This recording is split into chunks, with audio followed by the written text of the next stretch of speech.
Alrighty. Good evening? Yeah, good evening, everybody. How we all doing today? It's been a while since we've done a proper, like, somewhat close to start time stream. Oh, boy. Um, Dragon Quest VII, specifically Dragon Quest VII Reimagined, came out today, which I had originally intended to stream. But I had, like, I liked some of what the demo was doing, but I had some misgivings. I had some concerns, with how things might go in the full game, with, how, how sort of easy the demo made things, but also how cut down things were. And I've read around a bunch, and unfortunately it looks like that is very much the case as far as, like, the full version of Dragon Quest VII Reimagined is concerned. It is a very, very sort of, like, trimmed down, edges filed off version of Dragon Quest VII. It offers little in the way of challenge, and, oh!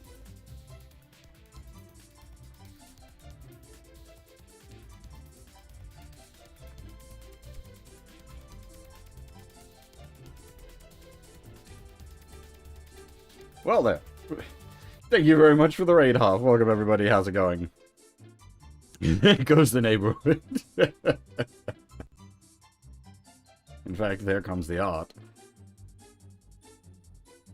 Well, I lost my train of thought. Great. Lovely. Hey, Mizzy. Hey, Shinuchi. And yeah, thank you very much for the raid, Half. Welcome, everybody. We are just about to get started. I'm just doing a bit of a yap to explain the situation. Oh,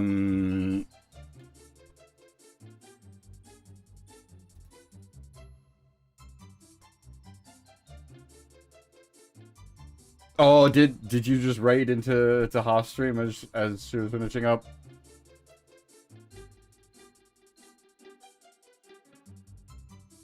Double raid! What does this mean?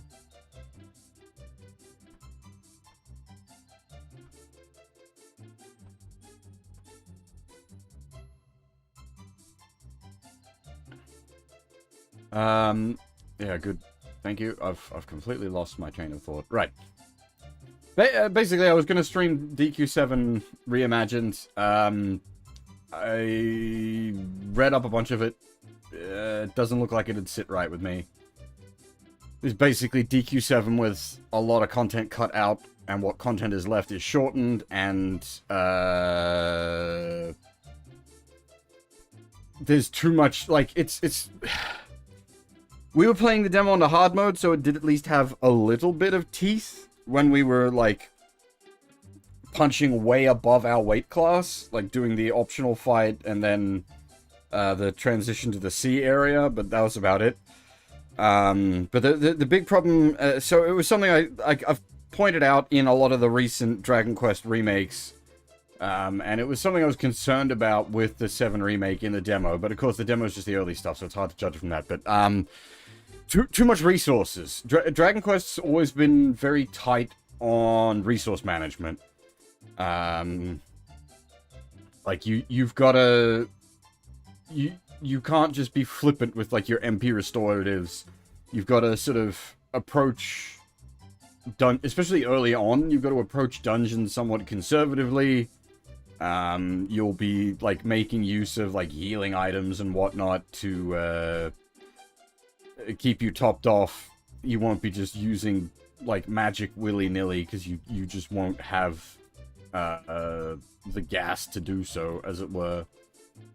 And then, yeah, Reimagined just gives you, like, MP restoratives out the gate. Like, you're getting, like, MP restorative items a fair bunch, but it's also got, like, a ton of, just, like, full heal points just hanging around the world as well. So, like, not only has it given you a whole bunch of extra resources to take away the resource management aspect, but you've also just got a whole bunch of free healing on top of that, and it's just like, this just kind of removes all the challenge. And yeah, also just the speeding everything up. It's a tricky one because like the original Dragon Quest VII is known for being a slow burner, which, fair warning, that is not inappropriate description. It's not a bad thing. It's just that's not for everyone. And fair warning on that. Like it's a bit slow to get started. So you're in at the start here, and it's gonna be a bit of a slow take. But then, like I said when we did the demo for Reimagined as well, like I didn't like how quick the sort of like prologue section went through. It really sort of lost a lot of the vibe, which hopefully we'll be able to experience properly here.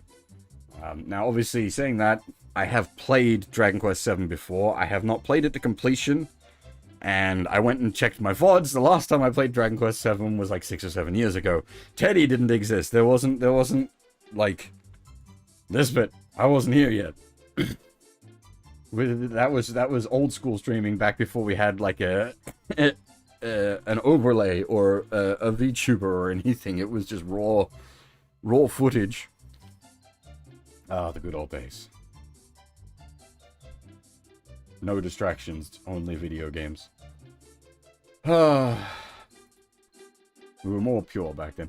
So, now, you actually make a...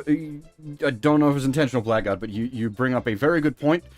The first time I played it, I was playing on actual hardware, which I could still be doing at this point. I am playing on an emulator for pretty much exactly that. There are points in this game where I'm going to need to grind.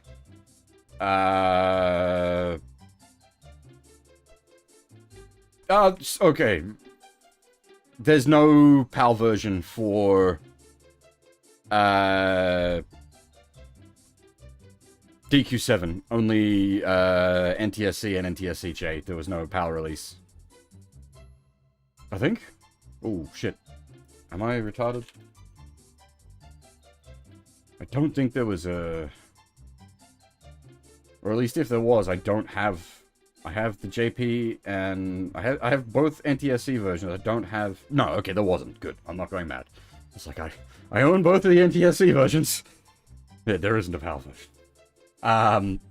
So yes, I will be... It probably won't even come up on stream, hopefully. But I may make use of the actual, like, speed up button in the emulator. I don't normally make use, if I am emulating, I don't use any of the fancy emulation features to keep everything as true to the original as possible. But the DQ7 does have some grinding sections in it, so being able to speed that up will help. As I said, hopefully that won't even come up on stream. But if it does, well, yeah, I'll let you guys know. But I have that option, at least, by not playing on actual hardware. Words.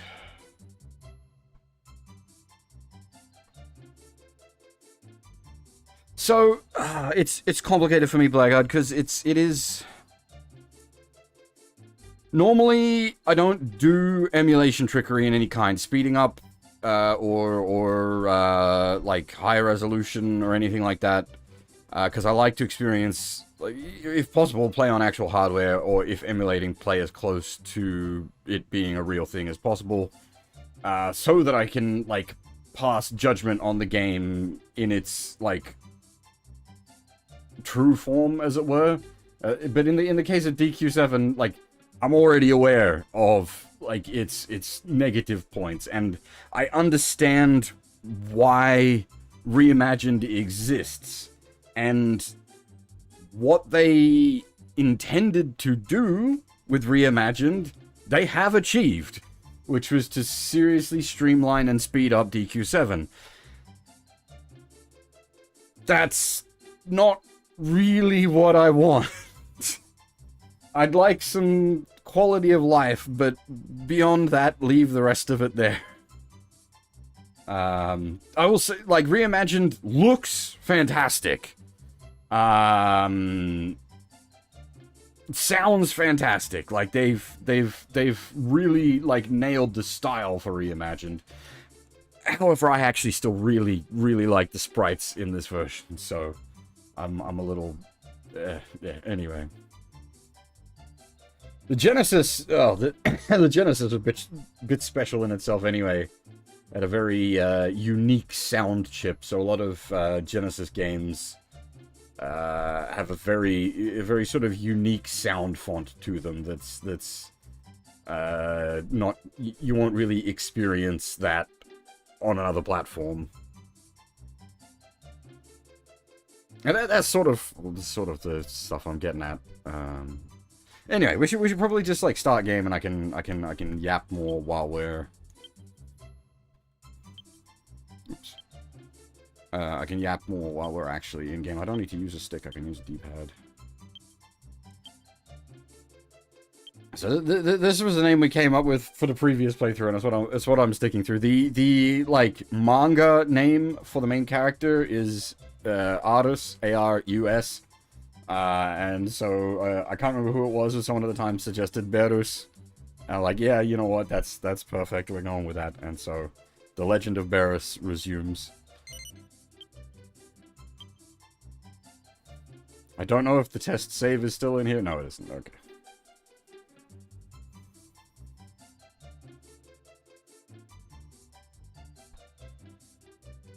Well, Big Bear is not even, like, we don't even need to make references. I've just straight up got the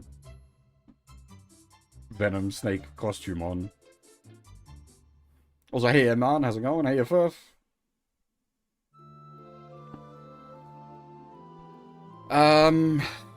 Words.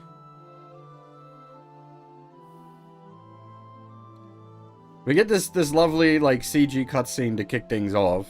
But there's only like a couple of them in the whole game, so don't get too hot and bothered by this.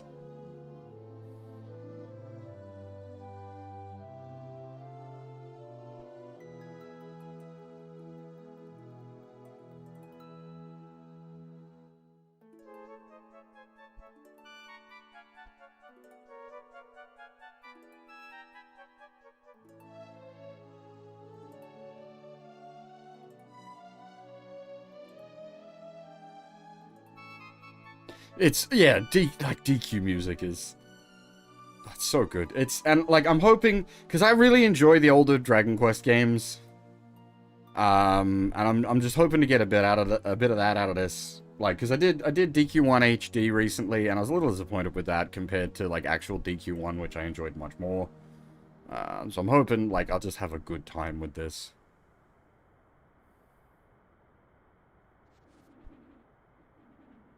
I did contemplate, like, reading out the text, but this is already going to be a ridiculously long game, and if I'm reading out the text, that is going to expand things even worse.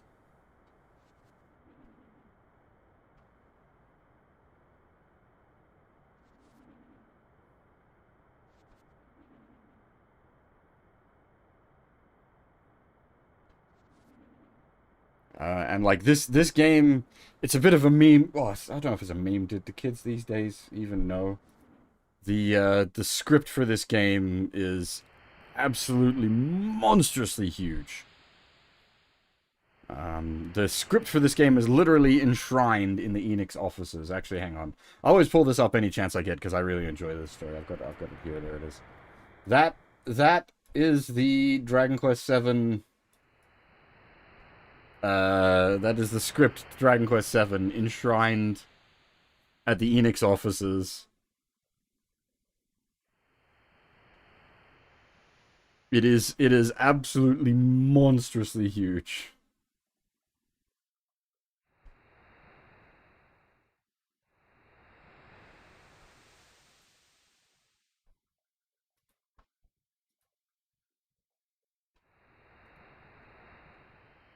But yeah, as I said, the actual game here is largely sprite based, and I actually really like the sprites.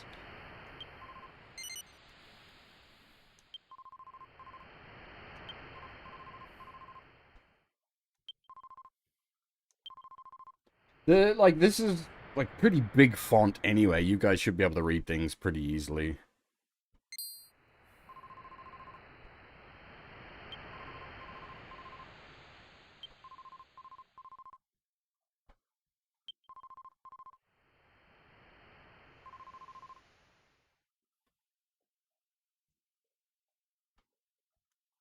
Also, that's the beauty of this version.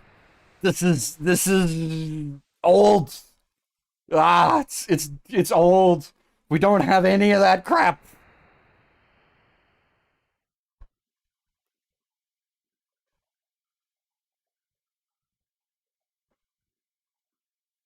This is from when Enix still. This is before Square Enix existed. This is from Enix Actual. So no accented text. And also the names are. I don't think it's like 100% perfect. I will have to like cross-reference some of them, but most. I think most of the character and town names are actually correct. Unlike they literally went in and fucked it up in the later version. God damn it.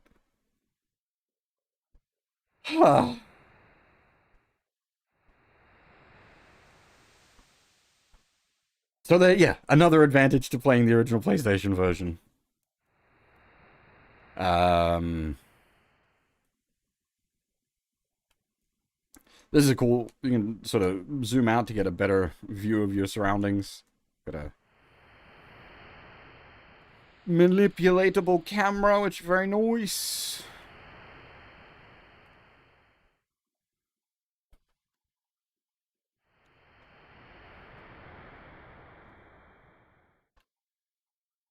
And we can do fairly standard Dragon Quest shenanigans. Run around getting our link on, smashing pots and pans. Meow. Unfortunately, I will the one thing I will give Reimagined, the voice acting. The kitties go meow. It's the one big thing I'll miss is not having any voice acting.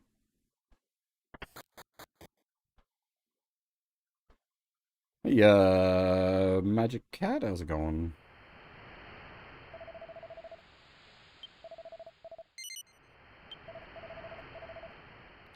You wouldn't be able to half, or not without a lot of work, because there's no programming in this for voice acting, so there's nothing to, like you would have to somehow basically reprogram the game because you would need calls to play audio.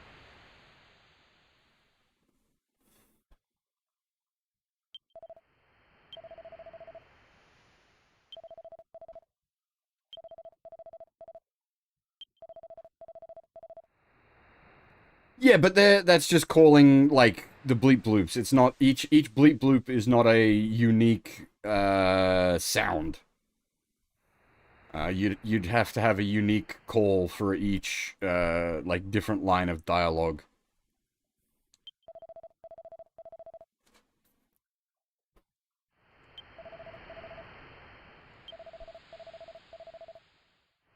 So this was something I was saying about the like when we played the demo of Reimagined. Like it really misses out the feeling here. The whole like the world is empty. We live on an island alone with nothing.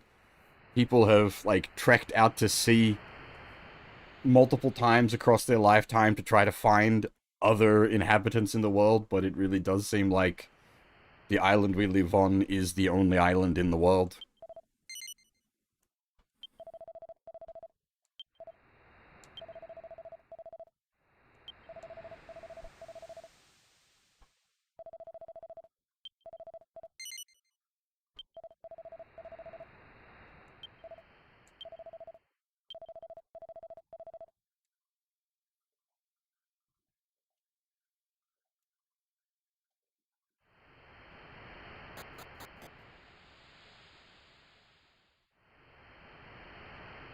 Well, the question of how this lands, and there are questions.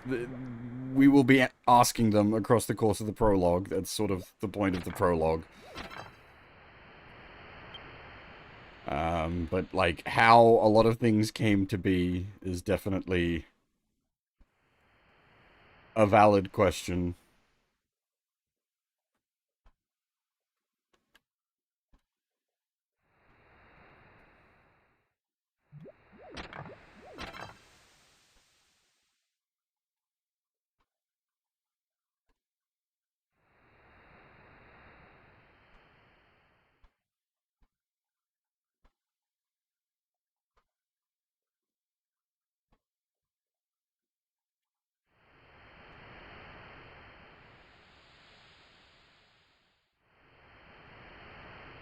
As I said, this is a very, like, a very slow burner start.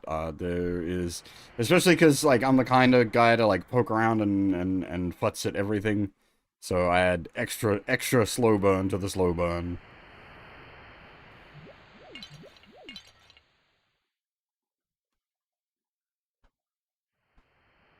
If I recall, there it is. Hidden money.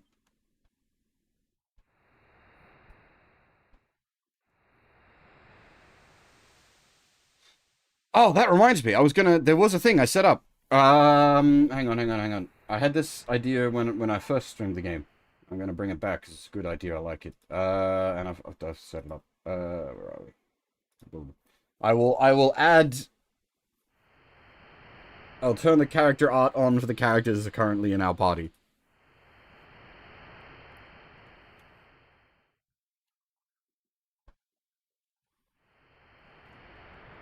Because it's this old school style DQ where you don't see your party members.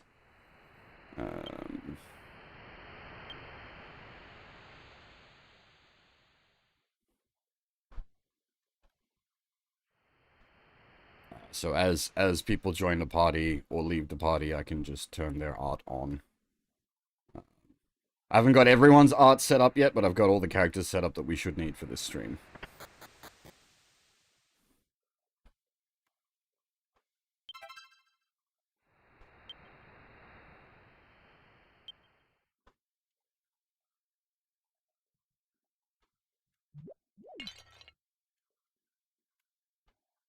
Yeah, I don't quite like. He has the lizard in the opening movie as well. I don't quite get the like focus on the lizard.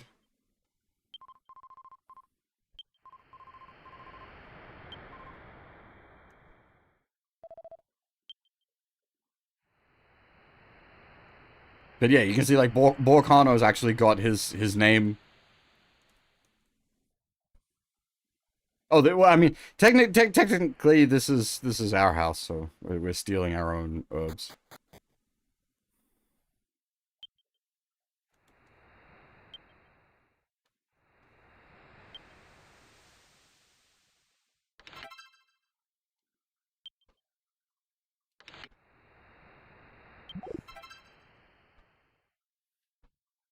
Big money.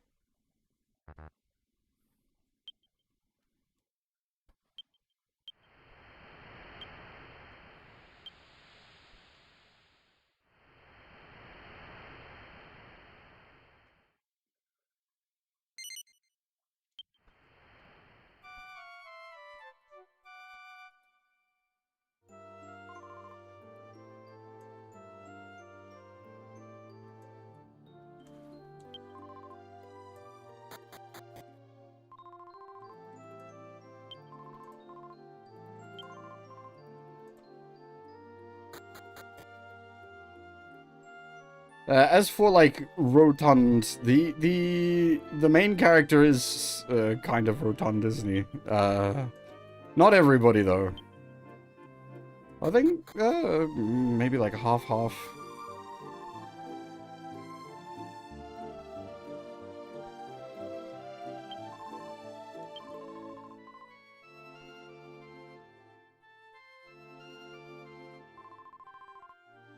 I didn't mean it like that.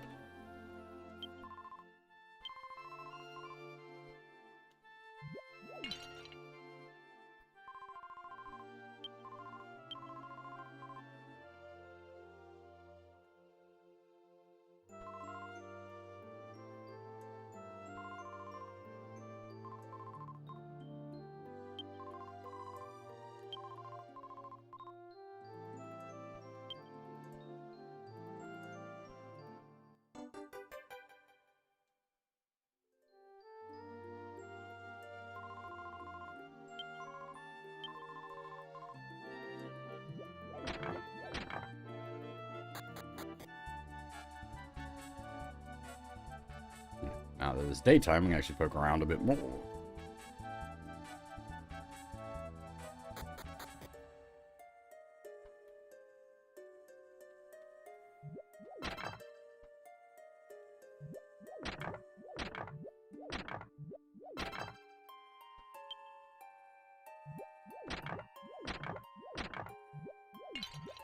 How's the audio levels, by the way?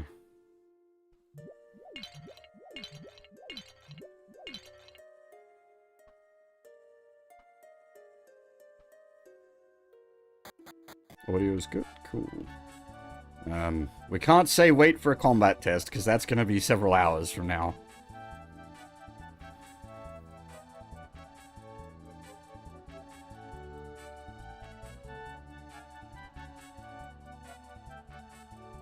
That's probably not an exaggeration either.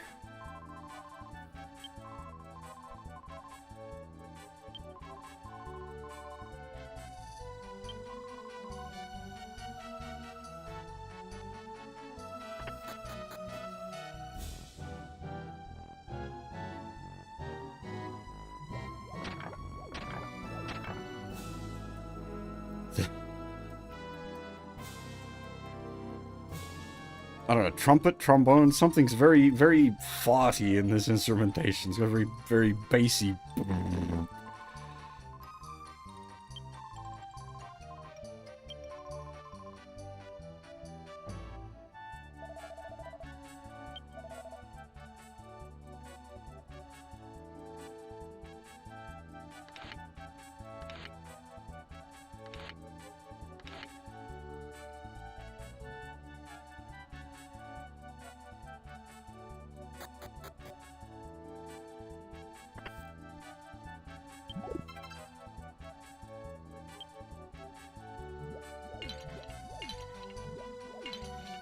Now, I'm not usually one to do the cheaty way of doing stat ups in DQ games where you, like, save scum them.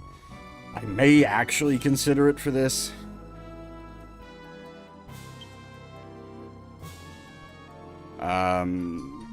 DQ7 is reasonably spicy. Bordering on extra spicy in places.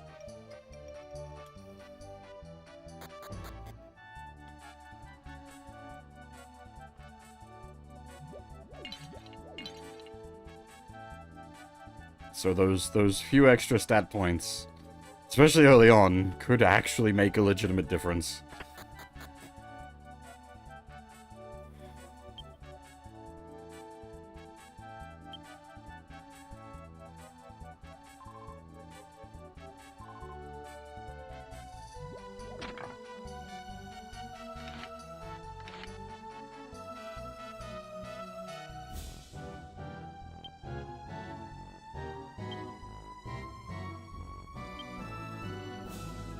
I don't remember if we can get into the locked chests in this one, or if they're just all the shops have like a locked chest as part of decoration.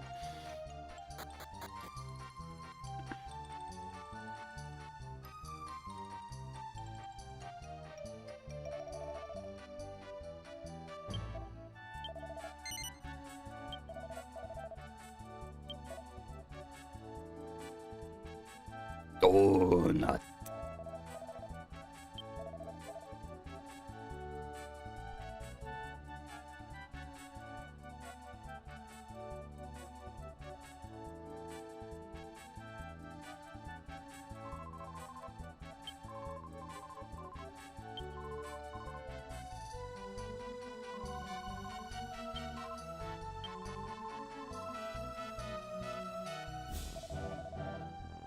Yeah, see I don't know what do you call the low bassy doots here, but it's very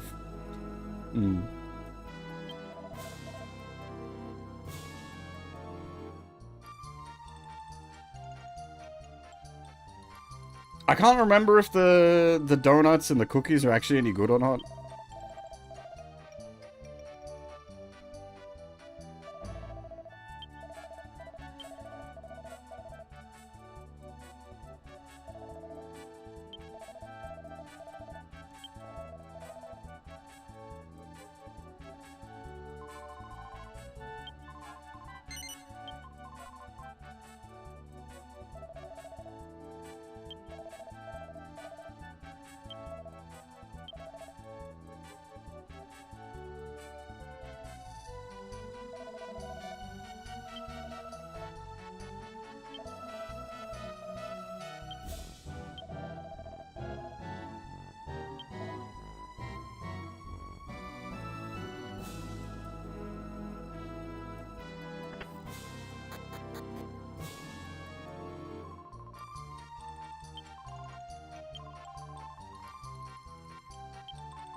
charge into the mayor's house and smash all his potted plants, don't mind me.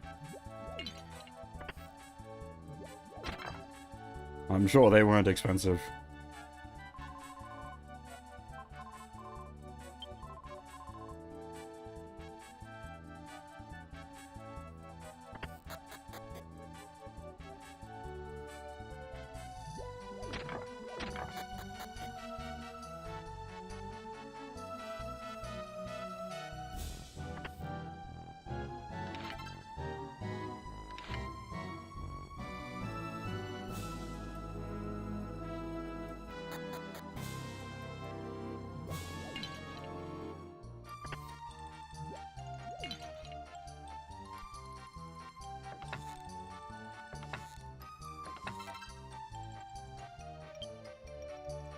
Now, if I recall, that's actually a reasonably decent bit of equipment. And I think if we interact with the mirror a bunch, we get a few funny responses.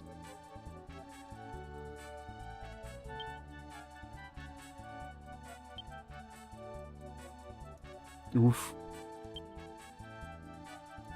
Yeah, I feel that.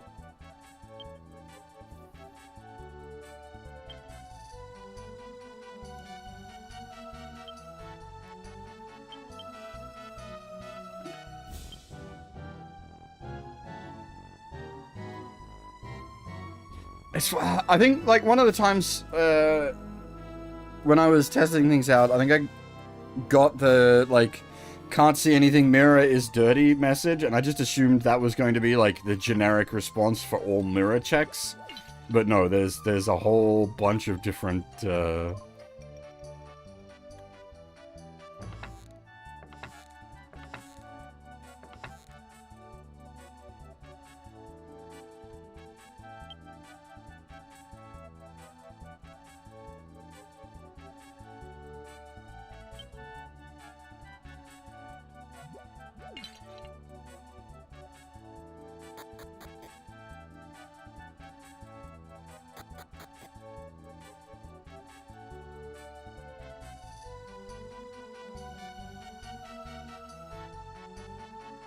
I didn't actually forget to wash my face. I always, when I'm making a coffee pre-stream, I always wash my face.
Oh. We didn't even have to pay for them. We just got them for... I was gonna buy them just to be safe.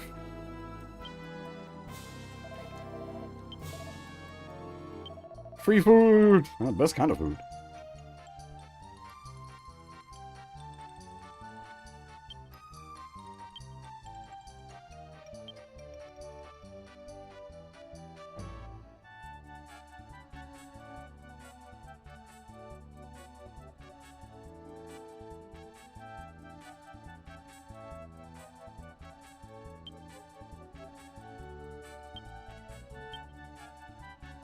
Now this, hang on, this does have like an auto sort feature, doesn't it? Yeah.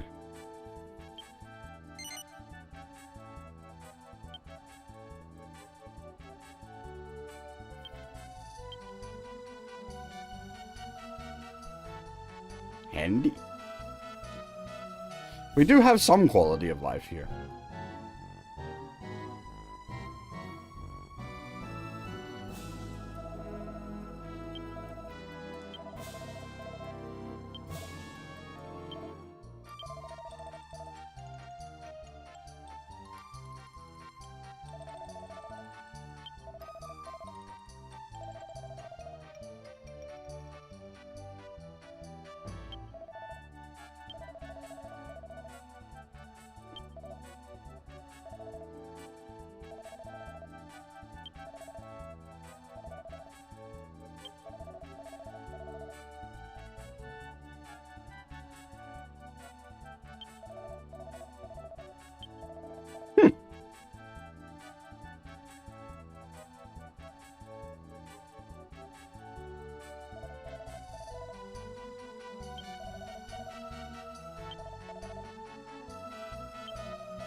It's funny, like, we are mildly rotund hero man.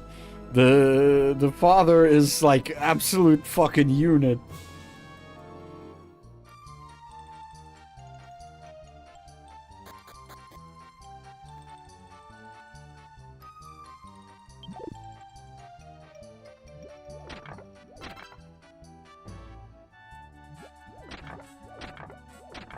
Which is not unusual for Dragon Quest, actually. That's a fairly common thing. There's usually some family lineage going on. It's like the entire plot line of DQ5.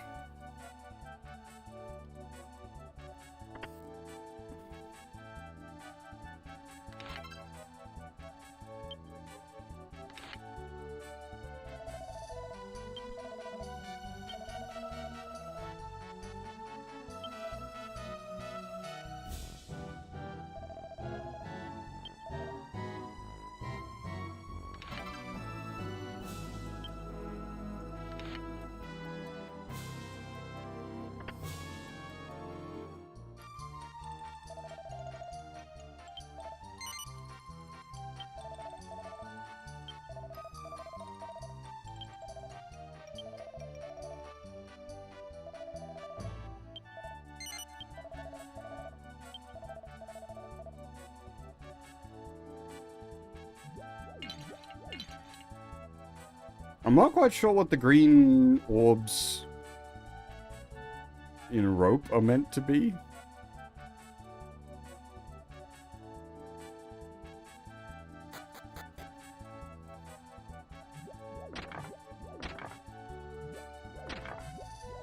Individual... maybe.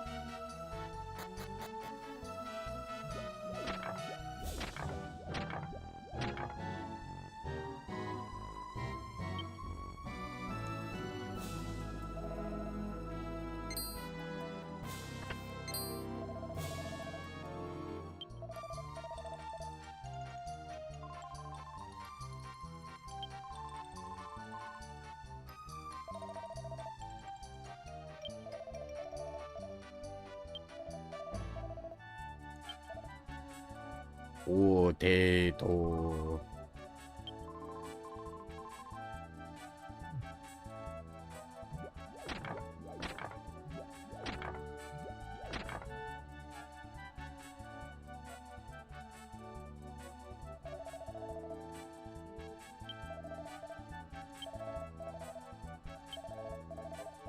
It is weird coming off like one of the modern translated versions that has all the names and everything wrong, going back to this version, which is translated mostly correctly.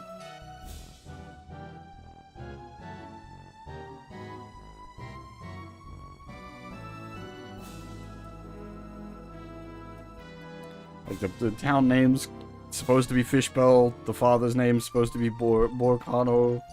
It's like ah.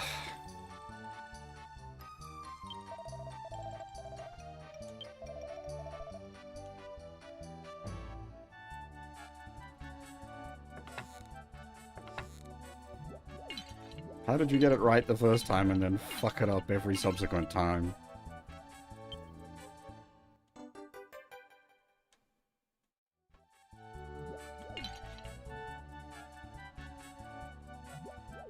Well, I suppose again it wasn't Squaresoft that did this. It was Enix before the big merger.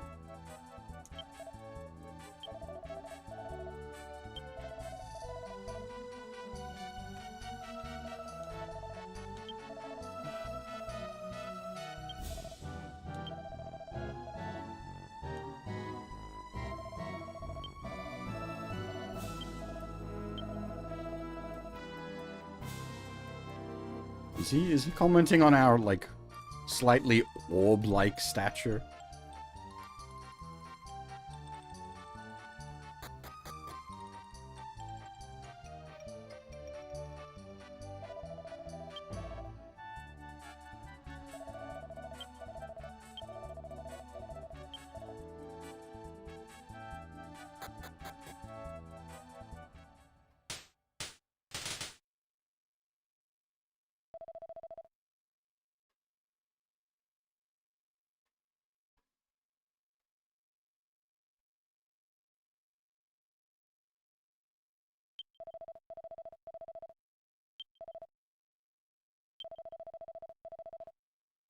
I do wonder about this, though, like, 16, at that point, you should be, like, pretty alright to go fishing. It's, like, I think it's only, like a day voyage. Like, it's not, like, super long-haul fishing.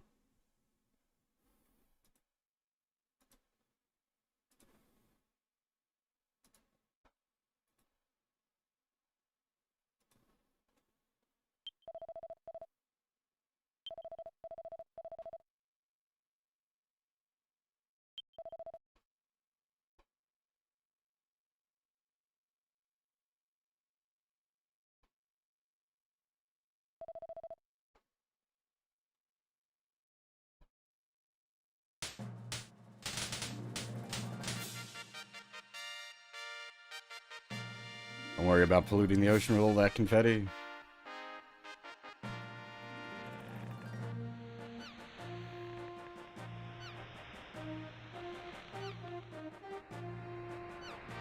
Everyone loves the party poppers. Nobody thinks about the fucking cleanup. I hate party poppers so much.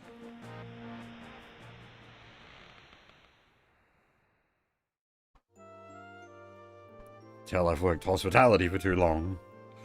Party poppers just represents this fucking huge ass massive shit everywhere that needs to be cleaned.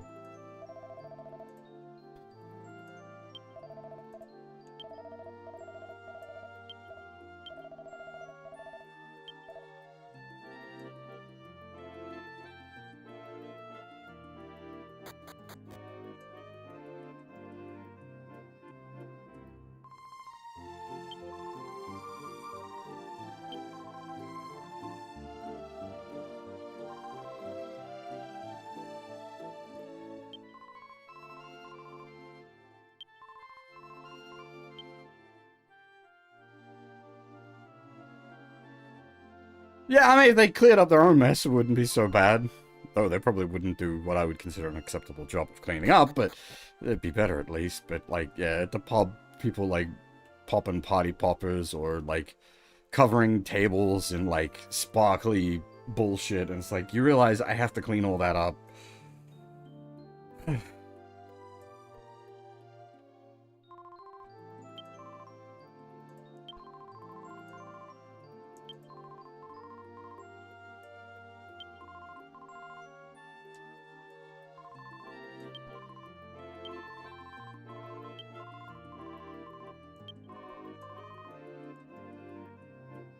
I think it's something that this version of the game nails a lot better than the remakes. Just like people really sort of hammer home just the whole like isolated island. There is nothing else out there situation. So the thing with like glitter bombs and the such is they're not supposed to be fun to clean. It's not. It's a prank. It's not, that's not a nice thing you have done.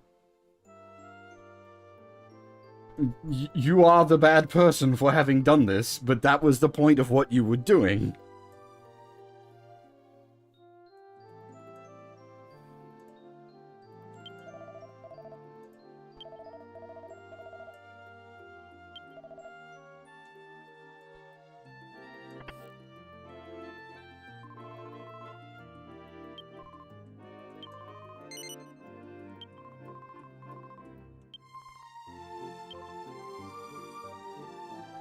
Da da da da.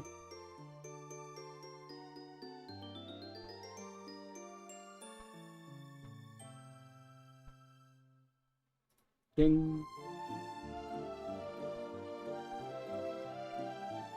And now we have access to Party Talk.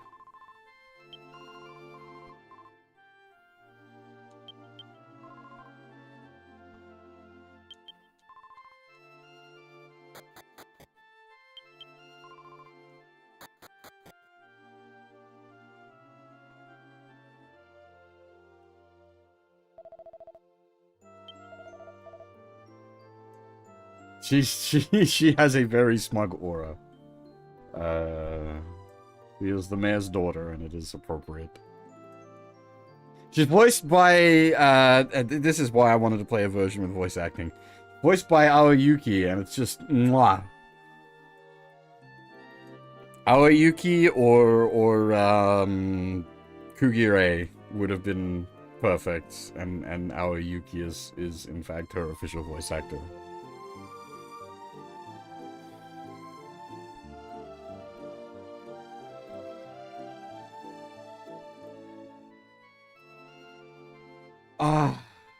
Now, my brain...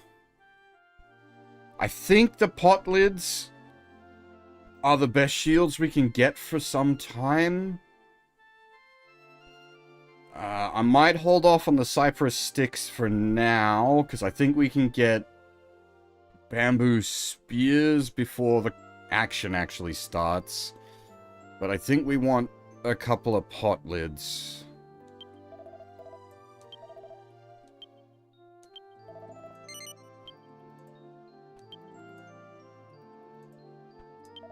I think this was a mechanic that they removed in, the remake? The style thing. It won't come into effect for a while, but the style points will matter, for certain things.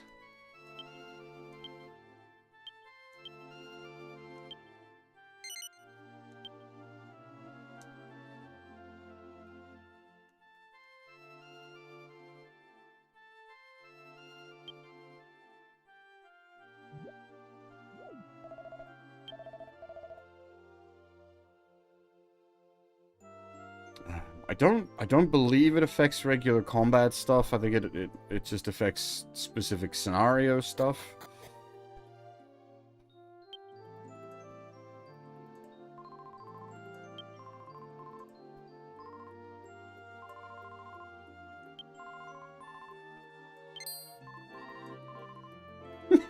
I do like it. Main character's mom gives him stick for being a shit, and Maribel's mom gives her a stick for being a shit, and then the reverse is true. The main character's mom's like, oh, Maribel's such a nice girl. And then the Maribel's mom is like, oh, you're such a nice boy.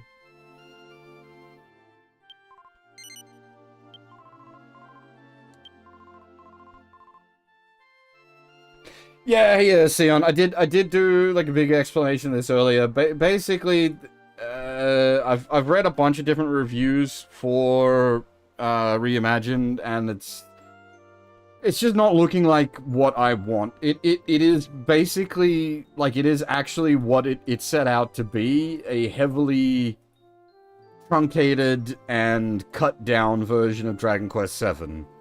And that will definitely have an audience that it'll appeal to, because Dragon Quest VII is a very chonky boy. But that's not what I'm looking for.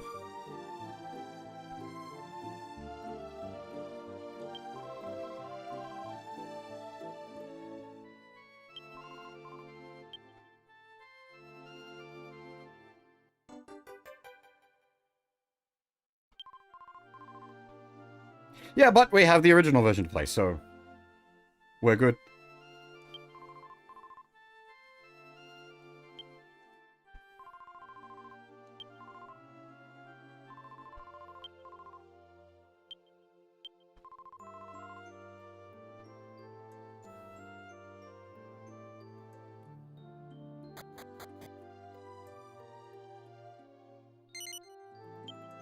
We'll just take Maribel to bed with us, don't worry about it.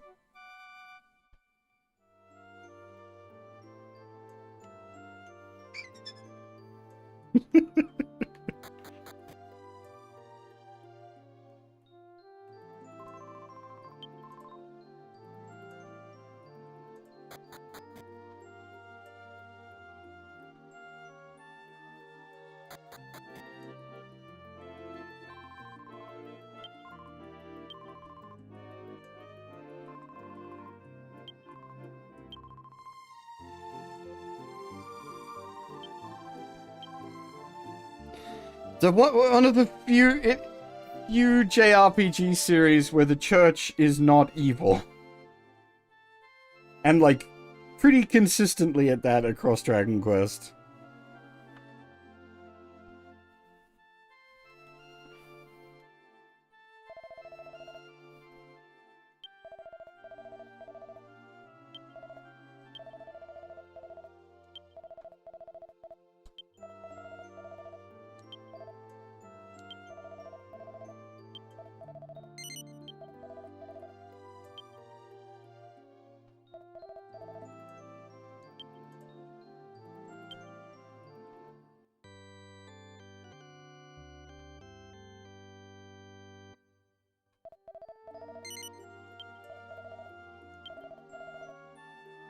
Alright, so what church services are offered in this game? I'm assuming all the defaults of, like, resurrection, poison cure, curse cure. Yep. What is Oracle? Oh. XP to reach next level. Yeah, fair enough. Church providing all the services that the king did in the original, which has basically been the case since DQ3?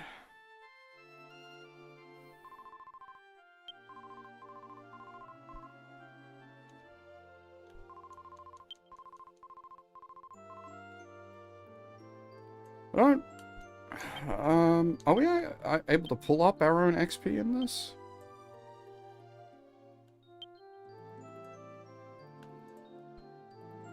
Okay, it has our XP count, but not our 2 next level XP.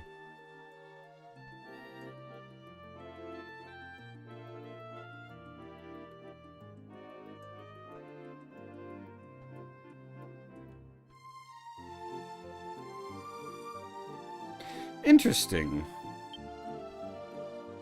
My brain wasn't operating. Fisherman's son and then fish daughter. That's not quite right. That should be Mayor's daughter. I wonder if it's a text-based limitation issue.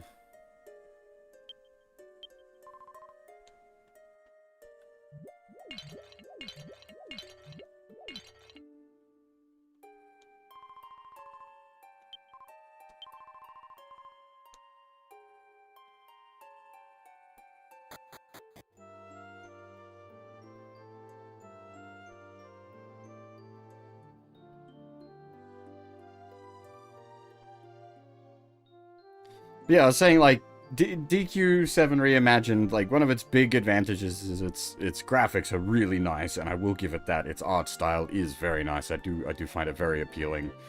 But I do also really like the sprite-based of the original here as well.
Yeah, there's a fair bit of party chatter.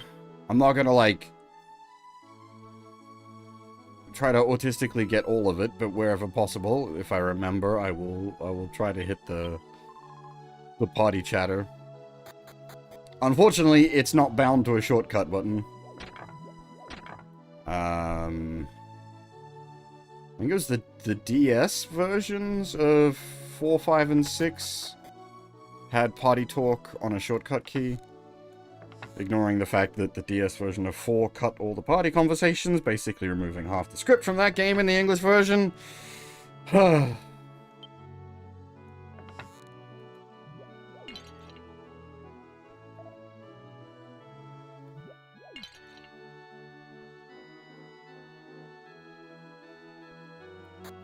DQ4 was the first game. Well, if you've only played the English version, it doesn't exist in it.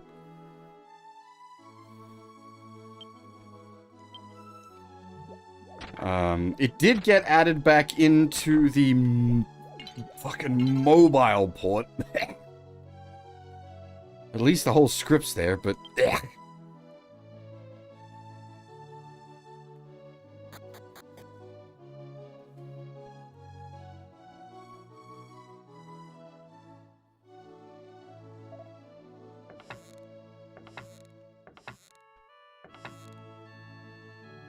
Yeah, basically, I do keep saying that. Don't take my qualms with the localization choices for against DQ as a mark against the core experience.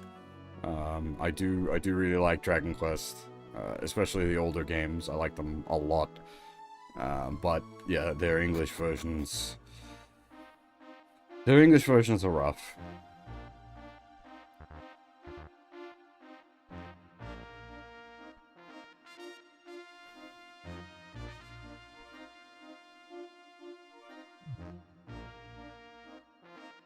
I think this is something that works really well for me for this version of the game as well. Is part of what makes the island feel sort of lonely is there's no monsters. You really are alone in the world.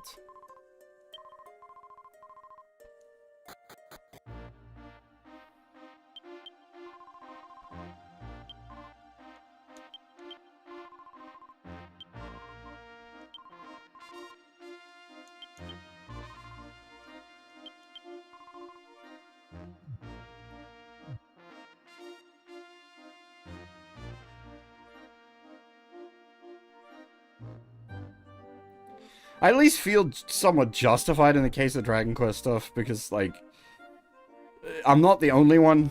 There's quite a few people.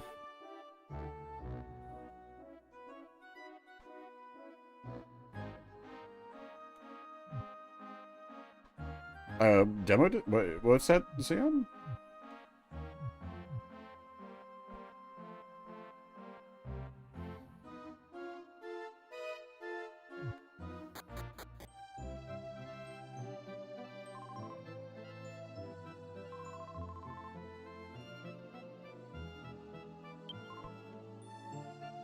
Oh, right. And she's gone.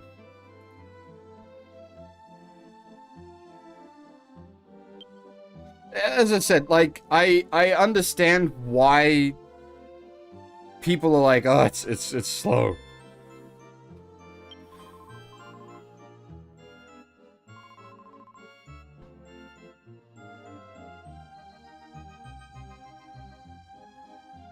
Oh god.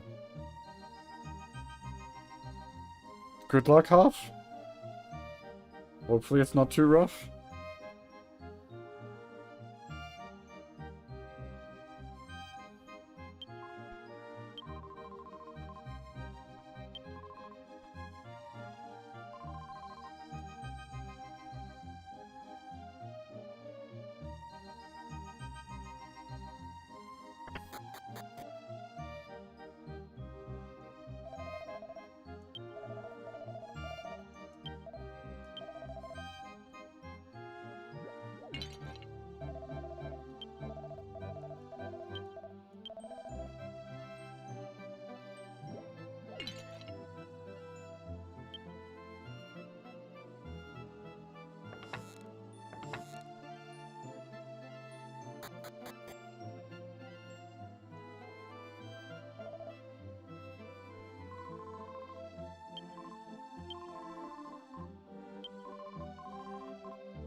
King's got his proper name as well.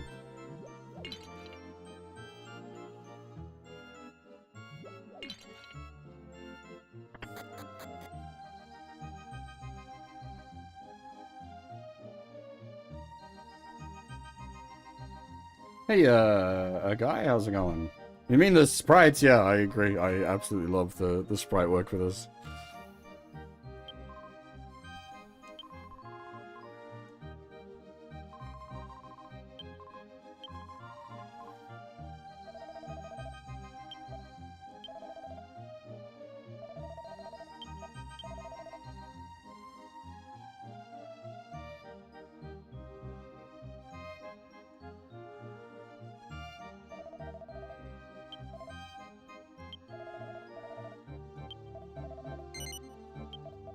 The music is fantastic.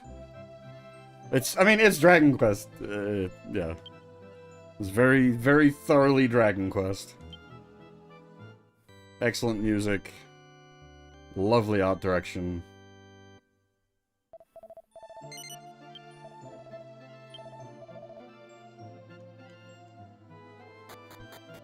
Just puts a smile on your face.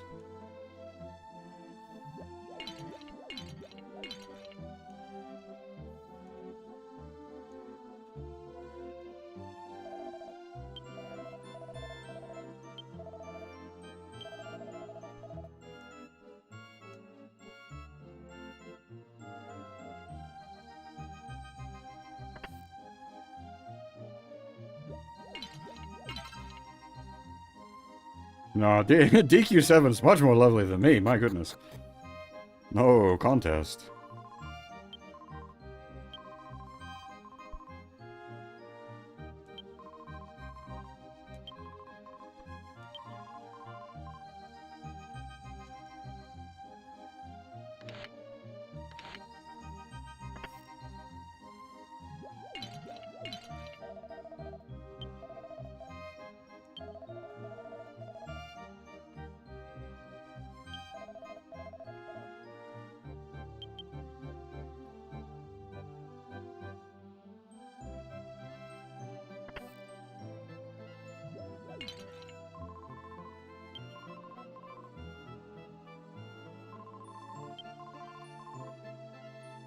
It is an interesting twist that, like, you have the standard, like, well-respected father, but then your uncle is, very much the opposite.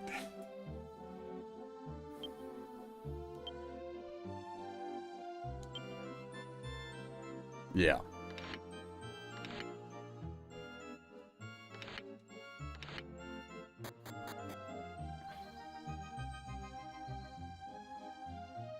It also, like, just helps run home how small of a overall community this is. Like, everyone knows everyone kind of thing.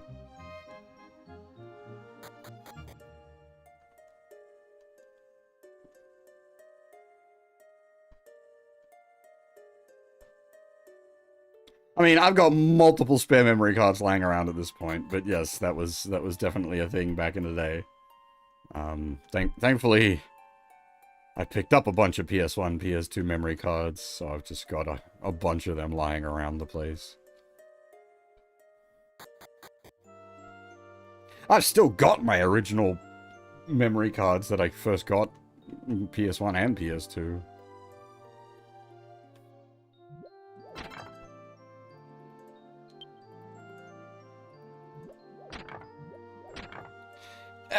Yeah, except that I've still got my PlayStation memory card saves, whereas my Saturn saves have nuked themselves multiple times because the battery ran out of gas.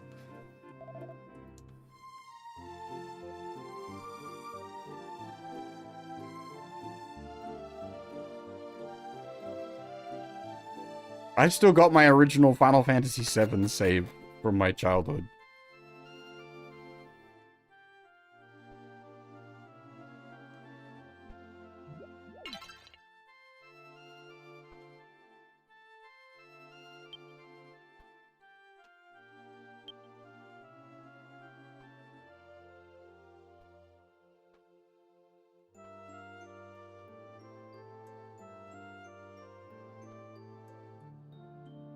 Steam Deck's pretty excellent for doing emulation stuff.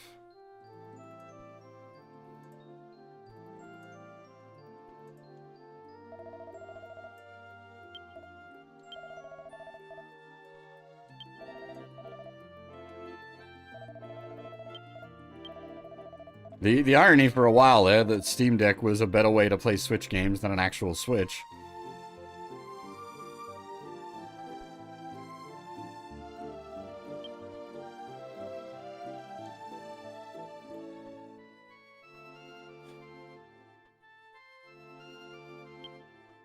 So I have one of those for the PS2, Badger, that has like a toggle to like switch which internal memory is active. And I never had one myself, but I had a friend that had one of those like ridiculous ones that had like 999 save slots on it, but those ones always seemed more unreliable.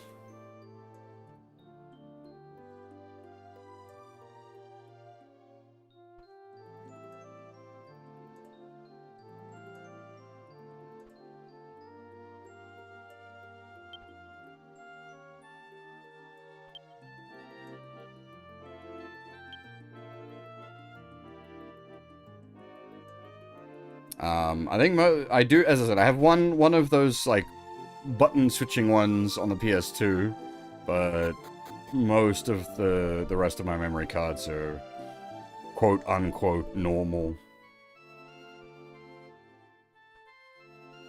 Holy shit!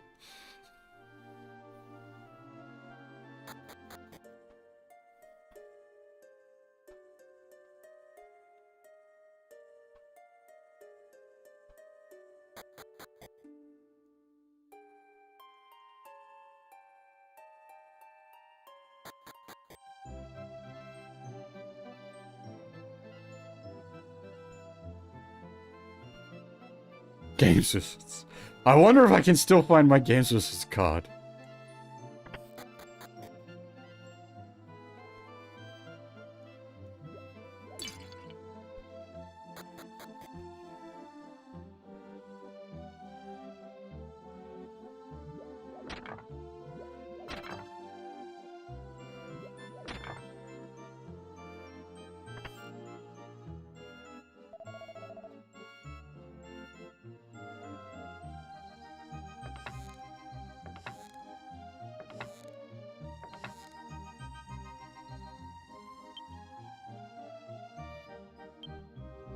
Man, that takes me back.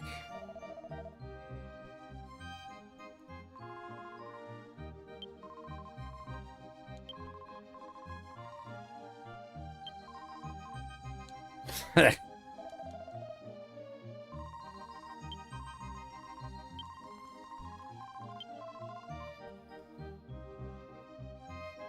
was just trying to think, like, I think the last games I got from Games Wizard was the Dot Hack quadrilogy.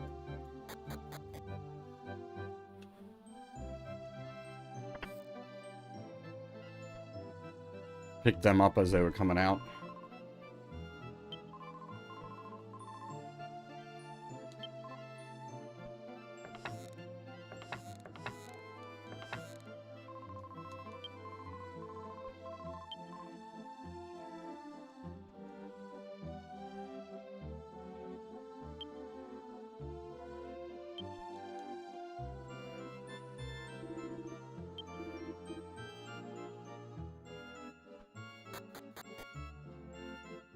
It's funny to think I have like a bunch of games that are considered like quote unquote rare games these days that I bought you know, for standard retail at launch price. So like the 4 Dot Hack games, the Fire Emblem Path of Radiance, all from that era. Hey Levy, thanks as always.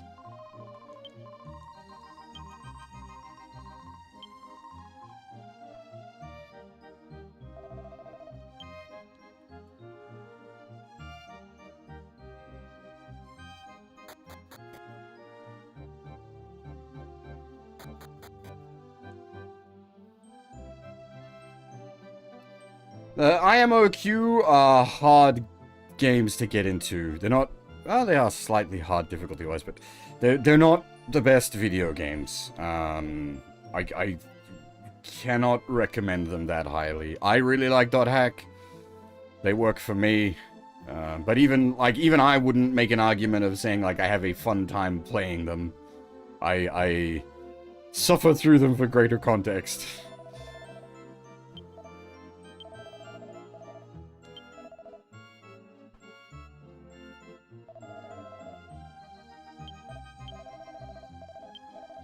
Well, if you just play through, like, Infection's pretty alright. It's very limited. But it is also, like, maybe 20 hours.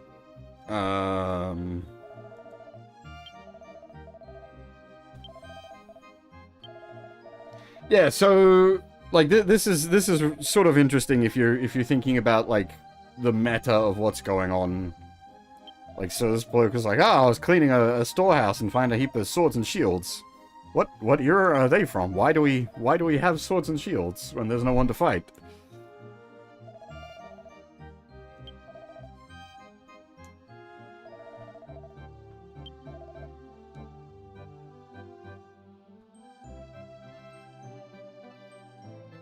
I really like to do Nights in Nightmare. I'd like to do the whole... Every time it comes up, I say this, and I've just never got around to it. I'd like to do the whole Department Heaven series. Riviera, Yggdra Union, Nights in Nightmare, and Gugnir. Gugnir? But I just haven't got around to it. The problem is, like, Riviera's... It's the first game, and it's also... It's a strange beast.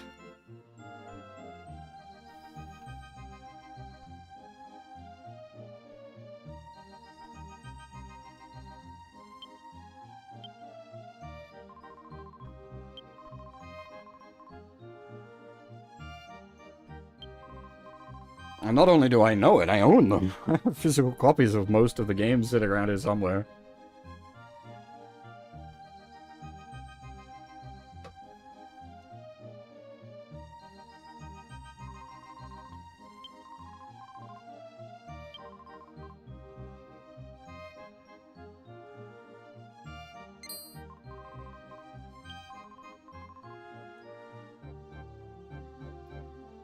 So a lot of the, like the Yggdra Union spin-offs weren't translated. I think maybe one of them was, but yeah, there's a bunch of, like, this sort of side games. I don't even know how best to put it. Because they never finished the main line. Like, the main line is still full of holes, but there's a whole bunch of side games as well. It's awkward, and yeah, unfortunately a bunch of it's untranslated. And I think one of it was even a phone game.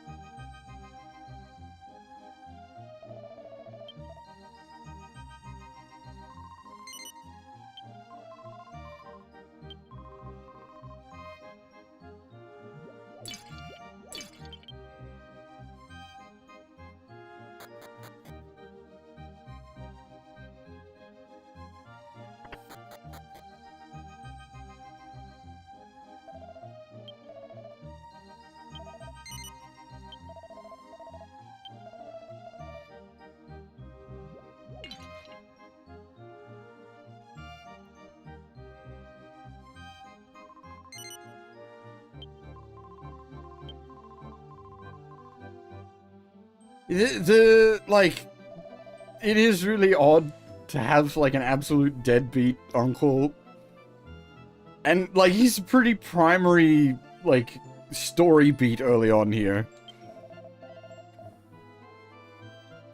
No worries, come on, take it easy.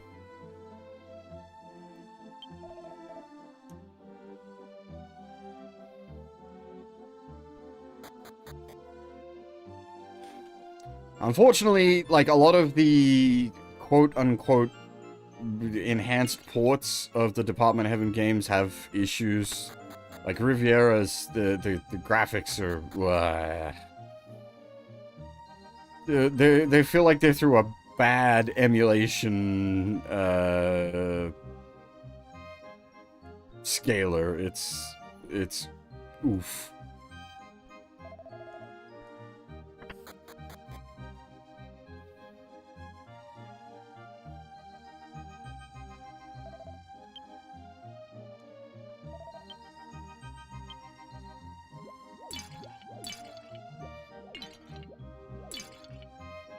Just smash out deadbeat uncles.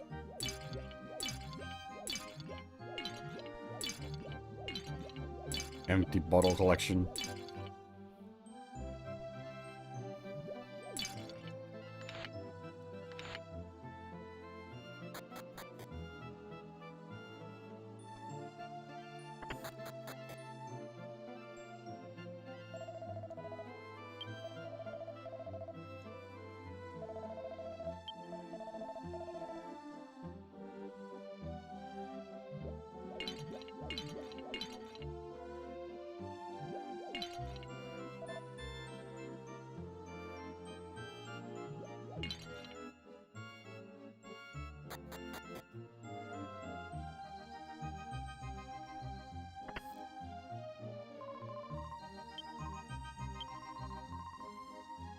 How do you get to half a year's rent in backlog?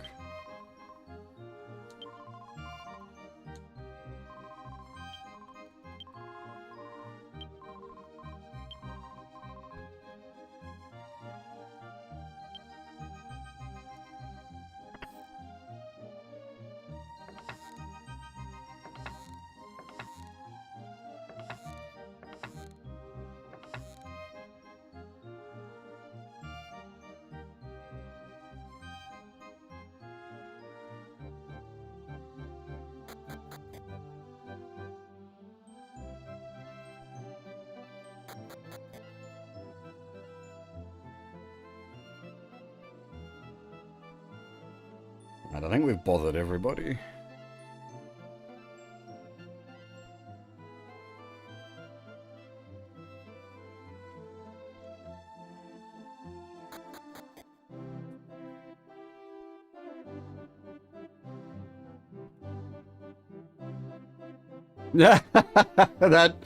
that would be very, very cruel, my god. That would be, oh my god. That would be evil.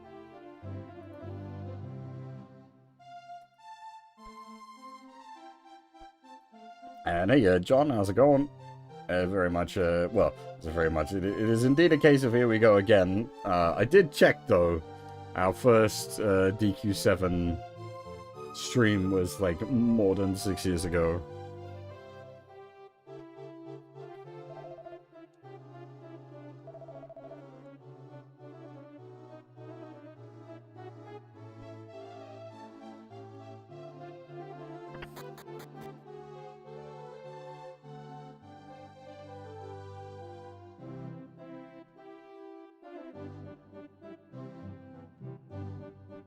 Good old DQ music.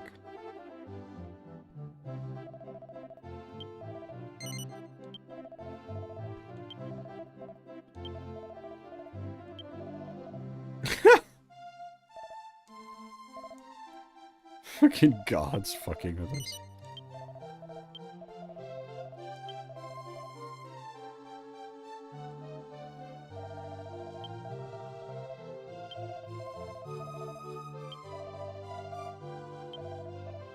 A bank that doesn't charge transaction fees? What is this madness? Some kind of utopia!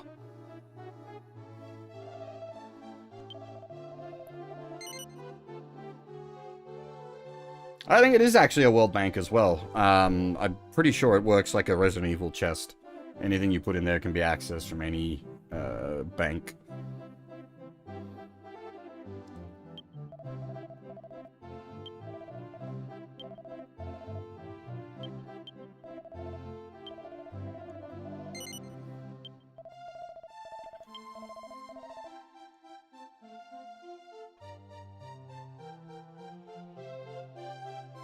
At the moment, yes, that's a fair point, Blackguard.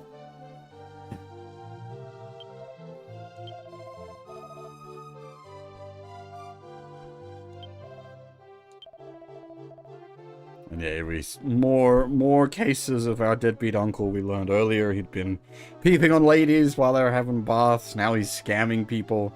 Admittedly, this guy's, like, there's a point. Guy sold you a quote-unquote magic wallet that never runs out for 300 gold. Why, you know, when if you bought that, then that's on you.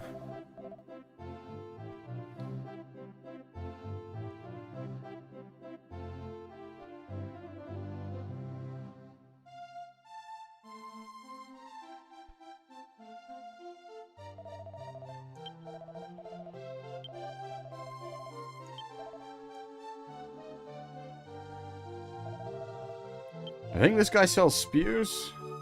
Yeah.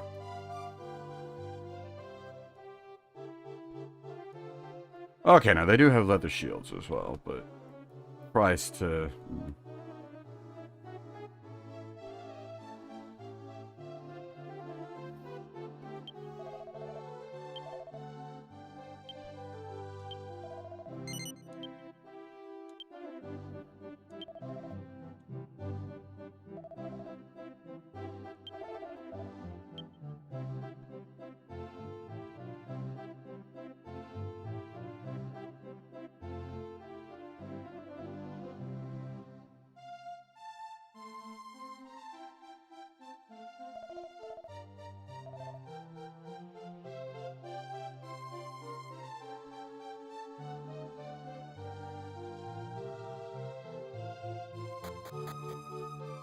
How's it going, Perivaco?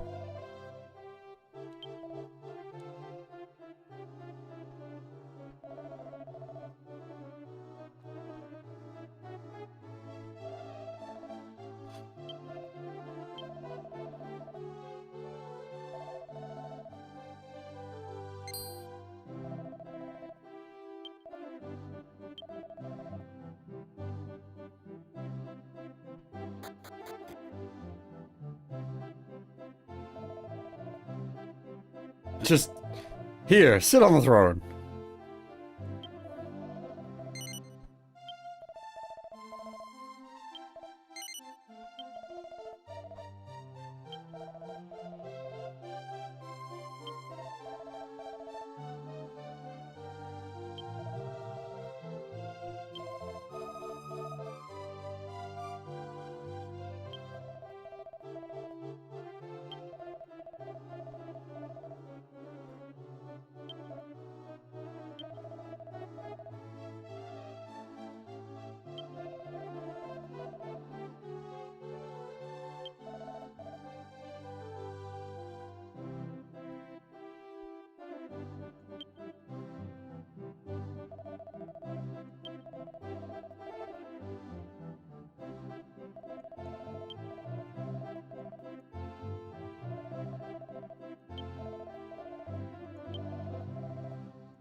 The amount of, like, stuff you can sort of loot in this does add up.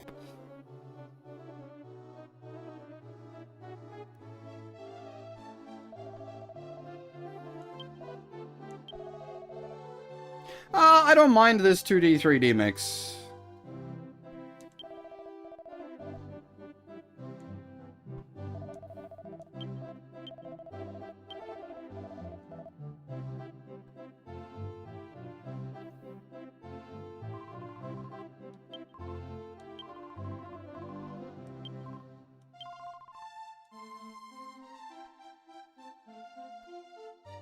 As to whether I'd prefer all 2D versus the 2D, 3D mix of this, hard to say.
That's good. We get predictions of becoming a hero and saving the world, and it's like, hey, hang on, that can't be right. The world is already saved.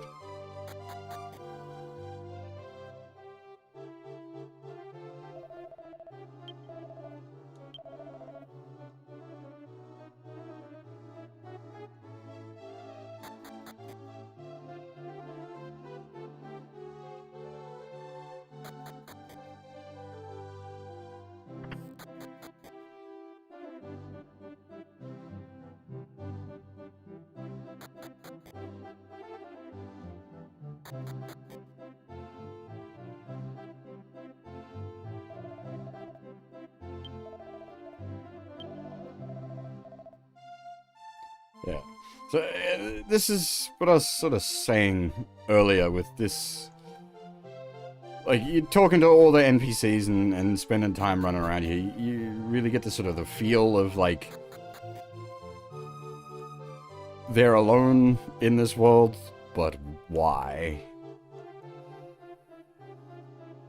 Because, yeah, the minstrel's like, huh, we got all these tales about, like, monsters and heroes and shit, but they don't exist.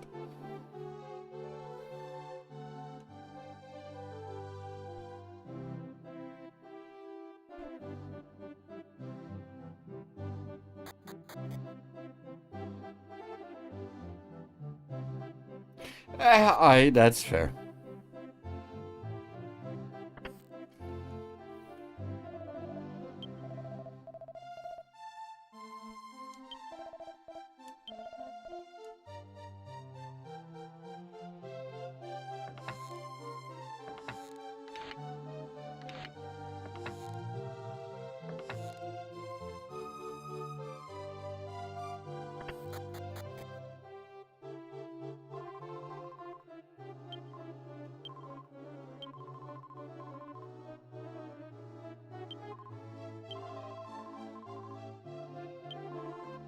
I think this princess spoke in retard in the Reimagine.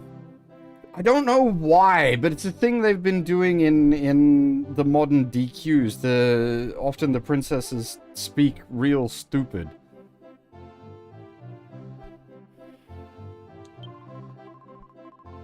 They have like a heavily lisped dialogue.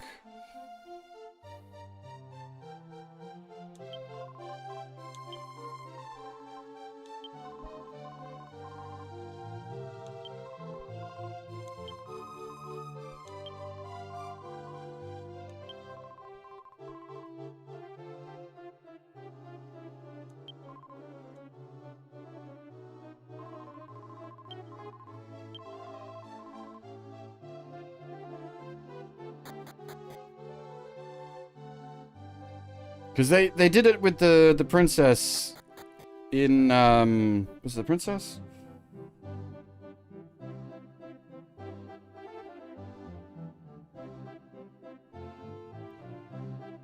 One of the princesses in DQ1 HD. One off? No, they should not be. That's, yes.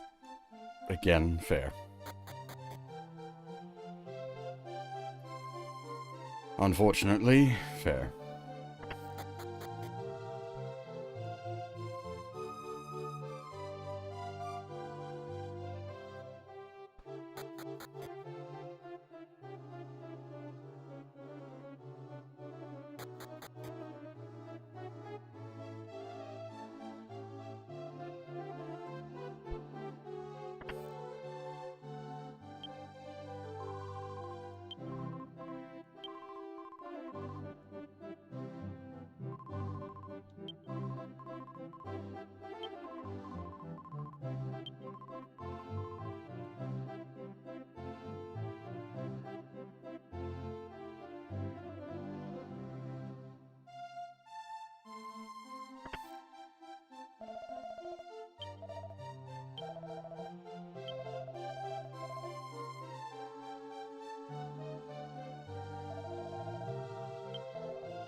The endless battleground that is the kitchen.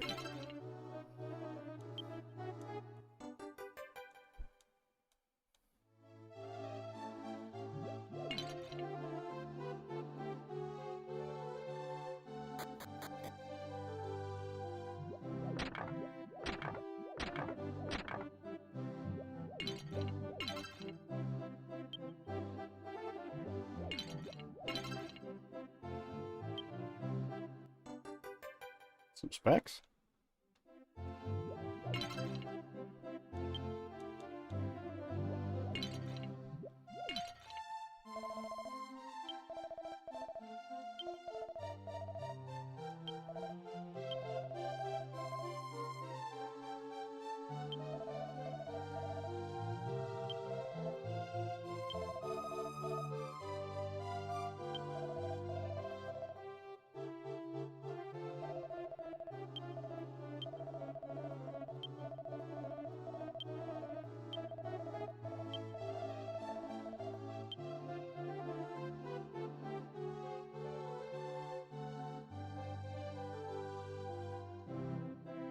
I mean, I disagree with it. Nothing appears useful, but fair enough.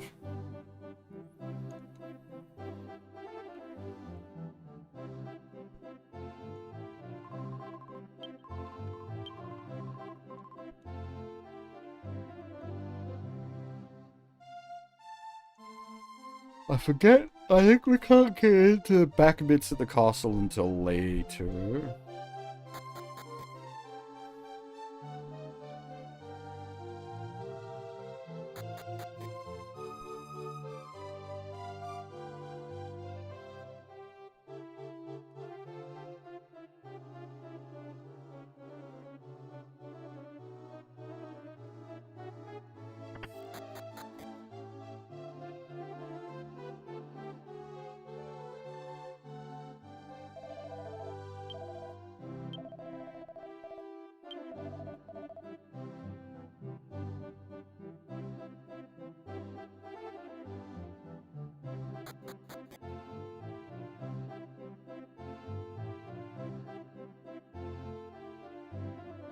As I was saying before, this is definitely a bit of a slow starter of a game, and then having me at the controls does not help matters. I gotta talk to everyone and do everything.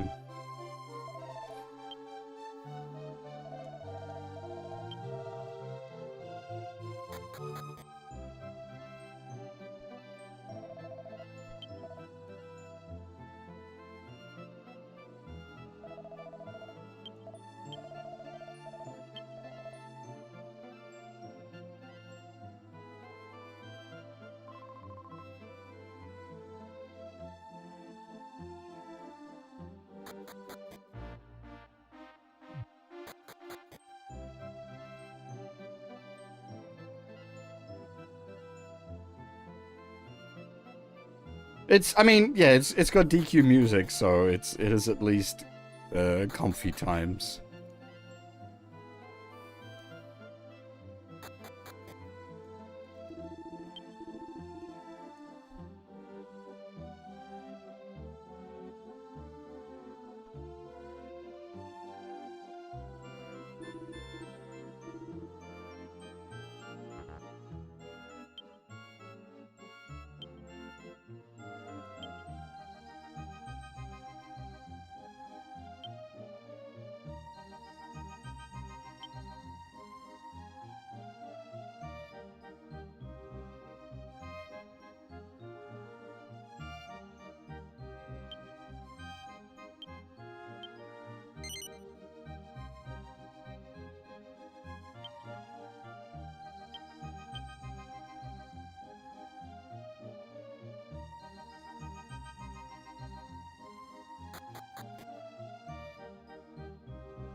Yeah, did tell you, I was gonna do Reimagine, and then I was like, there's too much of it that just doesn't seem like it'd agree with me, so why don't we go just do the original?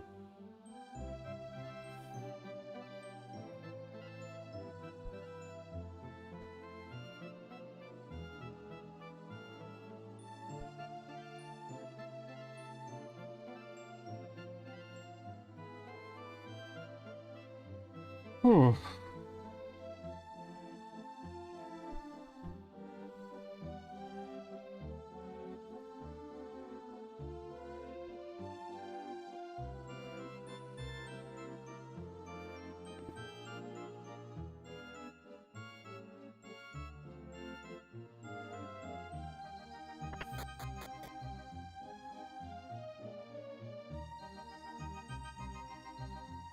People have definitely changed places.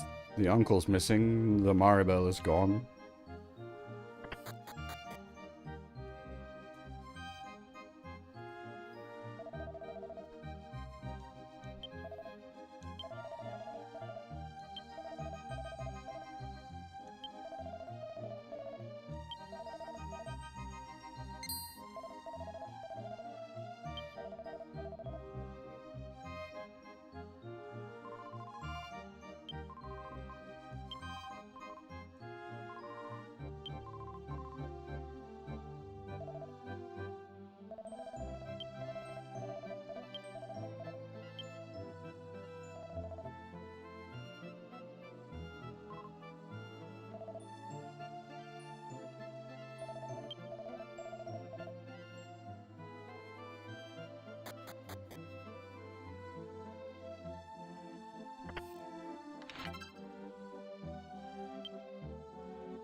It's like it is quite a slow burn, Sion, and it's also the default setup. That's not the right words.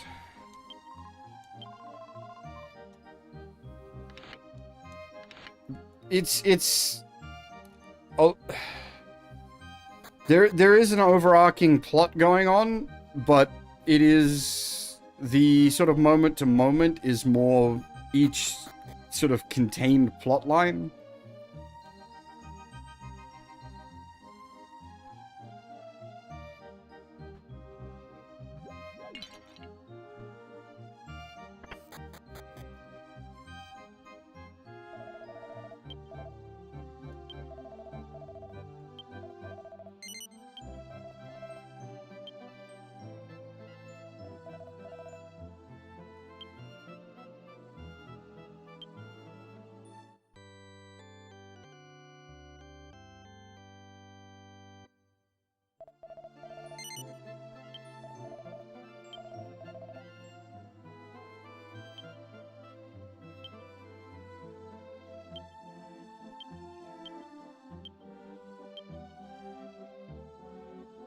I think it's 1 to 3, so 2 we'll take.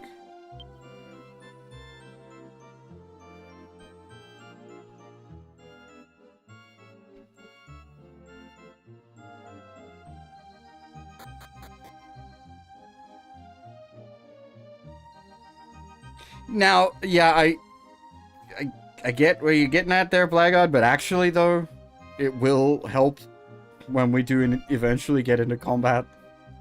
It will make a difference. Especially those first, like, early fights at level 1. It will actually make a difference.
I can't remember how long we do the, like, DQ2 thing if we just missed each other a bunch of times.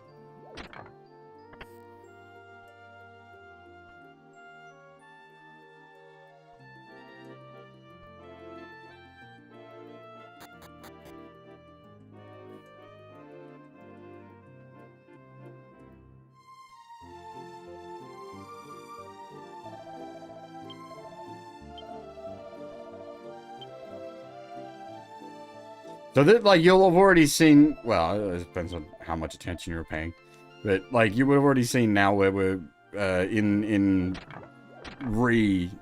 you meet Kiefer, like, in the town coming back out of the castle, and then just immediately shoot over to the ruins from there.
I do wonder... You'd probably make the concept work. We need to bring back short Flash games, he says, as they've killed off Flash animation for a second time.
Alright. This is about what I expected. We're at the 2-hour mark and we're still just futzing around in the prologue, but this is how it's supposed to be. But because we are at the 2-hour mark, I am going to take a short break here. I'm gonna get up, have a stretch, grab myself a fresh cup of coffee, just freshen up a bit. And then when I get back, we will head into the ruins and hopefully find the missing prince. But yeah, if you need to grab yourselves a snack or a drink or just have a stretch, now is the time. I will be right back.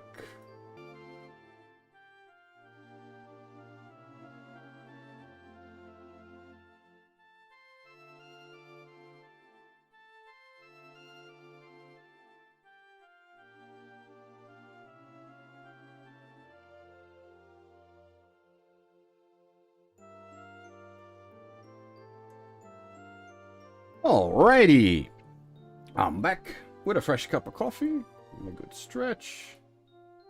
I think we're right to go. Click some buttons.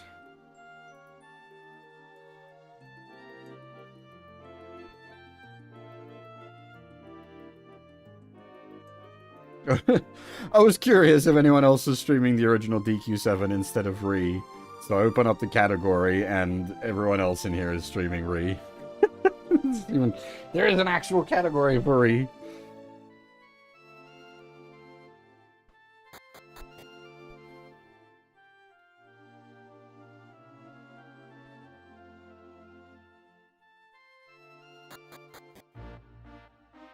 There's probably a lot more people in the actual category now that I think about it.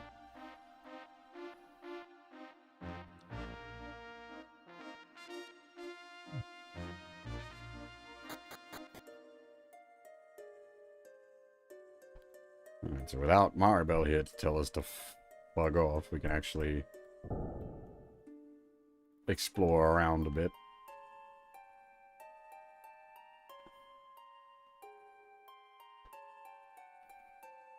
Alright, there's our buddy. We'll go talk to him in a minute. Fortunately, Harp isn't here, but I'm sure she would be fond of the fact that Kiefer is somewhat... his sprite is somewhat rotund as well. Oh, hey! Speak of the devil. I think Kiefer's kind of appropriate, though. Like, he is a bit of a unit. When he joins the party, I'll pull up his full art. If you're unfamiliar, the man has a very, very impressive jaw. You could, square-level buildings with his jaw.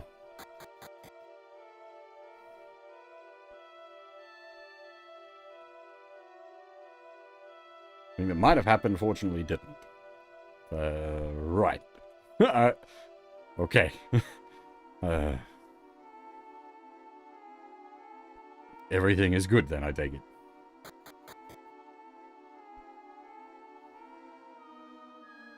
We are still in the prologue. All of this that we're going through right now, like this bit here, this was all cut from the the remakes. I mean, we don't even have to be here right now. This is relevant later. I'm just having a peek through for the sake of it. This area will become relevant much later. I think we did get to this beach in Re. It's really pretty here, actually. Damn.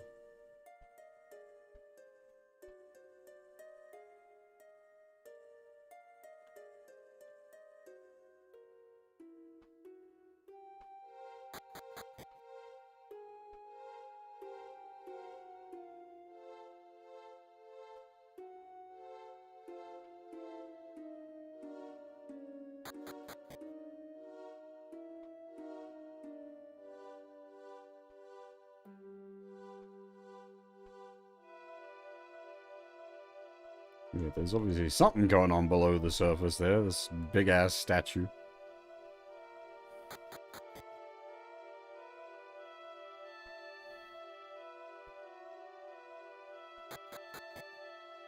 And this was something like a lot of the reviews were saying. It was something I was sort of worried about as well. Cutting all of this stuff in really like removes the sense of adventure and exploration. Everything is on like a line. You just fast forward, go, next. There isn't any of all of this. And I can, as I've said a few times, like I can sort of understand why people would prefer it that way, but it's definitely not what I want.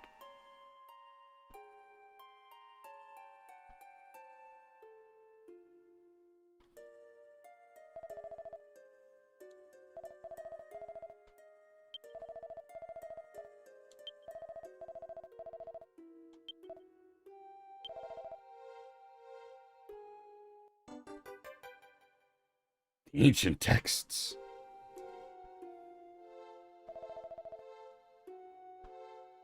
Oh, this is another thing as well. Like, you actually have to use key items.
That is the case, Deadtail.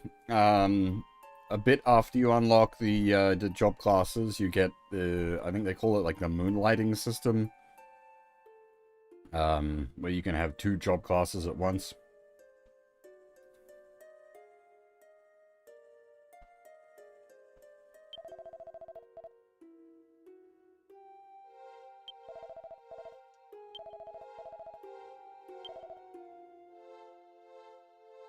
Oh boy, I didn't even join the party. God damn it, Kiefer.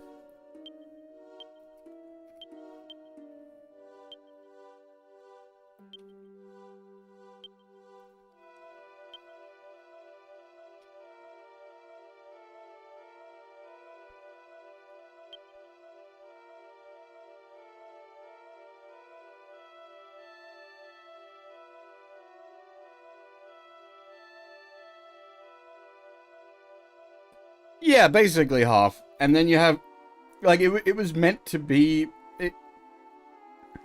So in the case of both DQ7 Original and DQ7 Re, they are what they were designed to be. It's just DQ7 Re sort of undoes what DQ7 was designed to be. As sort of awkward as that is. DQ7 was meant to be this, like, just huge, multi-story epic.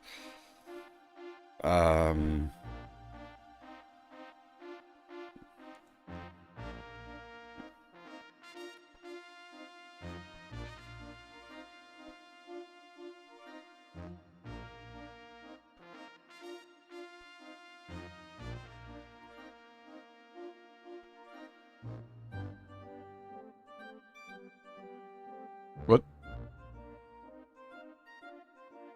What's up, Huff?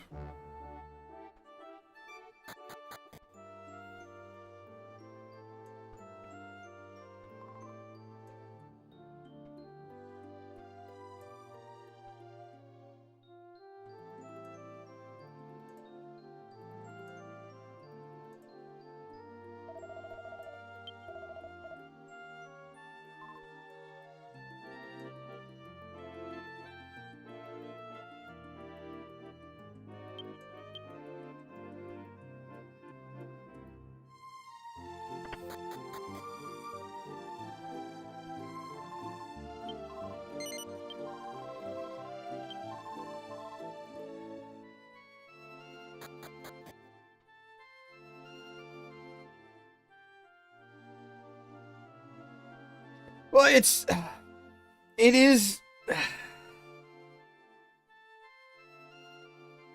The game has a reputation for being, like, a big, long, chunky boy.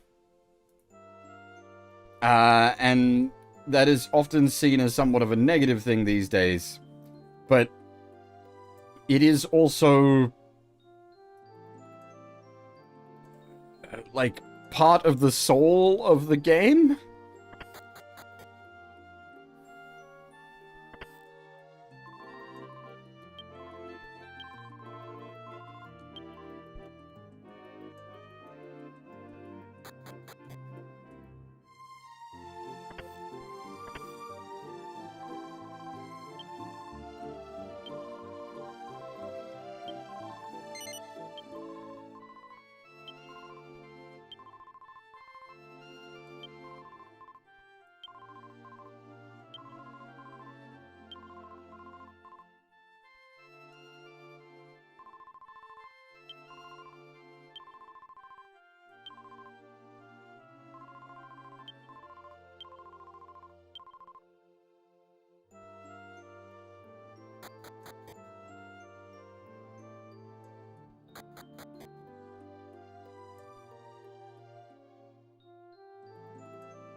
Come back anytime.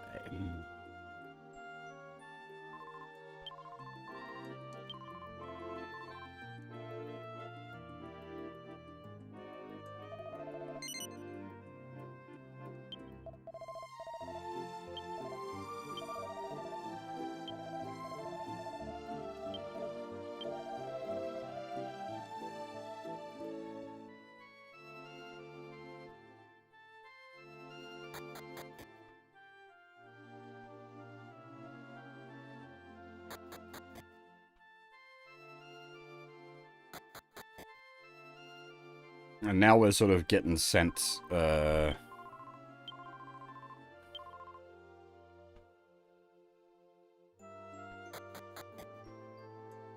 I mean, so, like, there is definitely an argument to be made for game too long. It depends on...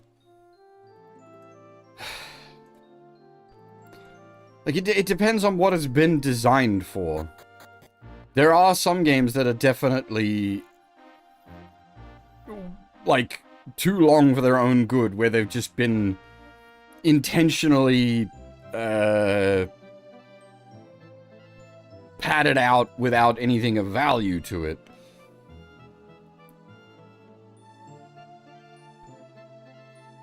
Like, there isn't, like, a one case fits all statement here. It's very much case by case basis.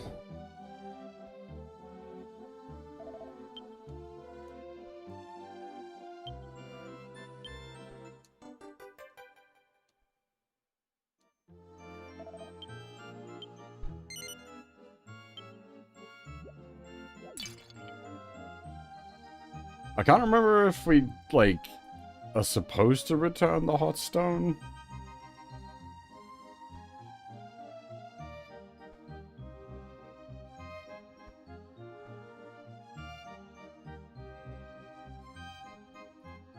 I'm pretty sure we can use it in the statue, I think.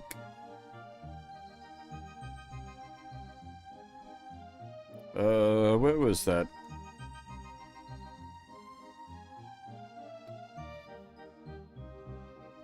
There's a downward passageway around here somewhere that gets us to the old man on the cliff. Oh, that was it? No, there it is.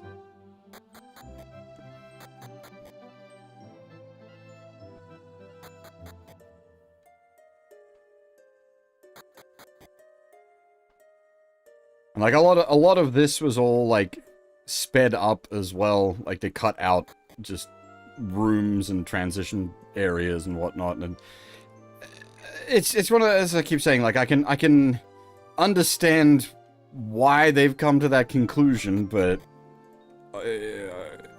I disagree.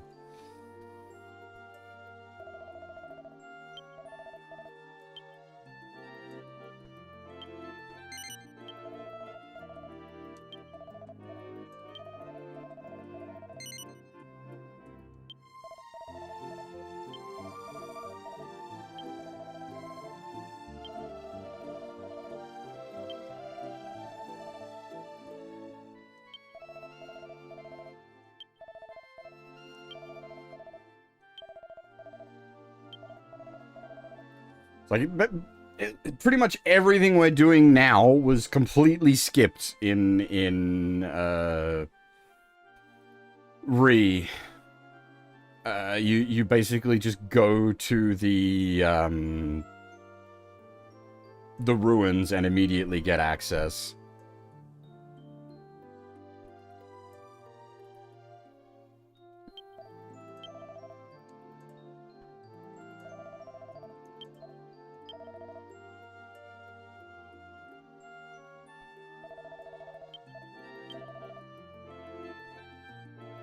As I keep saying, like I can understand the logic behind, like, oh, it was just quote unquote filler, but it's not. Like it's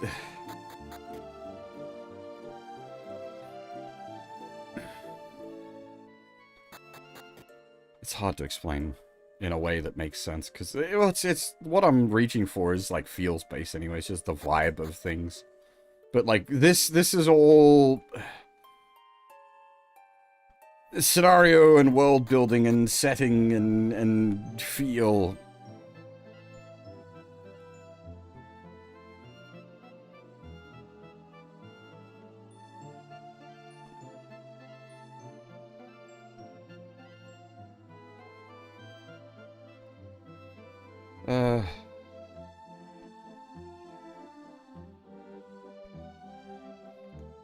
It's hard to explain.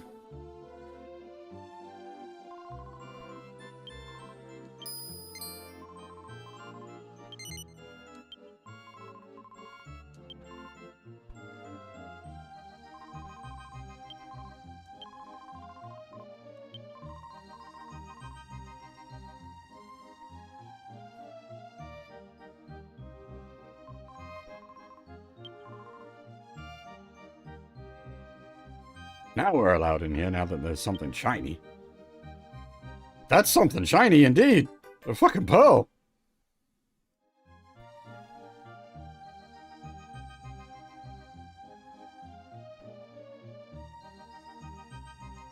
Yeah, and that's why it's really difficult to, or at least, I mean, there's probably people out there that have the right,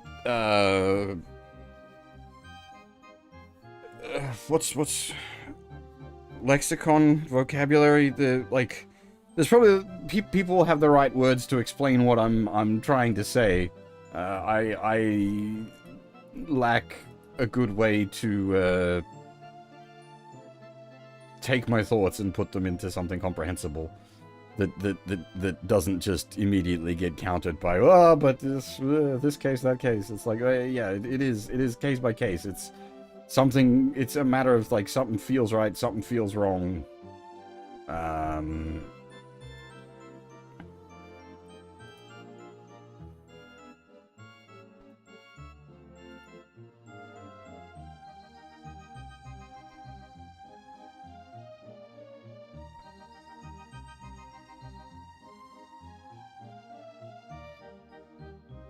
I mean, like, I basically said exactly that. I think it was to Nova, actually. There's a few points in the movie where it can be a bit difficult to make out what's being said. And he was saying, like, it needs subtitles. And I'm like, I understand where you're coming from, but at the same time, I think it's, like, kind of intentional.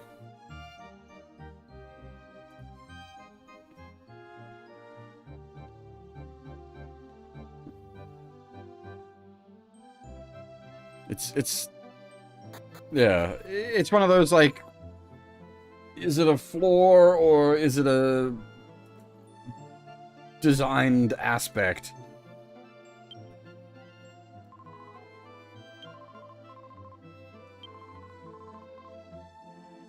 The pearl is not valuable, apparently.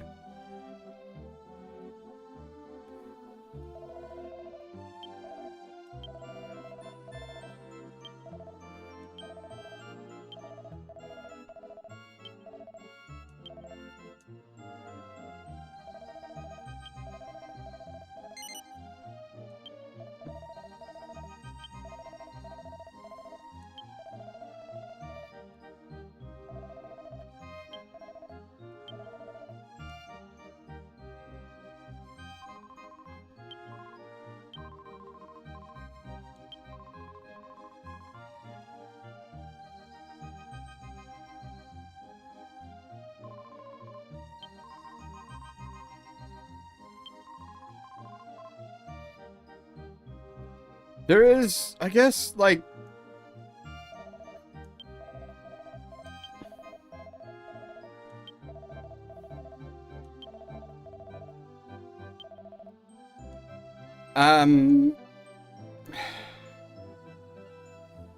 Because of it being like an isolated fishing village, they probably do have a decent amount of pearls, and without like an external trade, the value of pearls is going to be less.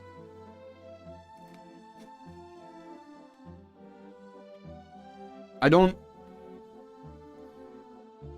know if that's intentional, or if that's me just overthinking it.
No worries off.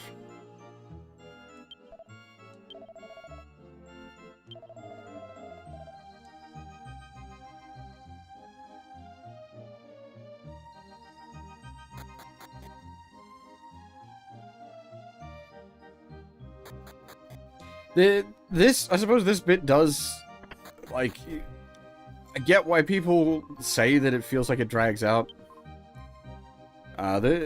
This does get a little bit, like, Nihon Falcom-esque with all the NPC dialogue updating and whatnot.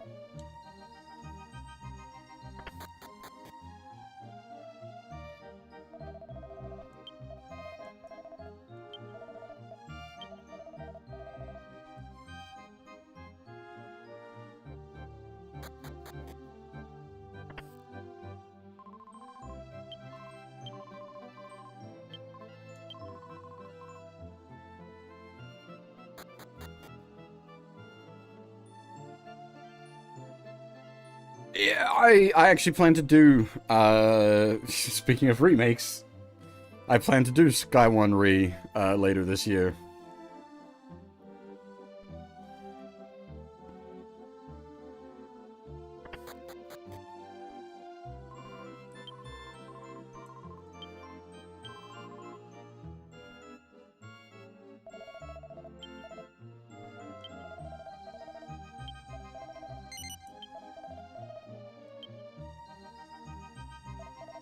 I have actually played through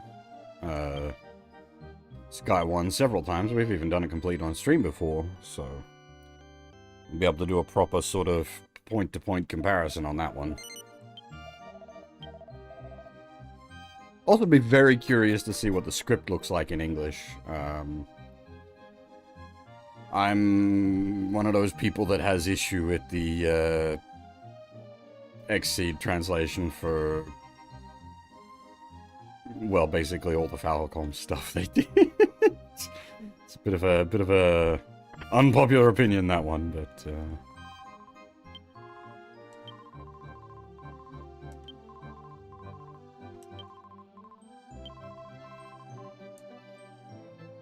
thankfully we have the Evo voice patches, so we get around that.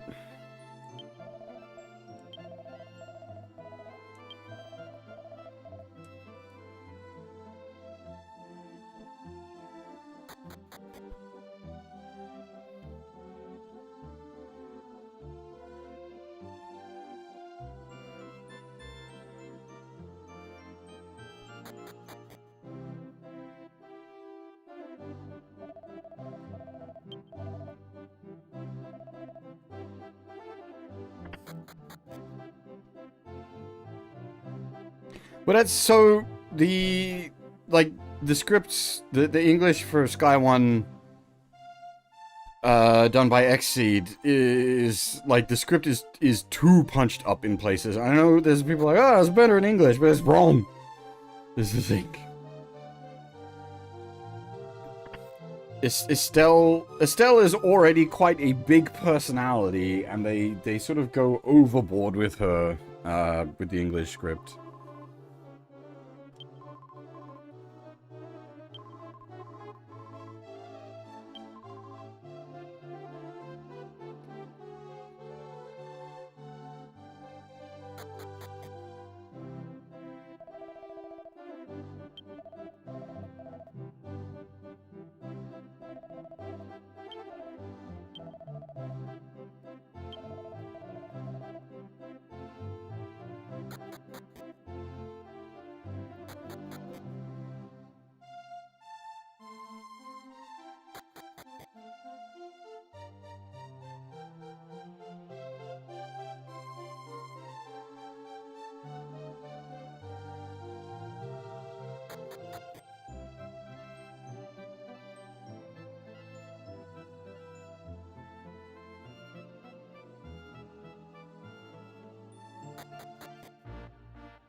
Honestly, not having encounters for this bit is probably the right call, I'd say.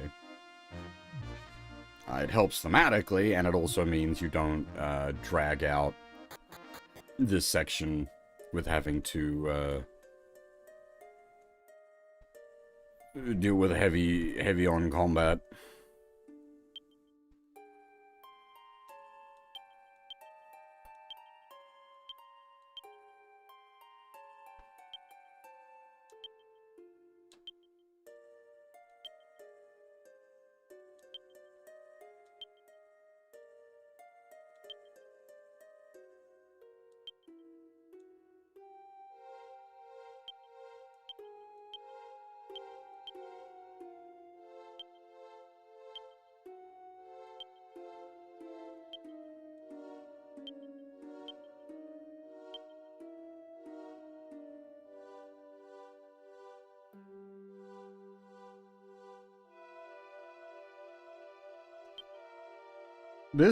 I'd forgotten sort of how this plays out, but it is very much like DQ2 with the just missed each other back and forth for a while. Not complaining or saying it's bad, or just pointing it out.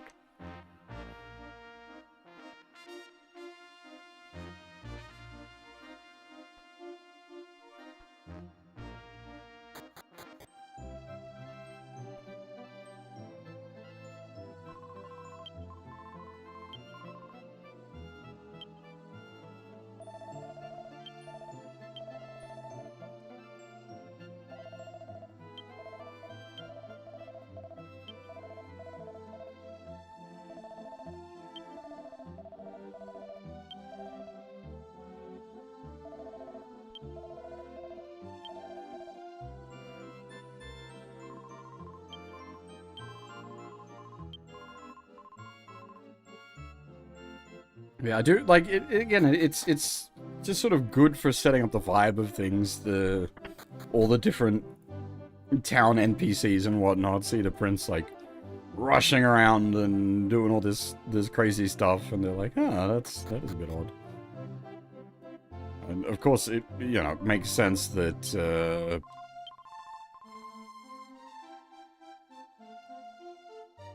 small selection of villagers would very much notice the prince coming and going kind of thing.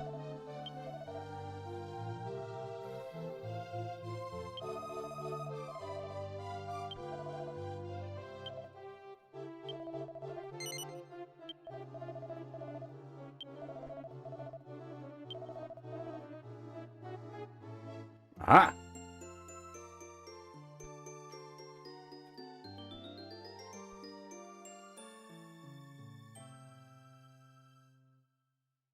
Ding! So as I was saying, Kiefer has a mighty chin!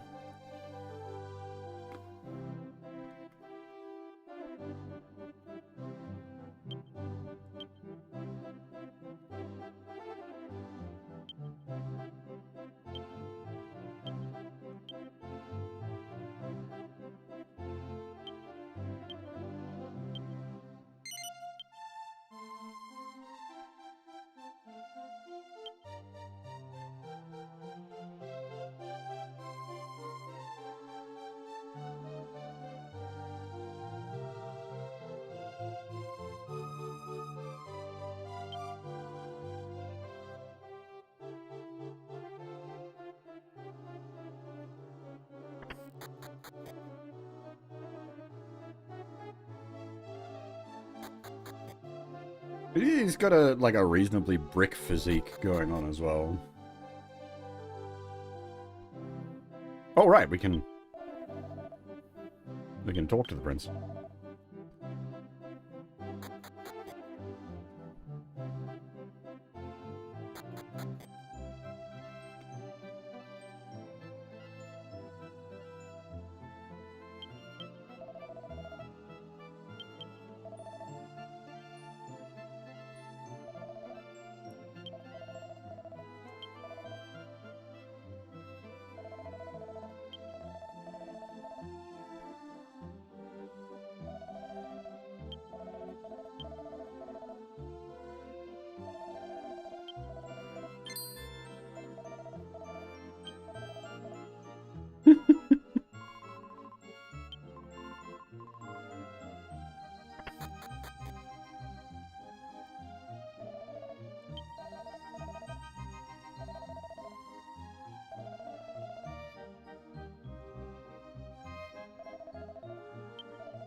Actually, I have just thought about it. There is a couple of NPCs back in the castle I want to speak to.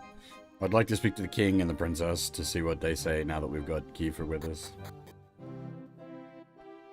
Hold on to your butts, ladies and gentlemen. We got some more backpacking. Also, this lady.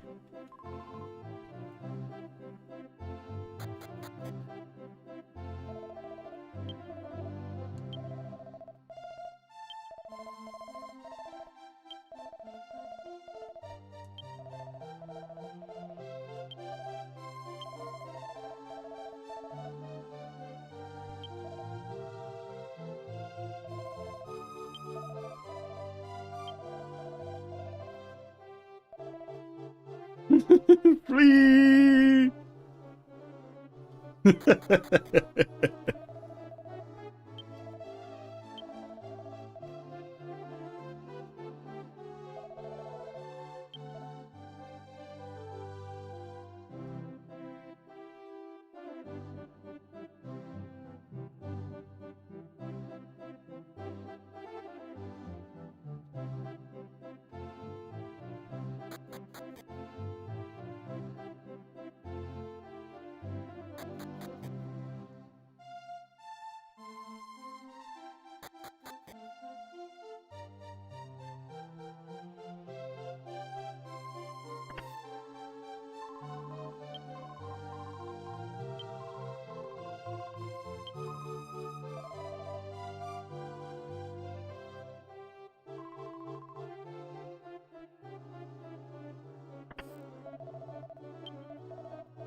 A kitchen is full of dangerous things, they say to a man with a sword on his back.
Well, that was a bit more limited.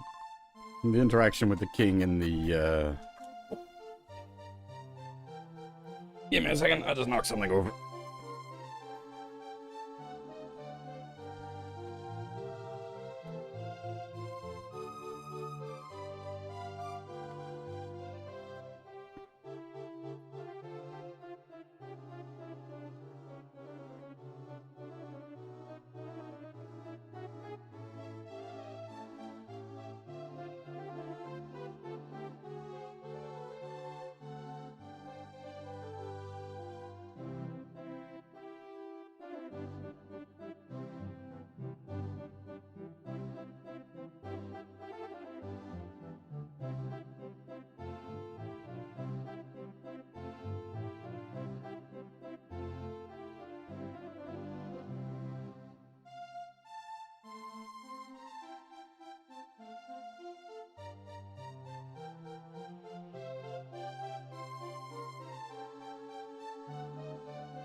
Sorry about that. No, it was not my cup, it was my snack. I had to clean it up, goddammit. At least it wasn't liquid. Could have been much worse.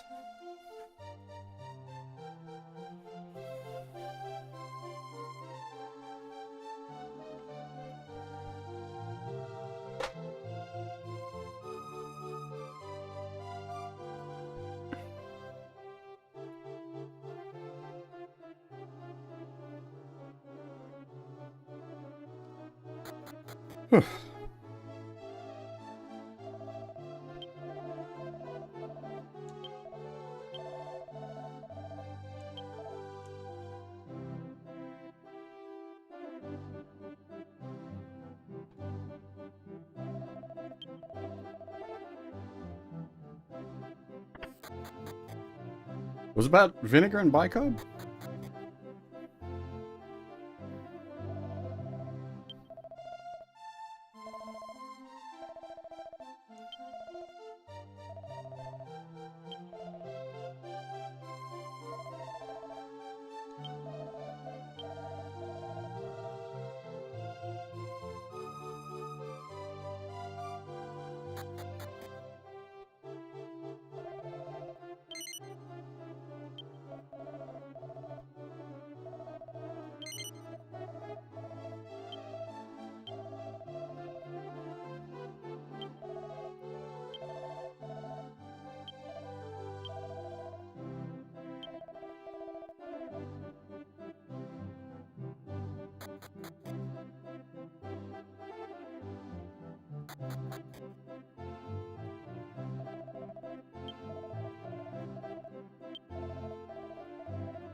And now we can get back here.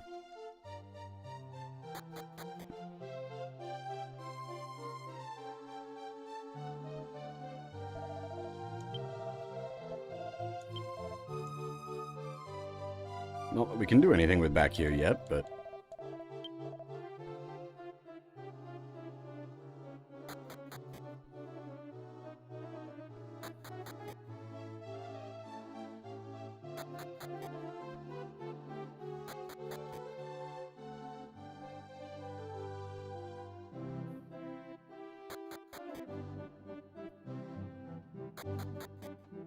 I was saying the same thing, brown guy.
Chosen one.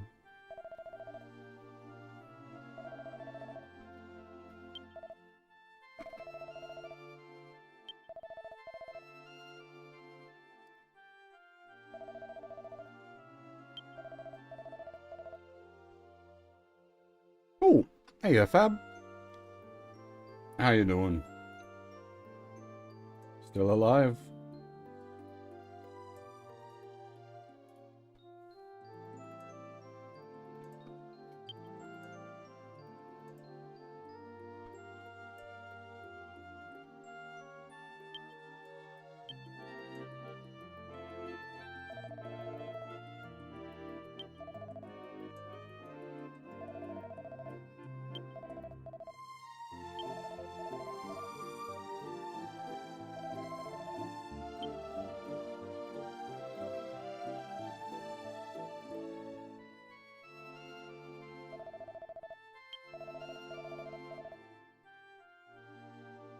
I saw that the other day. You've hit 1,000,000 bear bucks. It's terrible inflation in the bear economy.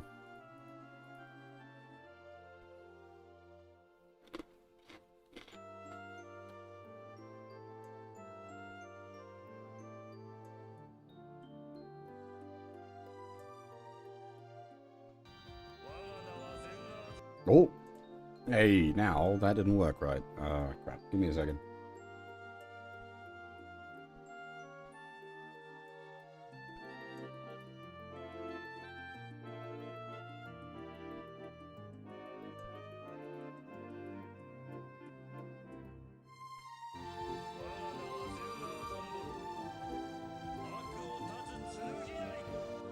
There we go.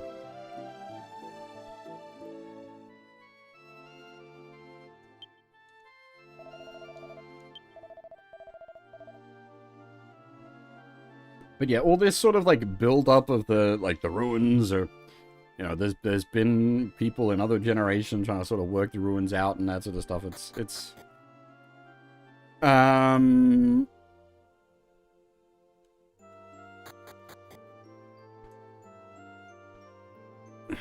it sets things. It sets the scene well, and all of this is cut in like literally everything we're doing right now is cut from the remakes.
And then the dawn came.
Unfortunately, Fab, that's just the way of the world. But I'm assuming you mean it in the sense of the poor knights.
Hopefully we can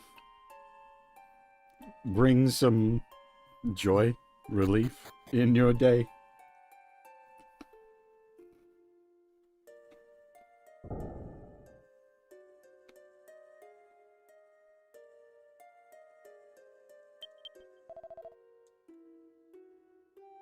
Alright. By the power of Hero Soul.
And we're in.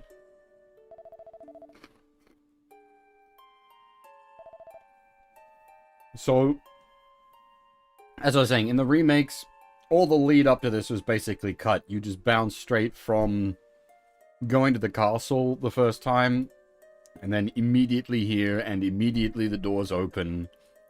And everything we're about to do in here was also cut.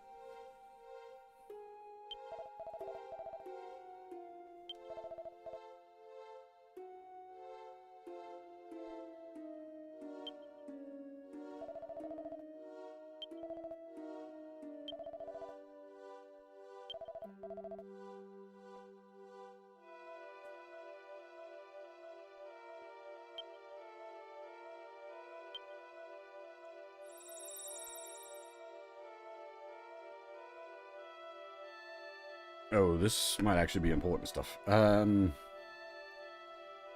saints stand in formation, guarding the ruins and pointing the way to rebirth.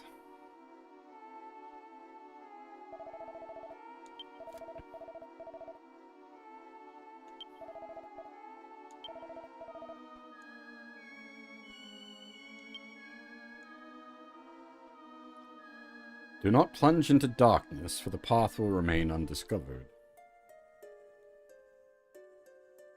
The way can only be forged through your own efforts. Once the ruins are opened, the legend will be told once again.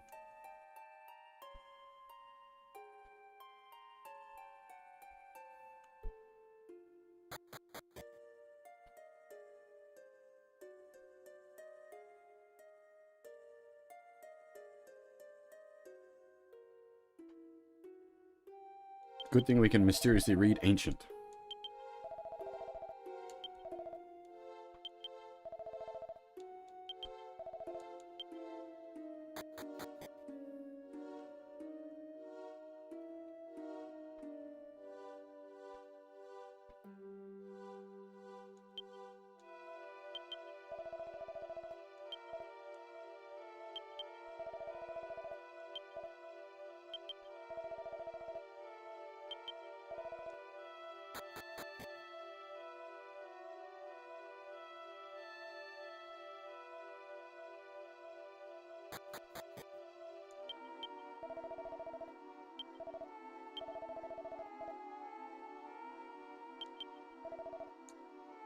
And so again, like I said a bunch of times now, like I understand why they cut this, I just don't agree with it.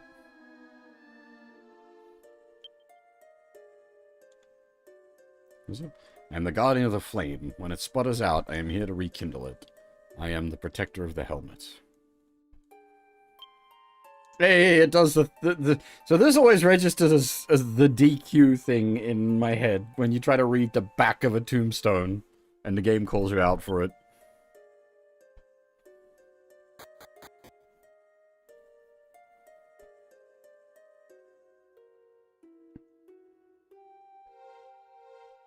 I can't remember when DQ started doing that with its tombstones and its signs, but it's one of those DQ quirks.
Oh, wait, I wasn't...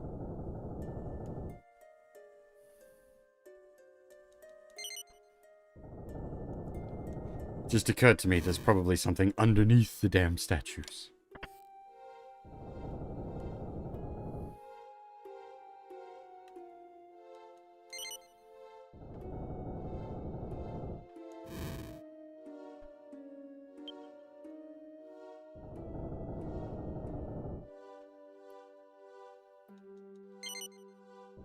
Again, this was all cut, like... It's not, like, complicated or, like, world-bending puzzles or anything, but it's interesting. And it was just cut.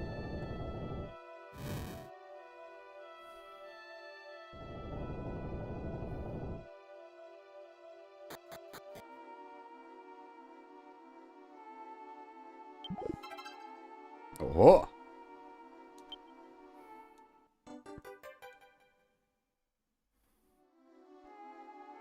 I'm pretty sure, like, all of this stuff with the Saint's armor is just gone in the remakes.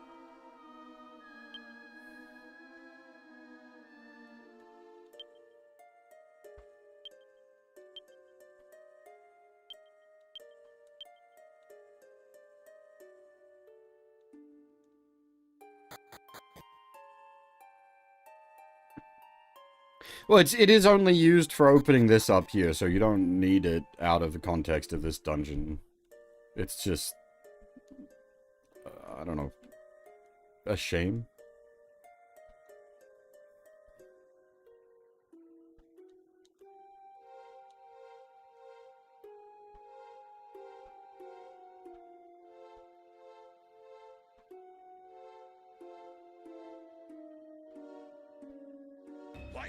Oh!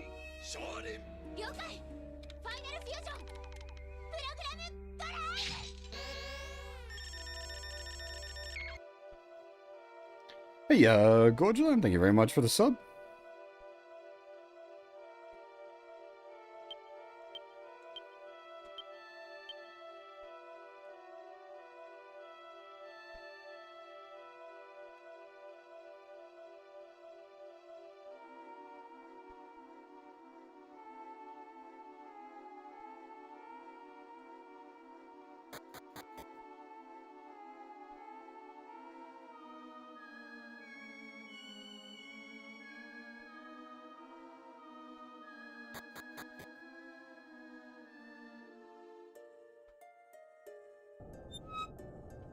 Squeak!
Ah, dang it.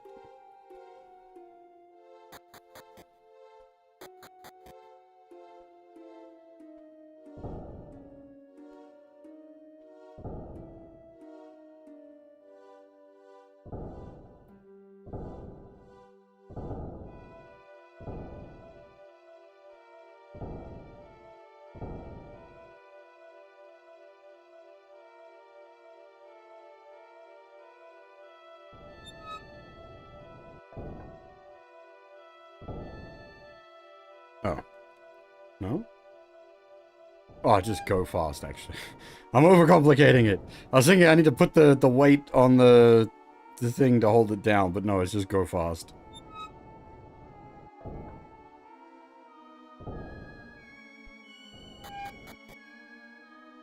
Now we're trapped in here.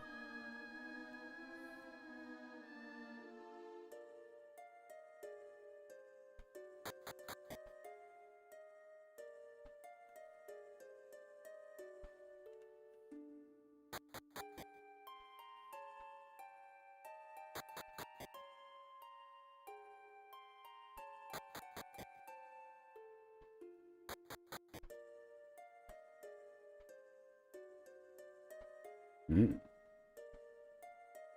We have devoted ourselves to pursuing the absolute truth.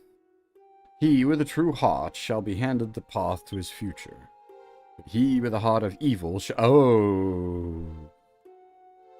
Chomper, no chompin'.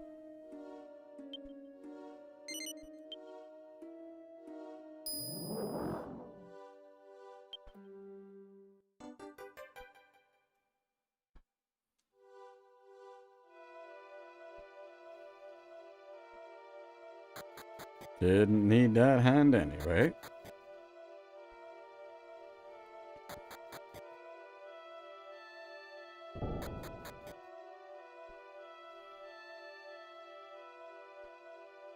This is 2,000. 4 trees.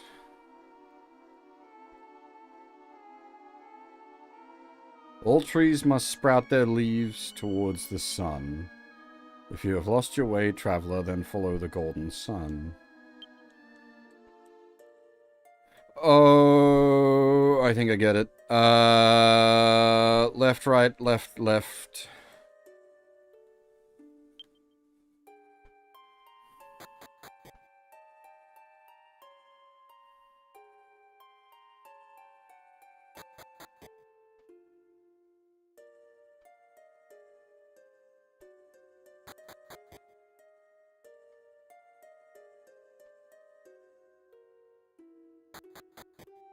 Oh, good point, yeah.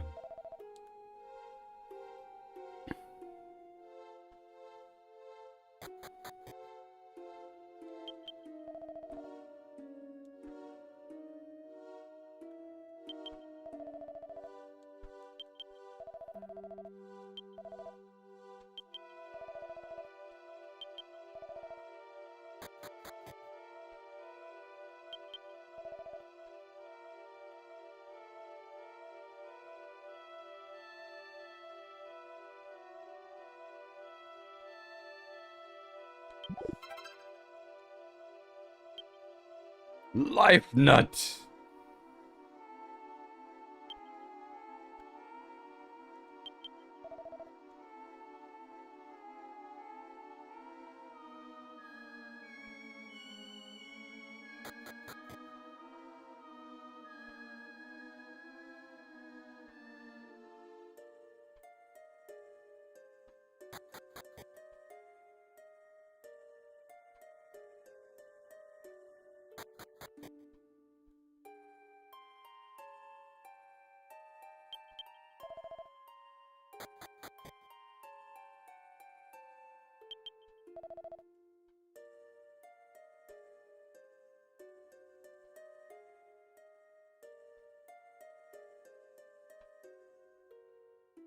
See? I've definitely had desynced audio before on Twitch. Oh, let's see. Hmm.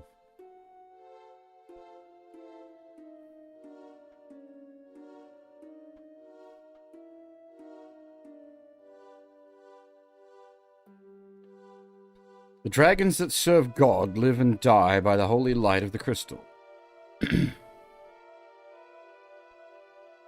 Okay, so where the crystal is raises or lowers the dragons.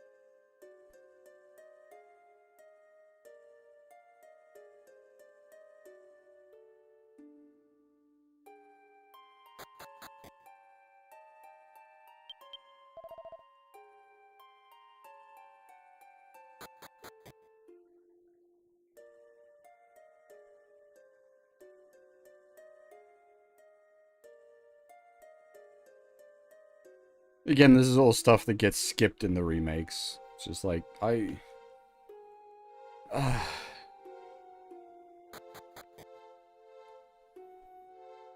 I'm so torn on it, because it is one of those, like, I get it, but I disagree with your decision.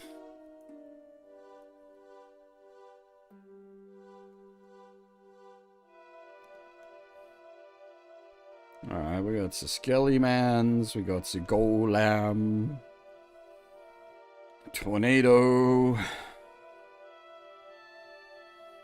the Slime, one of them flame elementals that cast instant death, and a Fishman, Gracchus.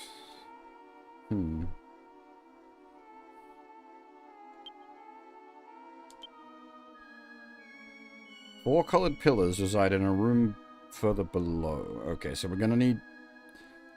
I'm assuming we need to match the monster typings up with the four colors.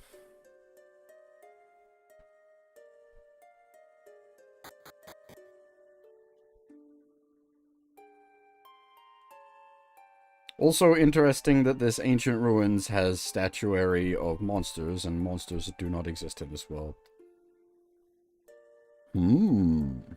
What could it mean?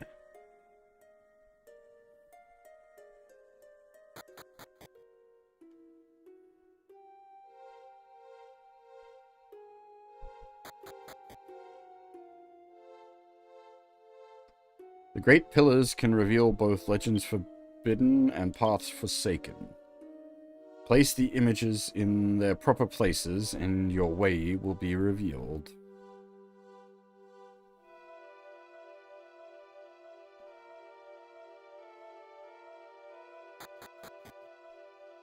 Ah, oh! Oh, that's kind of cool!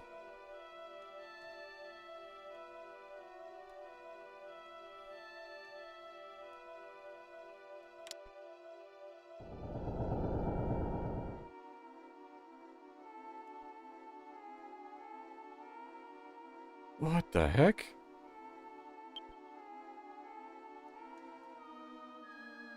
Oh, okay, I see. Alright.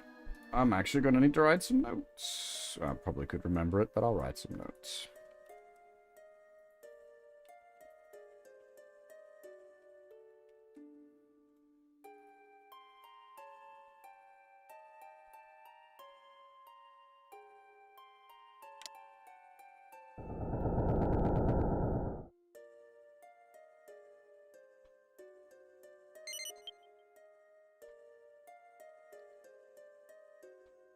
Blue is the Fishman's.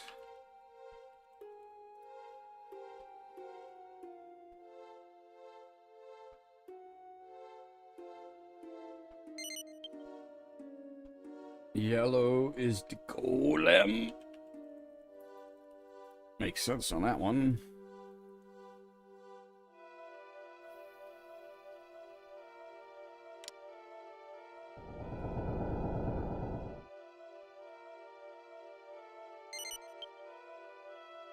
And green is the Tornado.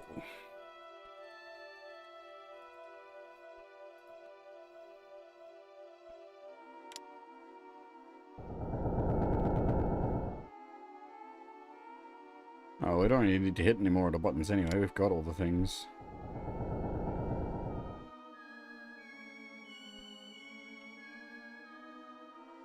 I wonder if you can suss it without, like, actually having to look through. Yeah, you can see, okay, so that's the blizzard-type enemy there, and then there's a green one. And tornado bloke. Yeah, you can suss it without actually looking through the things as well. It does actually, like, physically match up.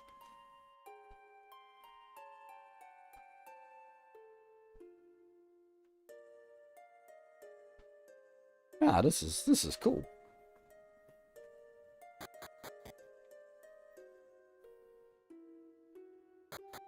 This is like, I don't know. This is a good ancient ruins to me. Like it's full of like interesting puzzly things.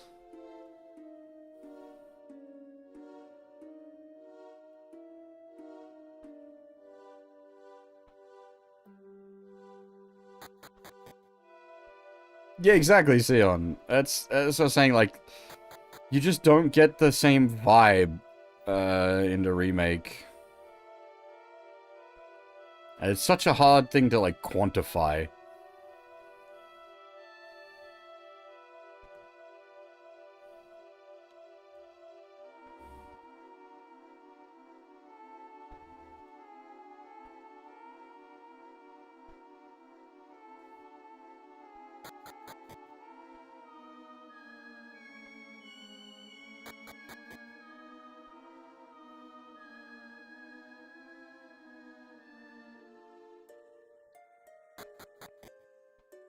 In a almost like derogatory sense, yes, Fab. It's too polished in the sense that it's too like too sanded down.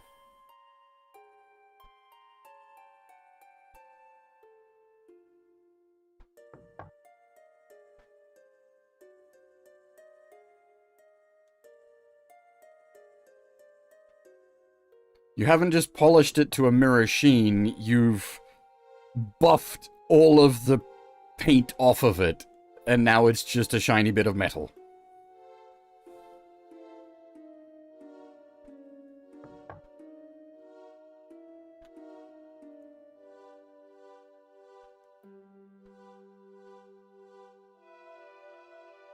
It's very nice to look at, and I'm sure it will appeal to certain people, but it's not what I was looking for.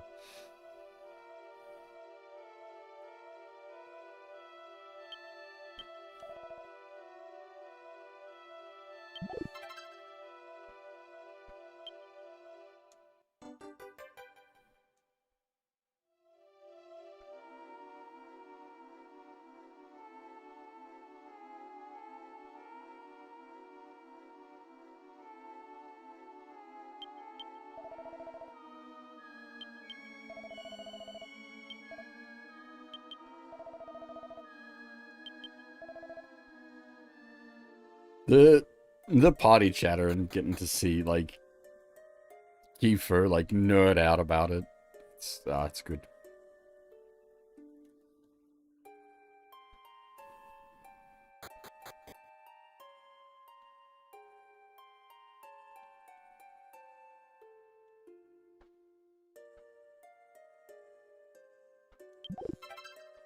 Knife!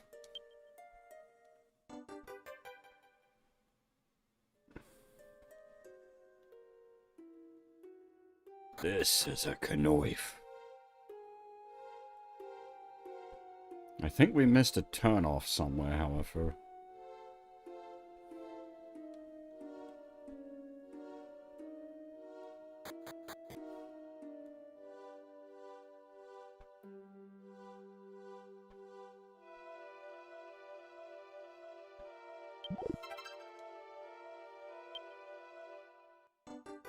Maybe not.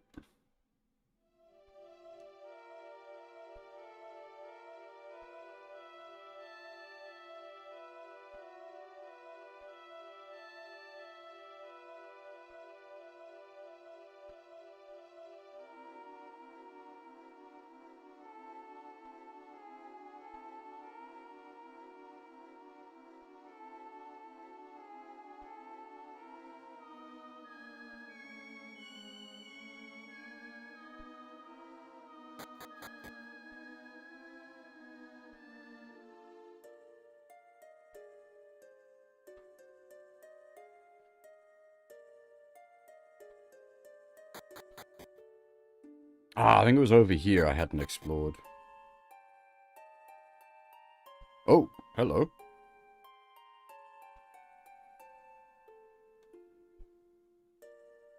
Legend of the Four Saints are written here. Which will you read? Okay, this tells us where we need to put the things. The first saint holds reign over Earth. He is eternal, supporting all life. He has become the land itself. The strength of the Earth lies in the armor that covers his body. Okay, so armor is one. The second saint holds reign over wind. Wind can become a blade of air, piercing all it touches. To protect himself, he must hold in his hand... What must he hold in his hand? Okay, so 2 sword. Or possibly shield. The third saint holds reign over fire. When he is angered, his flaming soul cannot be contained. Only a cool head can resist his unrelenting force. Alright, so 3 is hat. The fourth saint holds reign over water.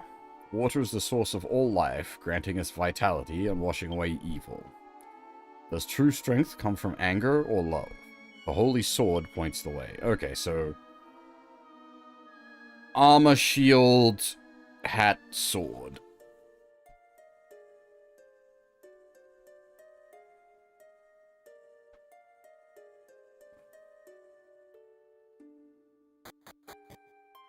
Armor, shield, hat, sword.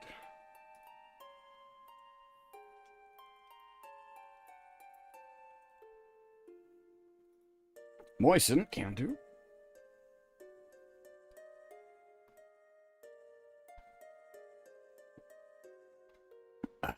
Oh. Oof. That coffee's a bit strong.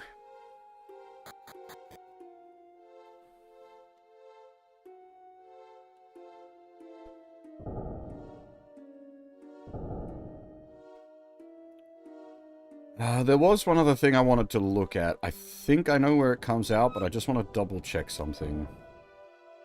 Bollocks, I stuffed that up.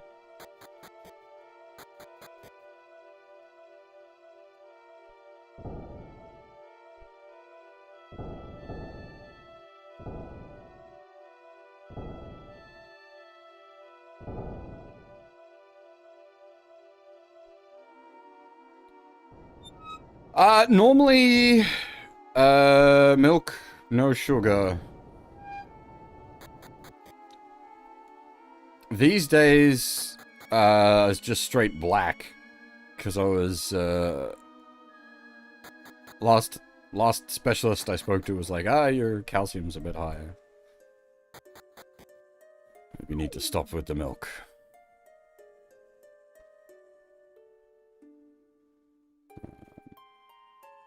So at the moment, black. Black like my heart. Not even too much milk, just, I've got medical issues.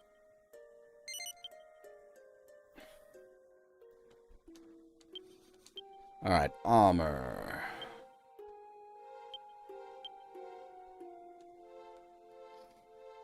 Shield.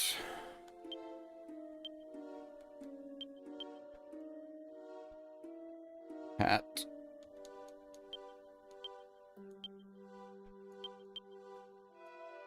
Sword. I like tea as well. Like a whole bunch of different teas.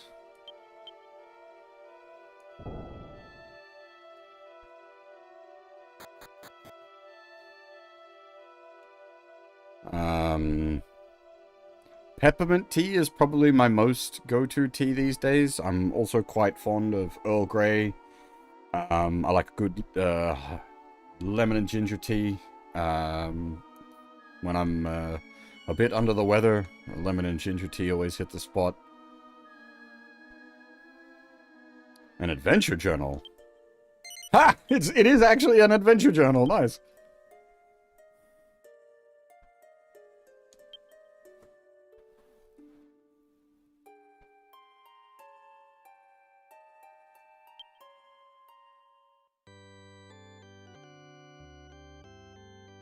Well, I'm not like, so I'm not a big coffee connoisseur in a taste sense. I do just drink it to keep me going. Which is why I'm just drinking cheap instant crap. Well, it's not even cheap these days. It's not like the instant that I drink isn't like the cheapest bottom of the barrel stuff. It's I keep saying it is. It's not. It's all right.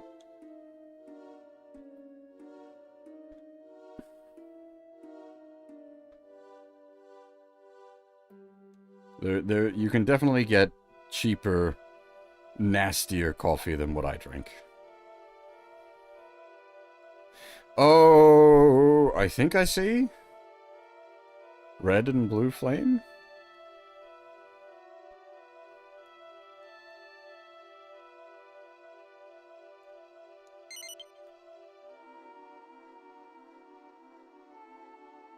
Is it that simple?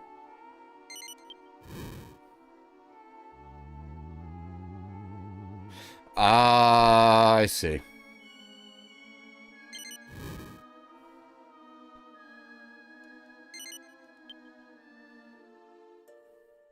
Yeah, that was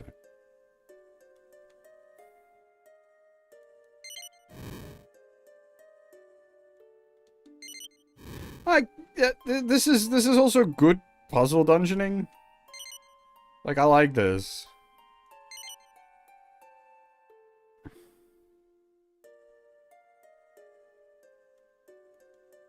And like it's this is just completely gone from all the remakes.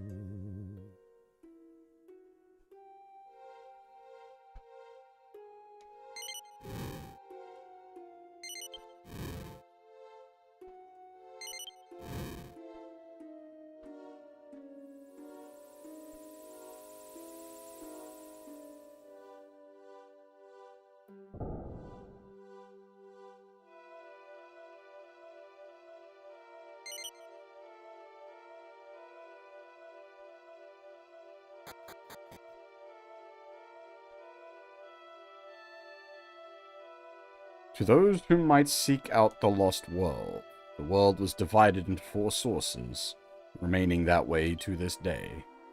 Return the artifact to their rightful place. Only then will the world reveal its true character.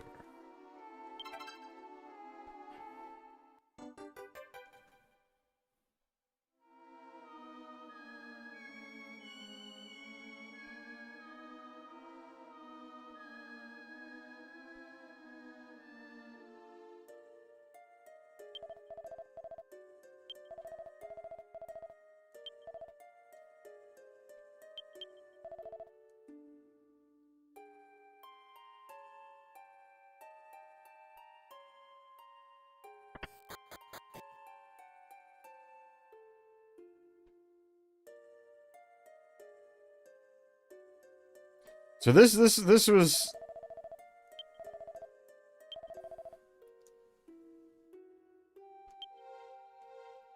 This is one of the big things I was complaining about in the remake, is, like, basically all of this is just gone.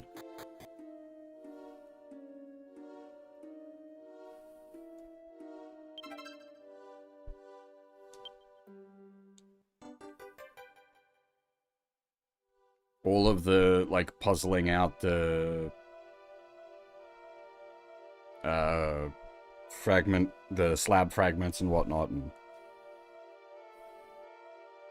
like this is all cut down. Like everything we're doing here, all this whole ruins is cut down to a single room. Not enough room here. What do you mean not enough room here?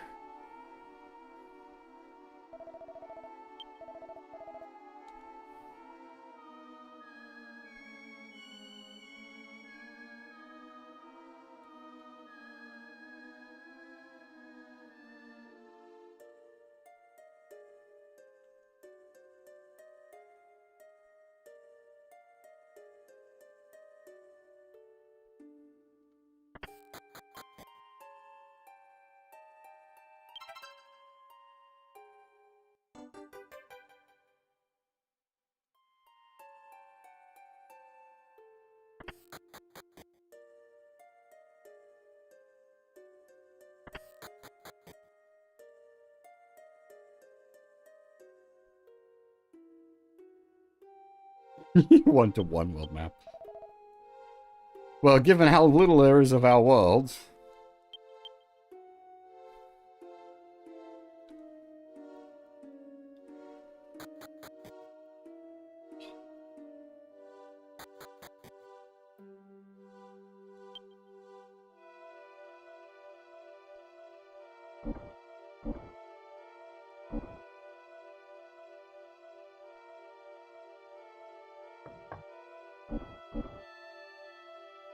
So yeah, this is another thing that the remakes cut out, as I was saying, is the, like,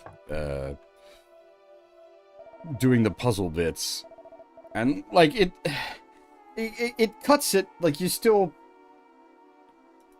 got to find the shards, and then you just click on the pedestal and it's done instead, which it just... It's...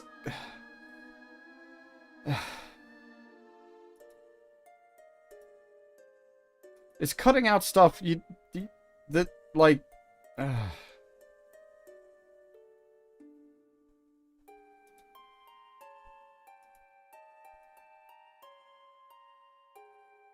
I don't know how to put it.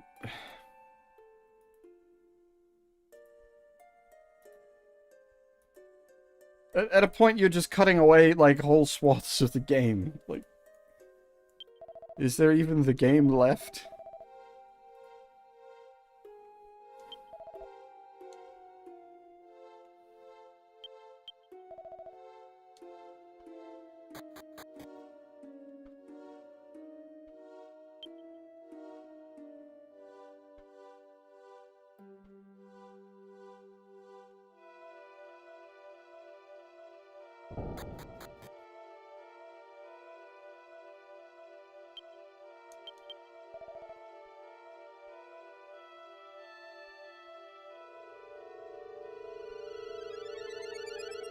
Woobly woobly woobly woobly woobly.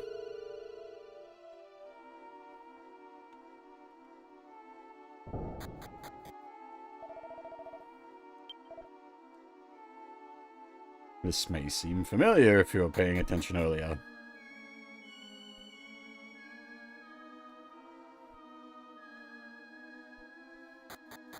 And I think I did mention this in the, like, when we were playing the demo, was that all of these extra bits of the island and shortcuts and whatnot were cut. And it's just...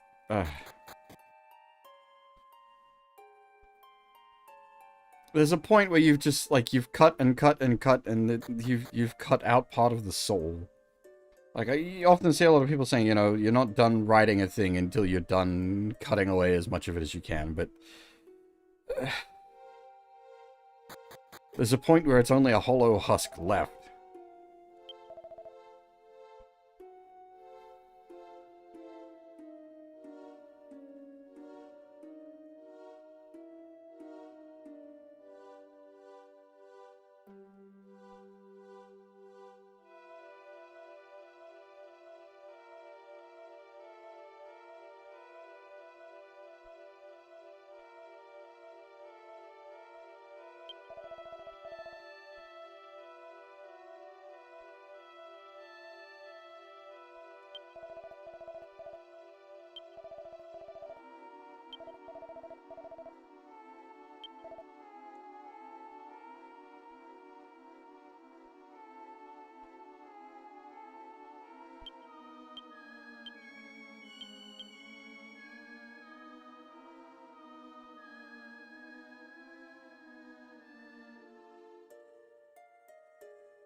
Yeah, and, like, I've seen, like, some of the like, commentary towards Re that was positive was basically like DQ7 Re is effectively like baby's first Dragon Quest. It's a streamlined, all edges sanded off Dragon Quest.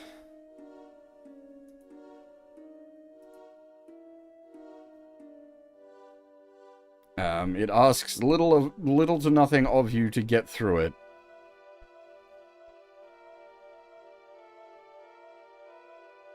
And as I said, some people that is going to have an appeal. To me, not so much.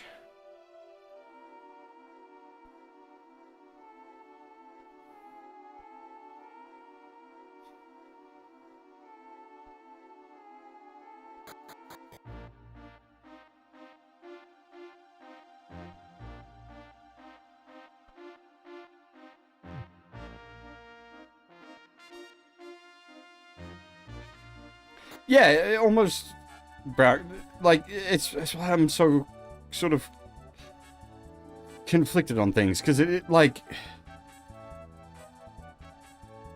their goal was to basically make DQ7 the opposite of that, because its reputation as that is considered a negative point, whereas I disagree.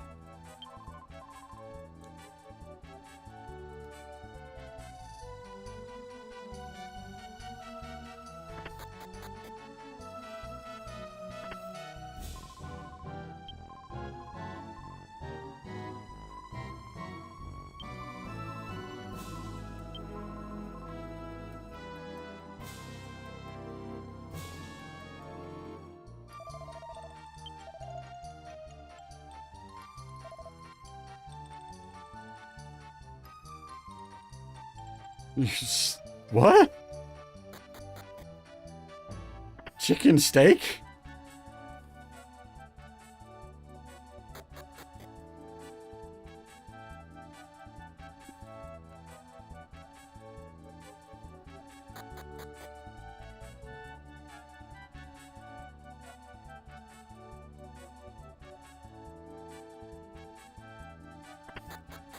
Wait, do you mean in the context of like...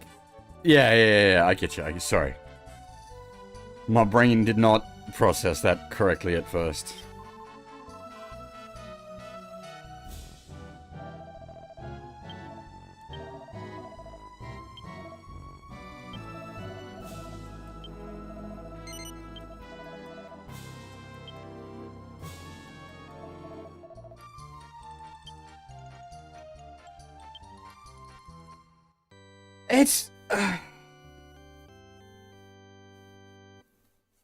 It's complicated.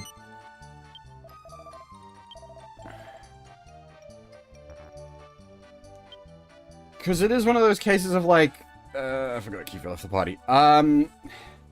If you don't know the original, and you don't know you're missing out on so much, and you don't mind that there's like little to no challenge left in the game, then you probably have a good time with it.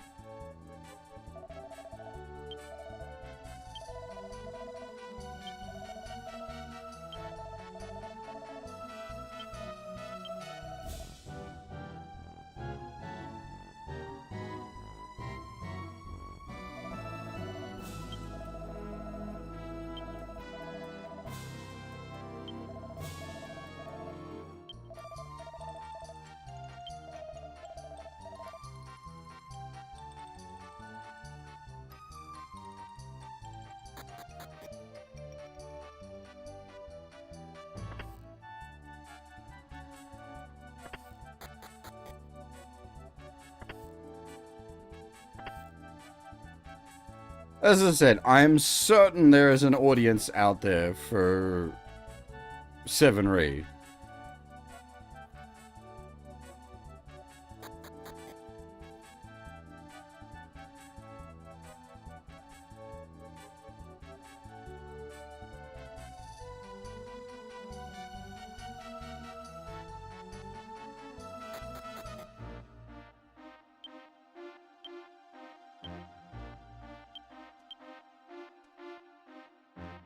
Map.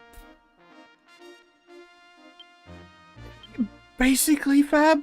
Like, yeah, it's an unfortunate way to put it, but that's probably not wrong.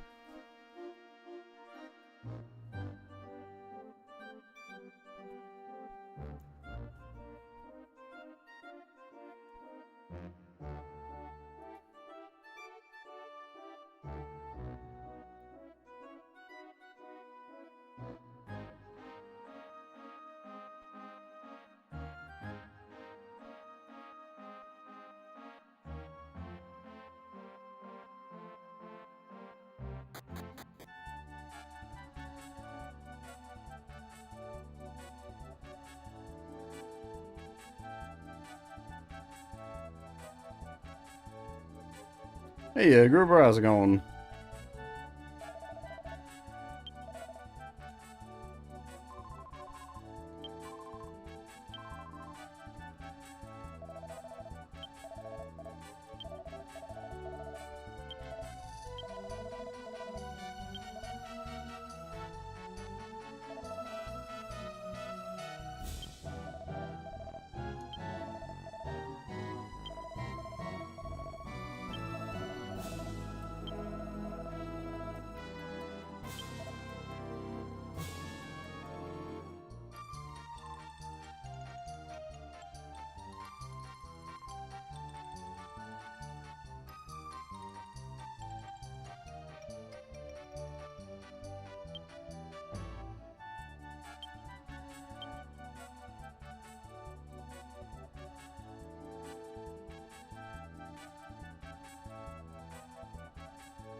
Before we head home, I just want to check in with Maribel.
Grind is... It depends. I'm not... Like, I never set out to play a game specifically to grind. But I try to... how to put it? Like, consider matters when playing a game. So, like, doing, like, a DQ game or a, like, the dungeon RPGs that I've been playing. Like, I don't usually, like, set out to grind unless something's gone wrong. But I do try to take every encounter that comes my way, kind of thing. So that I sort of incidentally grind.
What an asshole.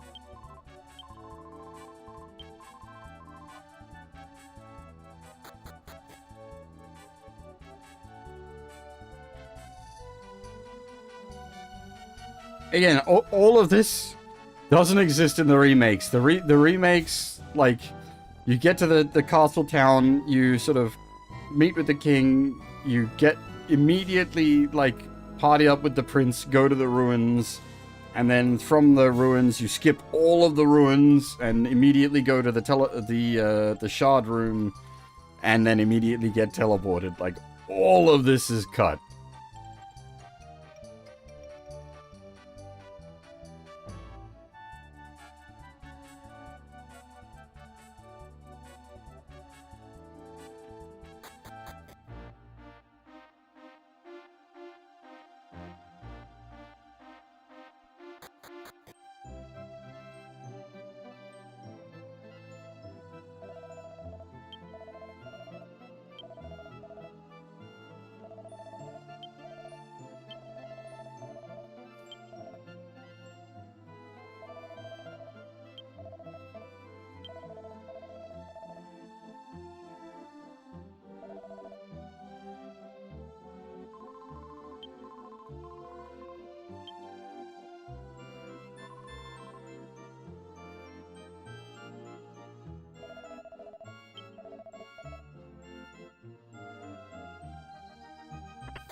I would not be having a good time in this town. I don't like seafood.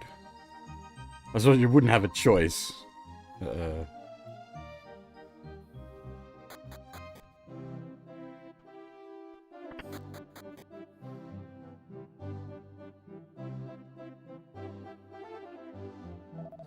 Nah, never been a fan of seafood.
I like plenty of other things, just not so much the seafood.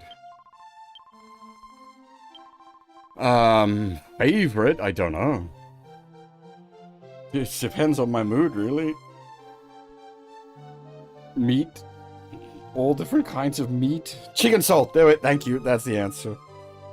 The correct answer. Chicken salt with a side of chips. Flavored carbs.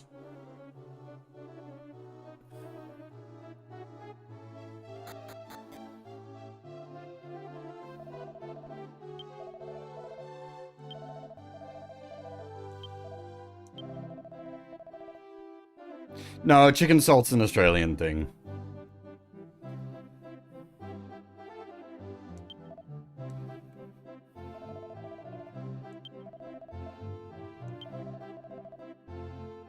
It's effectively like salt, but with a different taste to it.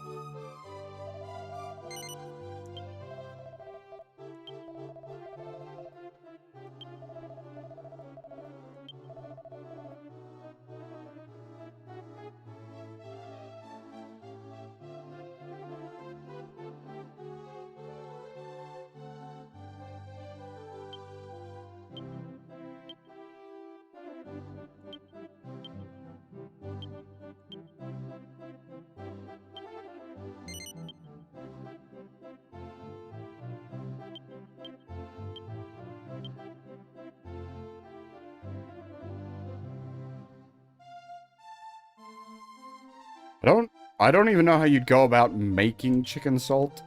I just buy it.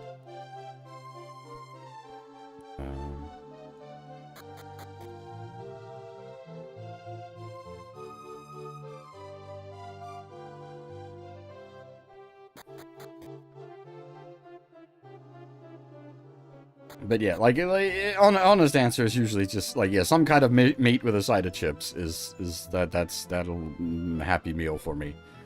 I like lots of different like meat and chicken and lots of things involved therein. I'm just trying to think, like, what did I pick up when I was shopping today? I've got some, like, beef and some lamb, different kinds of dumplings, chicken dumplings, pork dumplings, beef dumplings.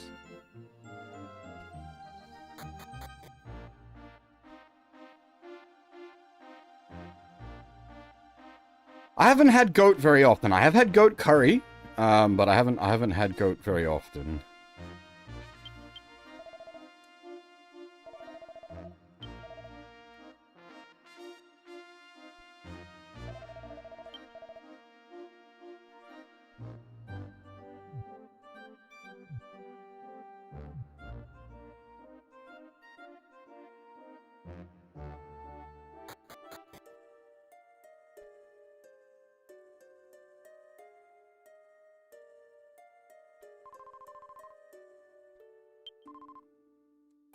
Oh, we've been sussed.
Unfortunately, this is non-voiced in this version, but yes, Maribel is voiced by Aoyuki in all voiced appearances.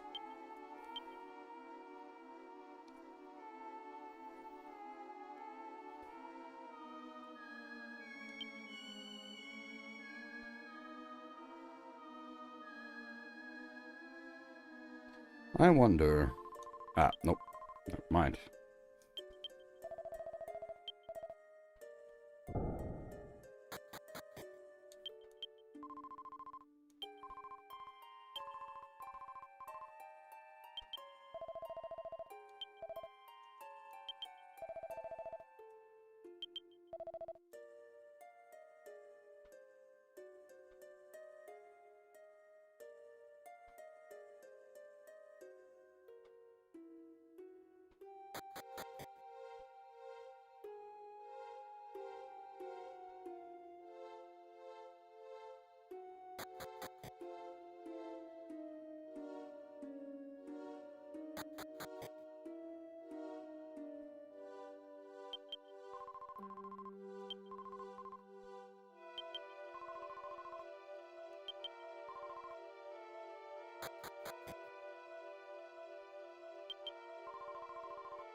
I do like that she's got, like, a unique line specifically for seeing this room for the first time.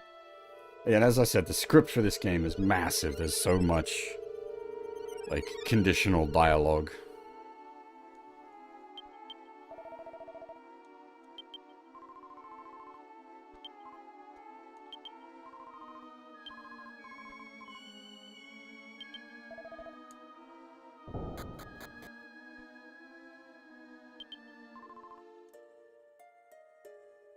Yeah, well, I had the script up earlier today. I can pull the script up again. Baba, the enshrined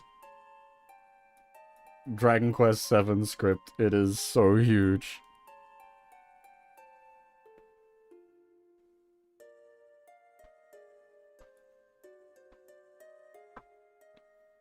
Any excuse I get to show it off.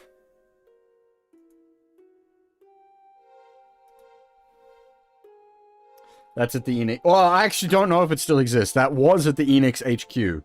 I don't know if that's still around. It was for quite a while.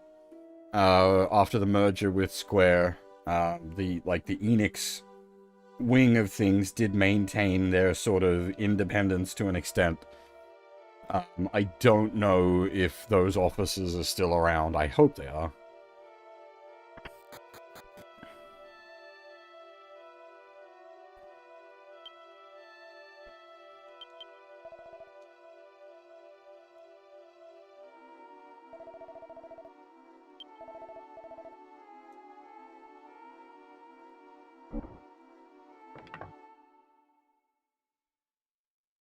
I doubt they're open to the public. Maybe some you can.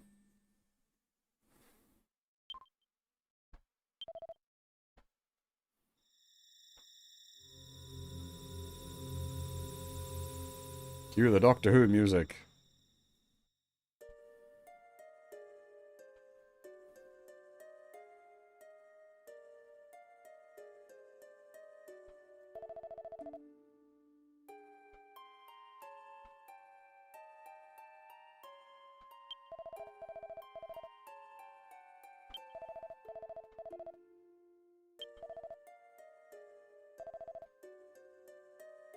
Oh, nice.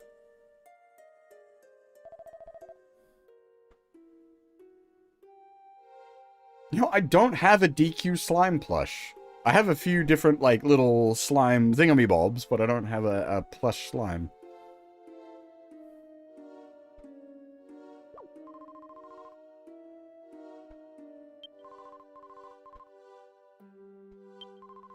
I do not have the controller, unfortunately, Fab.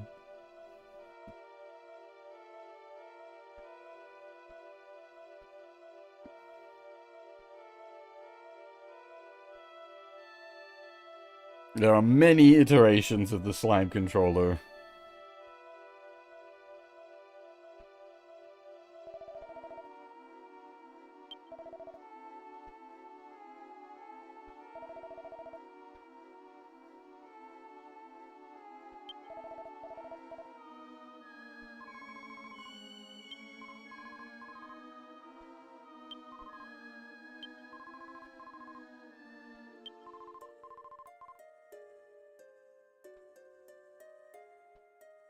Where exactly are you off to, Maribel?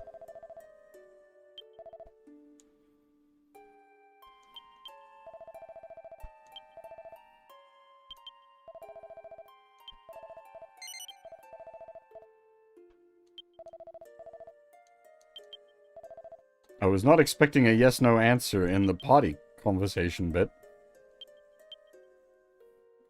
I mashed through that faster than I had meant to.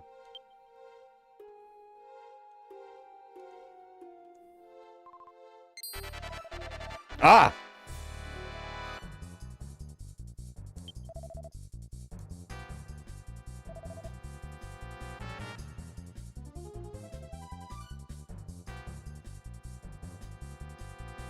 Now, we have just passed the 4-hour mark. Do I do the most stupid bullshit?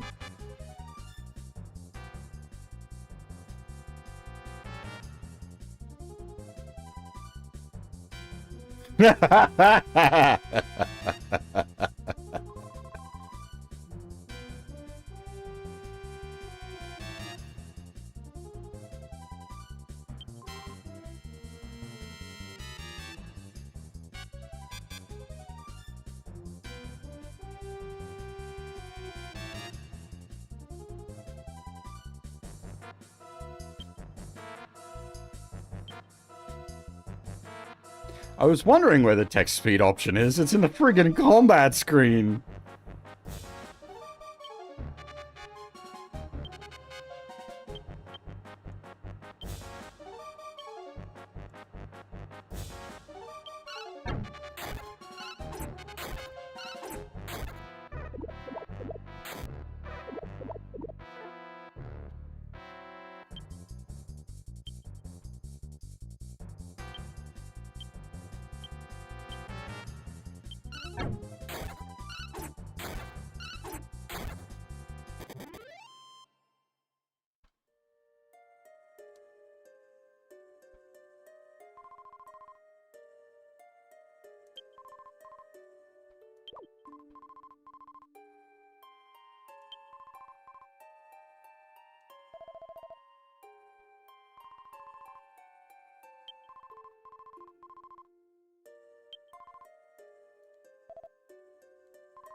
Surprise! Monster.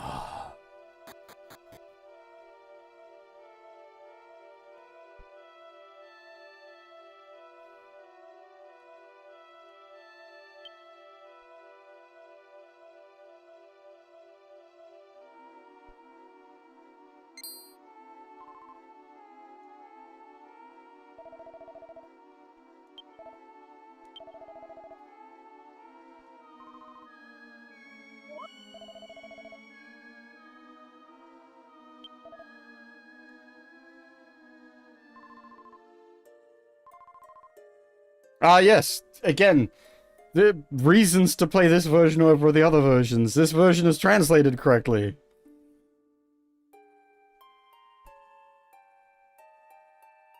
For some reason, her name is Maeve in the updated English translations. Her name is actually Matilda. And, like, in Japanese, Matilda.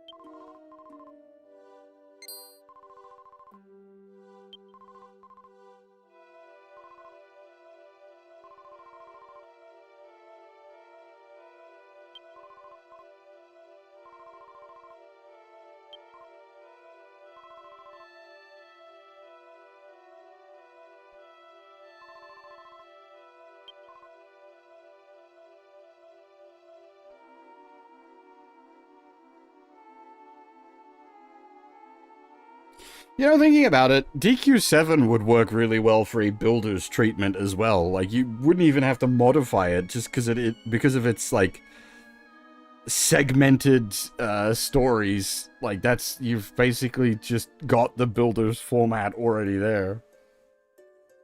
It's a shame we'll never get another builders. Probably for the best, but also a shame.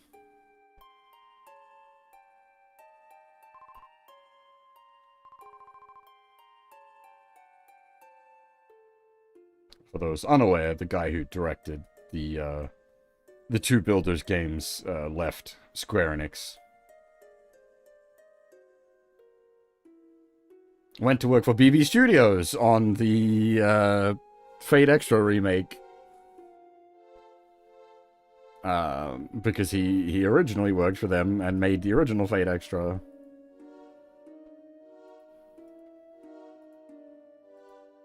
Weird career path that man's been on.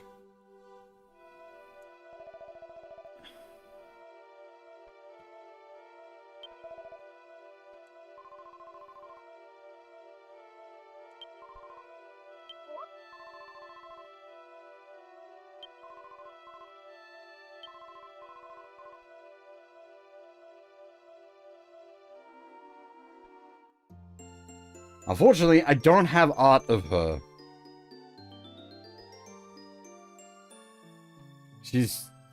I mean, we know this from having played the game previously and having played through this bit in the demo, so it's not really spoilers, but she's not in the party for long. She's in the party for a very brief time, but unfortunately I don't have art of her.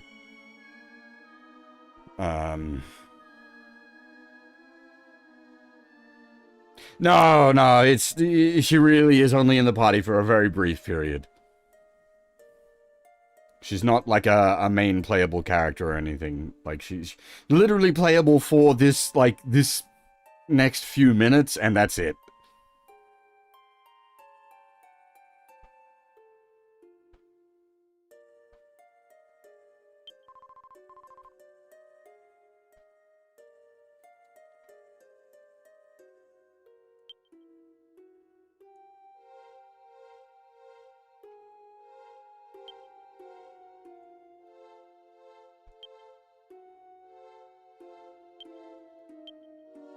She's gonna be here for a little longer, because I'm gonna take the break now, but, like, she's not even on, like, she's not even on the info screen. We can't adjust her items. She's not on the info readout here. Like, this, I mean, she's not, yeah. I'm pretty sure she's just here to get us to the next town.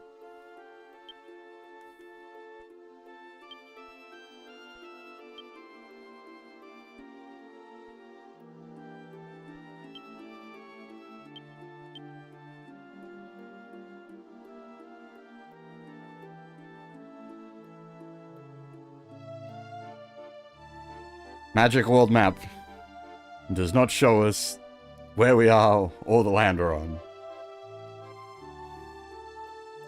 It even points that out in the actual text. That's cool. I like that. Good. That's a good bit of detail. That's actually really good.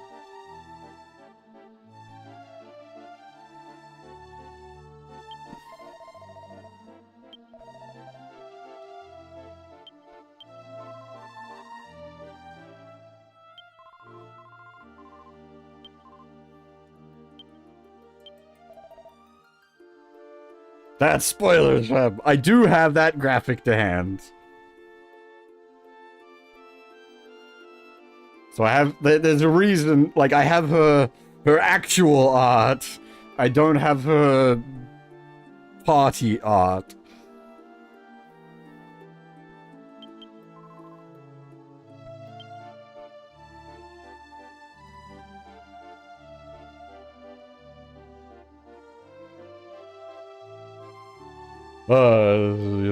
Getting on spoilers here. I am gonna take my break now. I do need to get up and have a stretch. My legs cramping up a bit.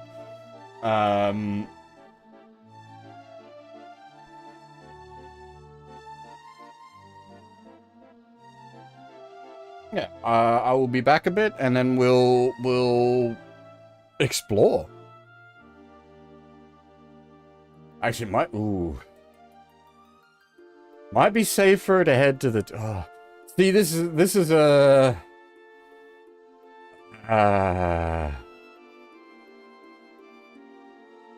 Because we've got her with us as like uncontrolled backup for the moment. I'm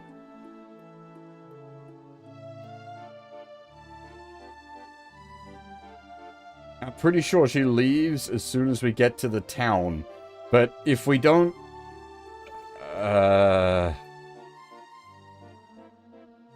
Because we can't save until we get to the town, so it's like, how dicey does it get out? I guess we'll wander around and see what the fights smell like, and I'll make up my mind.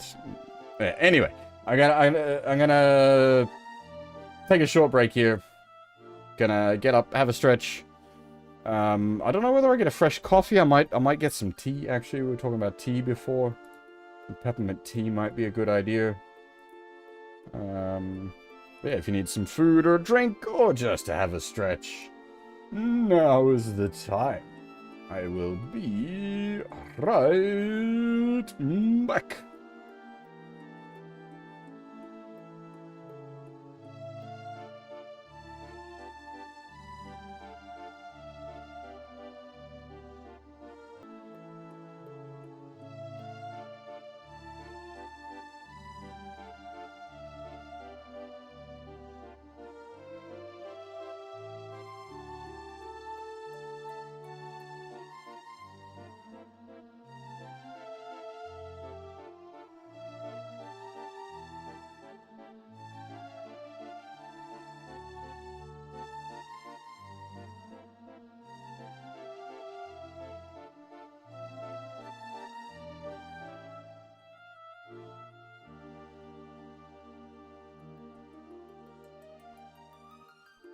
Alrighty, I am back.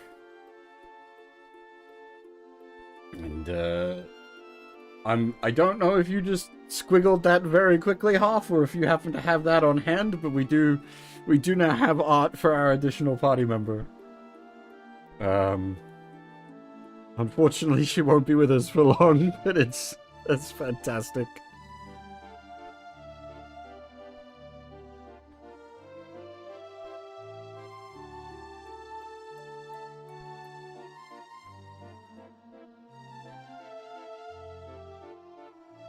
Okay. Right.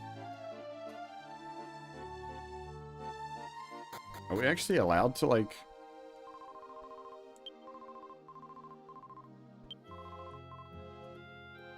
Nope. Not allowed to go there.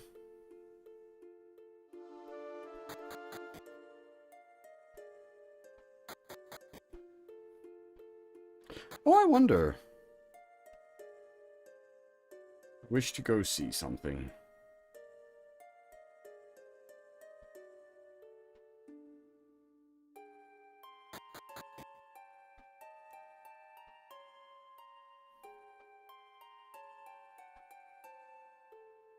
Okay.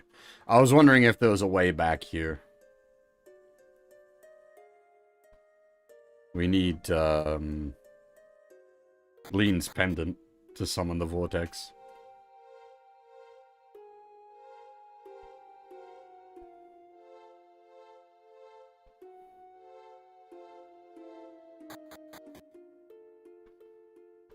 You know, that is actually an incredibly appropriate, now that I think about it, as Toriyama as well. Plants!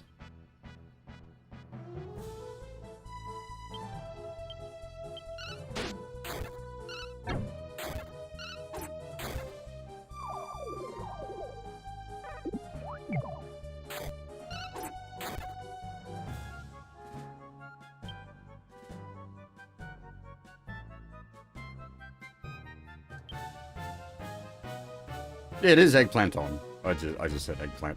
Hey, Tengu, how's it going? Yes, this is the original PlayStation.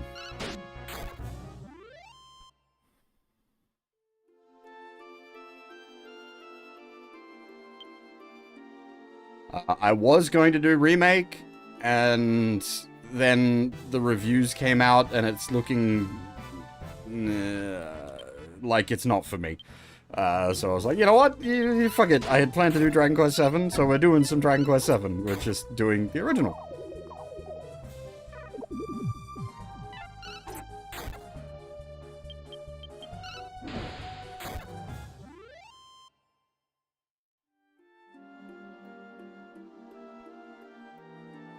So yeah, the animations are great. The sprite work is fantastic.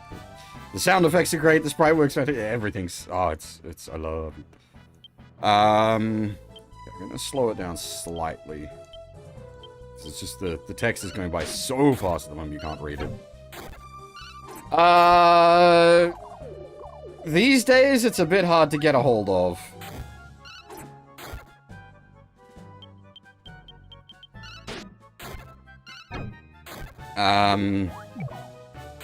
There are plenty of ways you can acquire it and play it via non-official means. But officially, the pretty hard up. Like you'd have to just buy a second-hand copy.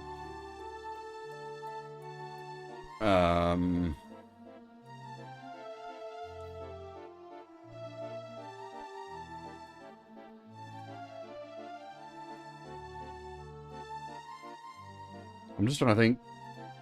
Did it get a PSN? I think it got a PSN. Did it get a PSN release at some point? I don't remember.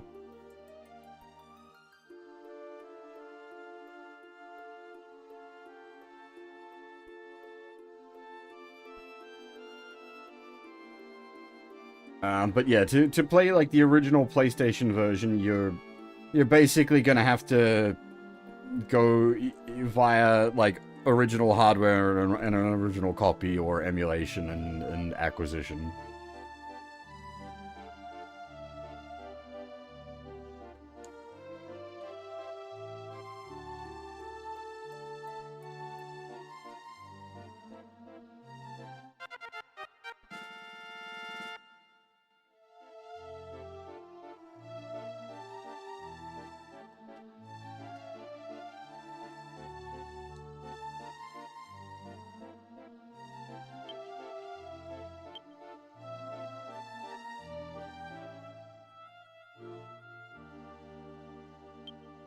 And it is sort of interesting. They have different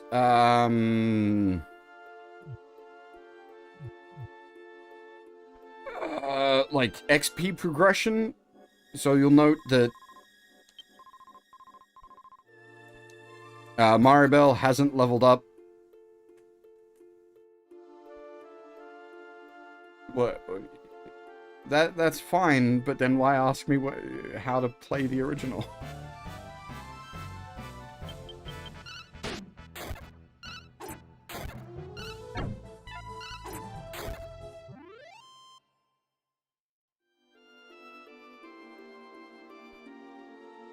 The 3DS remake's different again from the just released remake as well. The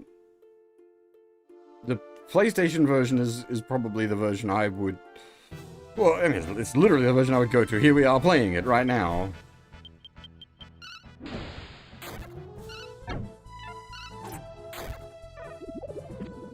That's what I just said. Acquisition and emulation. I mean, I own legit copies of this game anyway, so...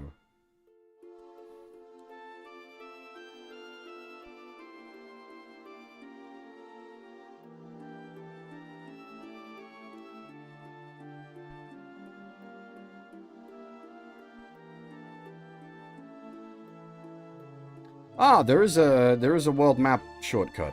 That's handy.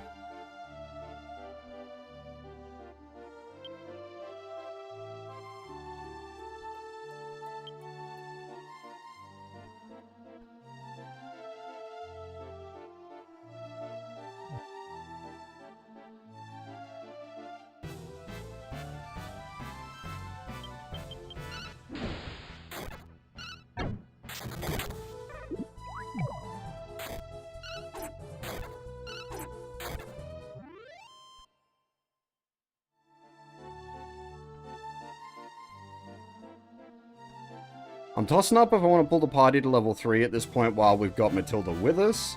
Because we really do not have her with us for long. And she, like, significantly speeds up the process.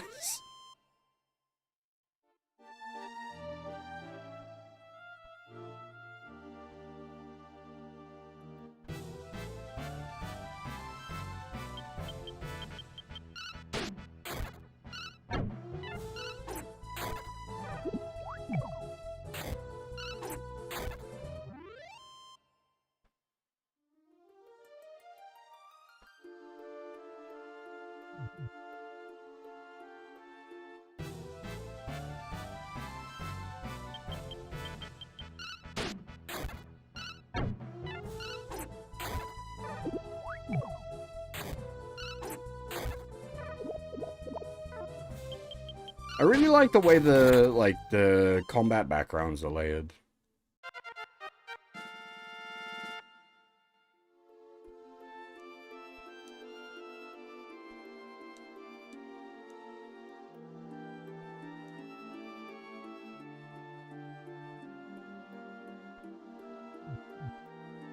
Wait, did he get... What? He got MP restoration on level up? But not HP? But what? But Maribel didn't? What? What? I am confused. I'm sure this didn't have restore on level up.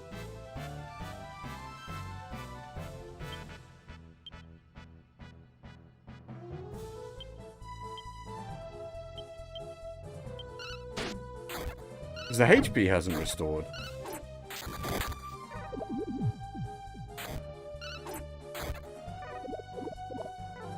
No, I hadn't used any MP, but they were at 0 MP.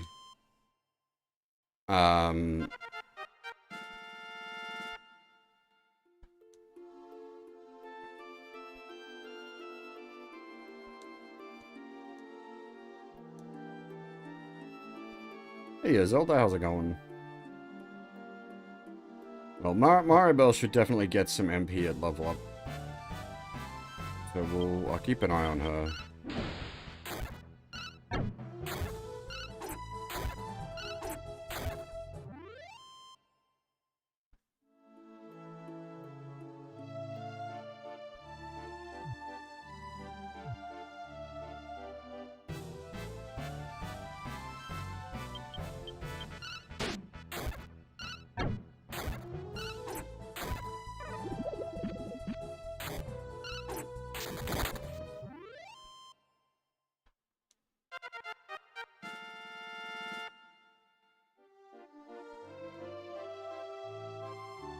Okay, maximum MP rose by 5.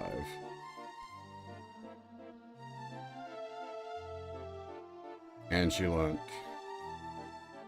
Interesting. Maybe it's from learning a spell? Curious. Because it hasn't healed her, but it has set her max MP.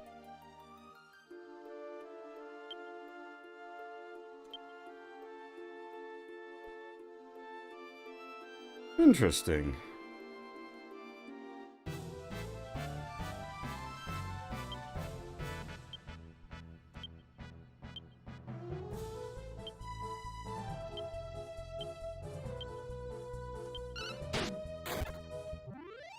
Never mind. I was just gonna try out the magics, but one slime. Not gonna live long enough.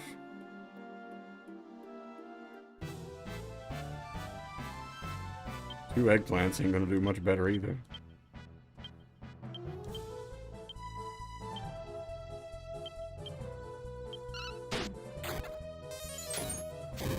Woof!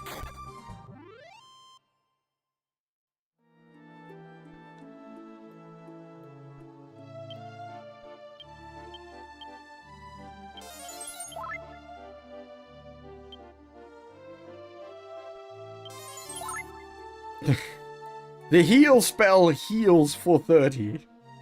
We barely have 30 max!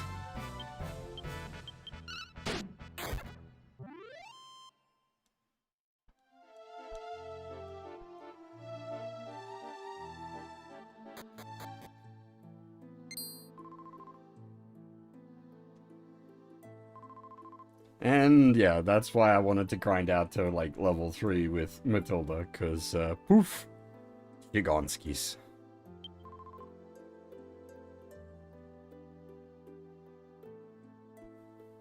Hey, Tiger, how's it going? And yeah, I was originally gonna stream 7 Re, and I was like, I'm really not feeling it, especially after looking into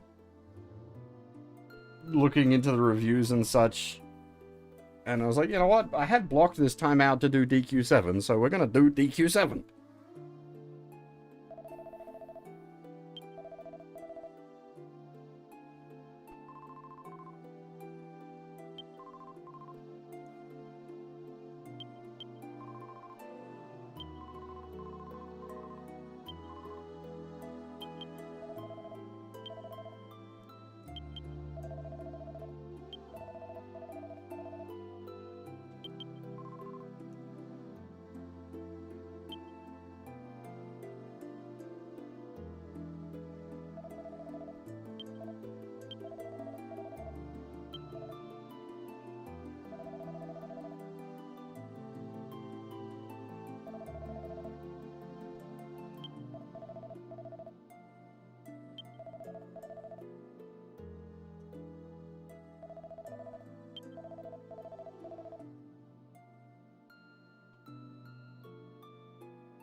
It's complicated.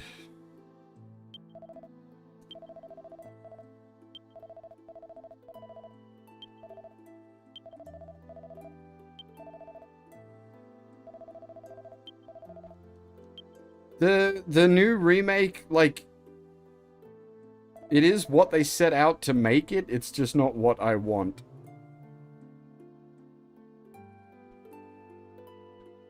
Oh, interesting, that didn't work? Is it exclamation mark Dragon Quest? That's now very out of date, that video, my goodness.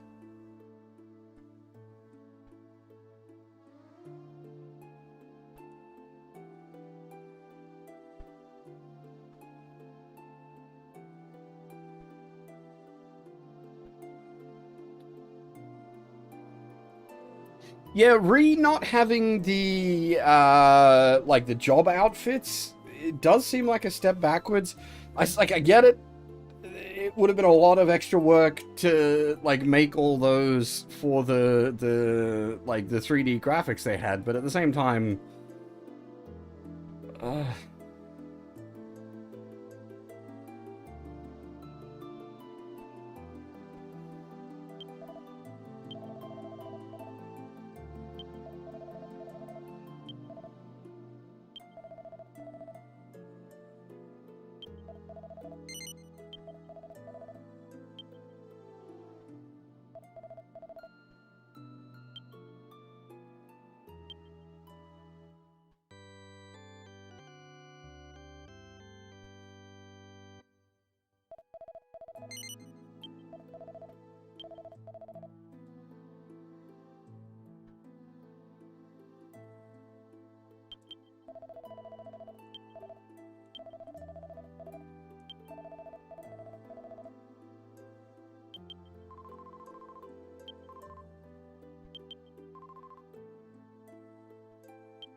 I actually don't...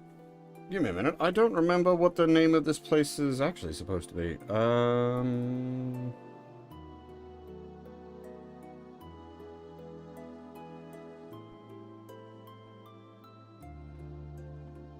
Oh, this is gonna get complicated.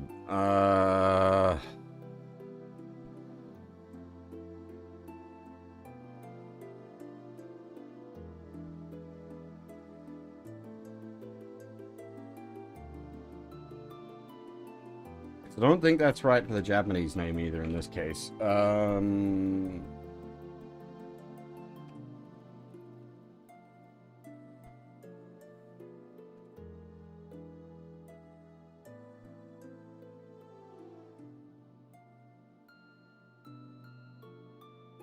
Udoparuna? Woodpana?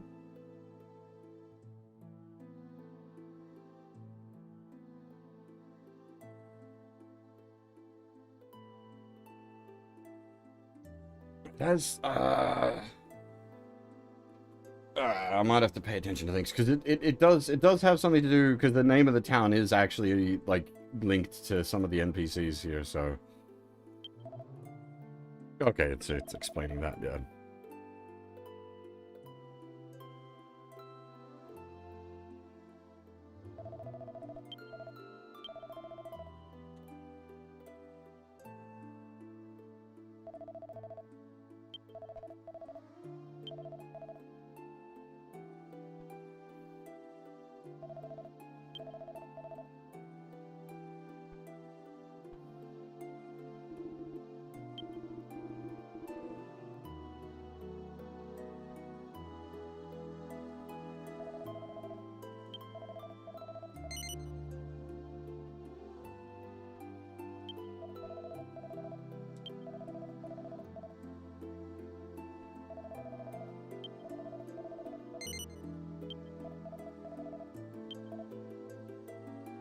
Nothing sus.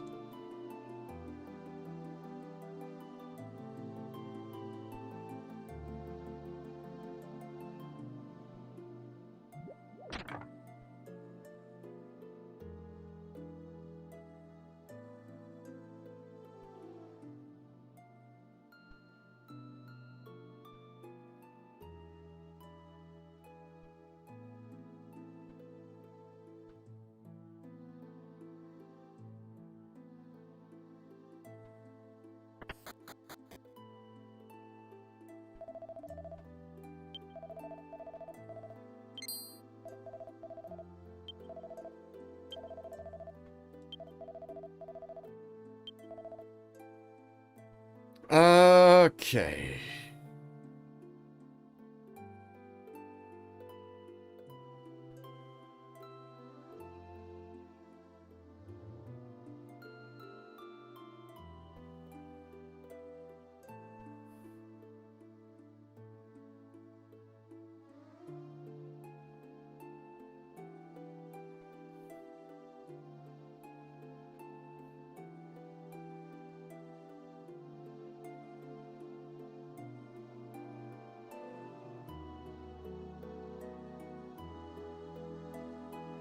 Right, Kiefer doesn't currently have a shield of any kind, so I think we might grab the leather shield for him.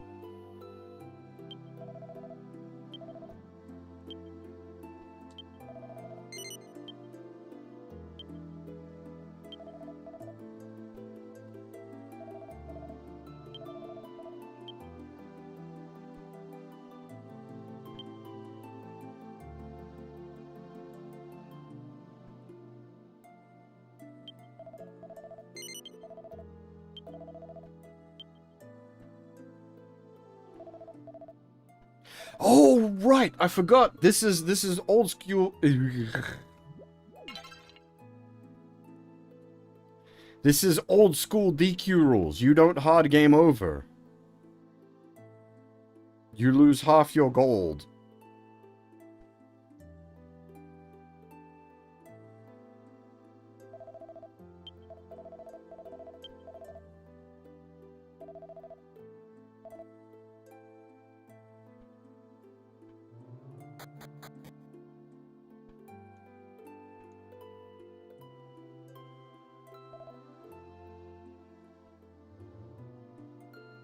To be fair, half your gold is a brutal punishment. Gold does not come quick and easy in this. That might sound easy. That is actually a harsh punishment. If you mean, can you store gold in item value? Yes, Tack. That's why, like, when I sold the bit of cloth there, I was like, actually, wait a minute. I probably shouldn't be selling off things until I'm ready to buy other things. Because you don't lose item value on death.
And like DQ early game is definitely one of those where you can get into a situation where you can't even pay for the inn kind of thing.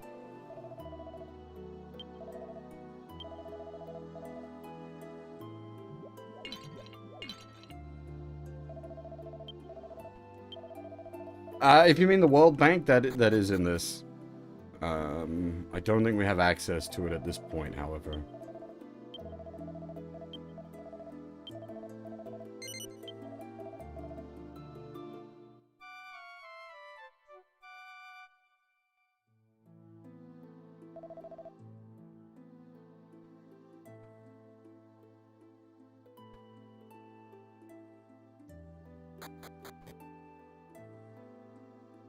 Hey, Turel, how's it going?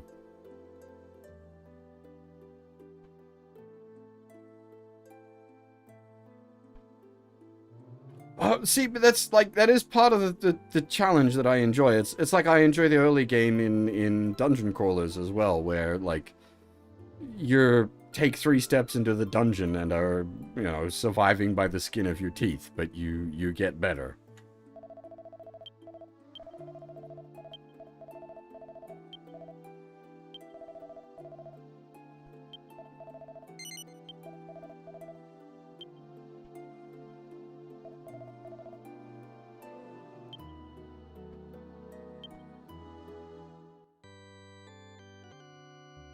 And that was one of the problems I had with the demo.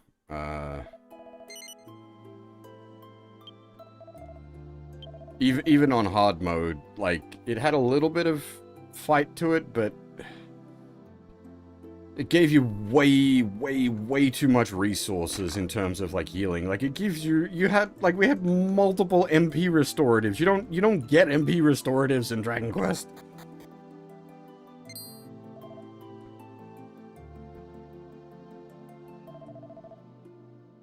You get prayer rings that break after 1 use. Grenadier, I definitely want to do. I had been... Was it... I'd been following years ago some of the... Was it the Saturn version translation project? I don't know if that ever finished. I know there are like translated releases of Grandia, but the Saturn version, from what I can see, was generally considered the best version. As for Alundra, I don't have any particular plans. It's a working designs translation as well, which is like, I don't know about that, chief.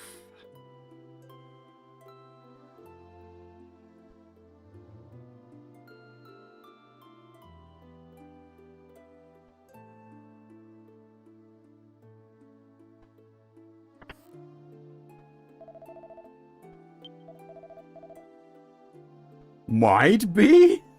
What do you mean, might?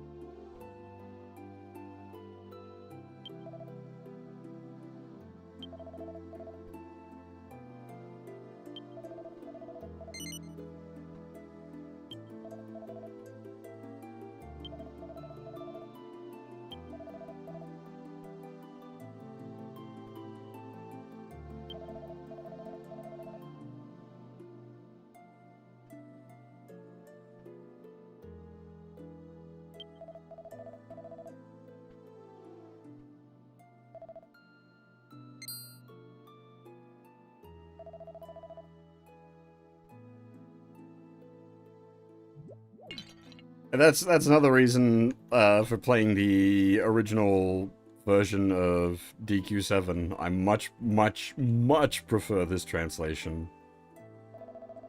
It's not perfect, but it is much better than the modern scripts.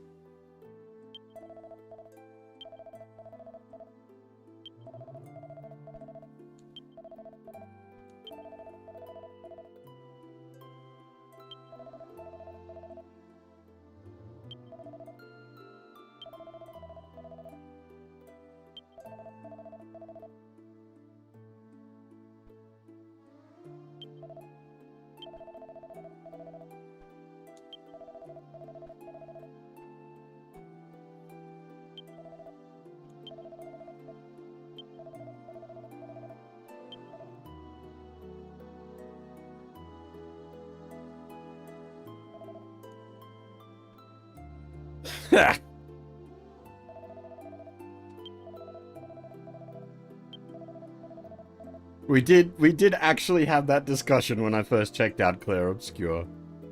Hey, Brimgon, how's it going?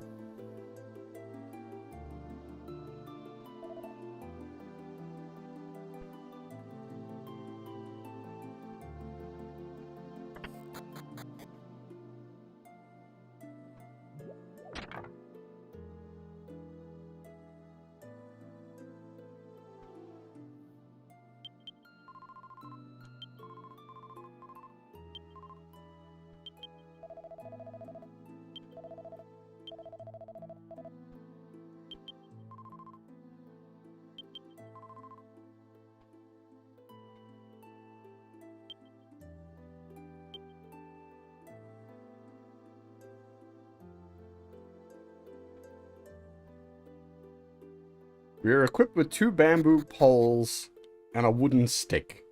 That is literally our offensive combat gear right now.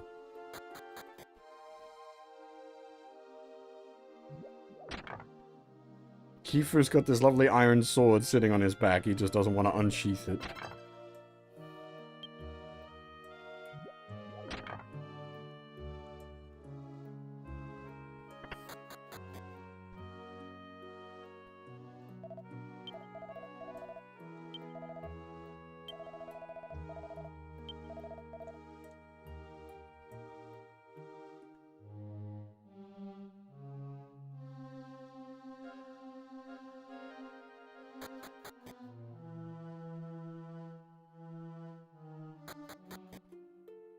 Yeah, so like one of the things they added in the remake, there's like a statue here that just full heals you.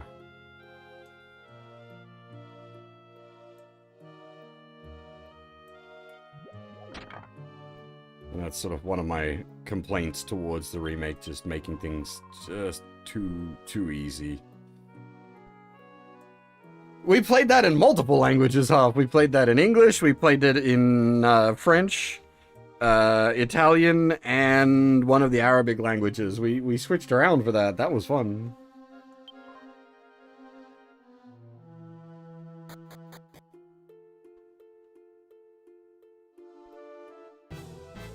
The English was terrible.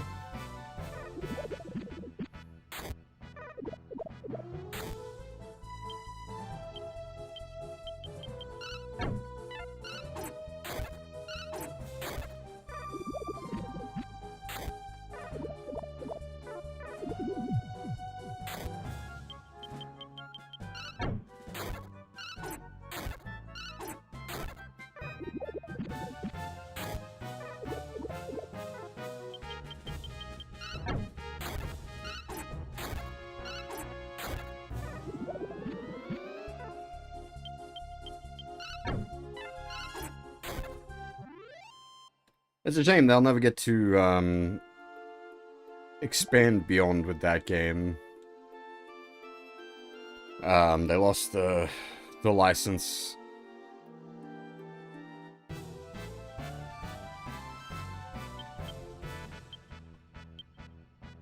I was hoping to see more, because I thought it was a really good start. But it turned out that was it. That's all we get. The first, like, 7 episodes.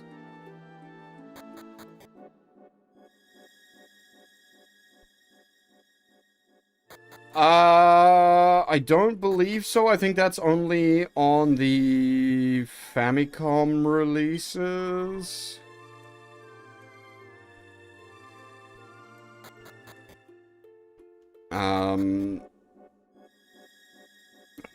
I don't remember the specifics. I think Kiefer gets a skill that's, like, alright for trying to kill metal slimes, but it's not, like, guaranteed. Like, he doesn't have, like, like a Slime Slayer skill, but he gets, like, a lower accuracy, higher crit chance skill. Which, obviously, is somewhat useful for dealing with metal slimes. Golem. He's a itty-bitty golem!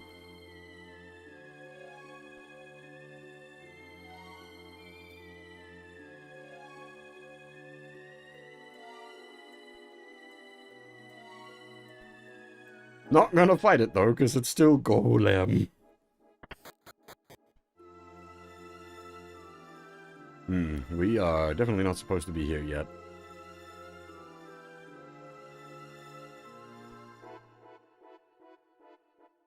Say if the encounters aren't turned on, oh dear.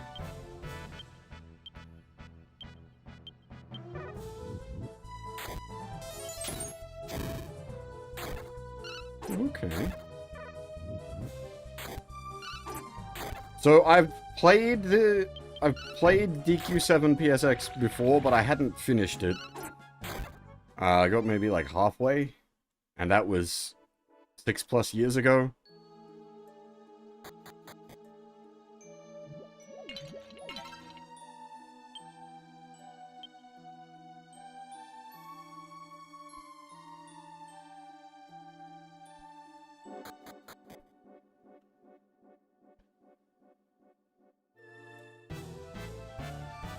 Oh, jeez.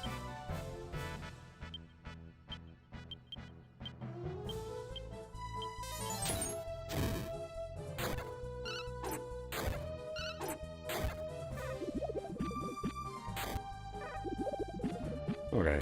Investing in the armor definitely is paying off. We're taking like 1s and 2s on Kiefer and MC.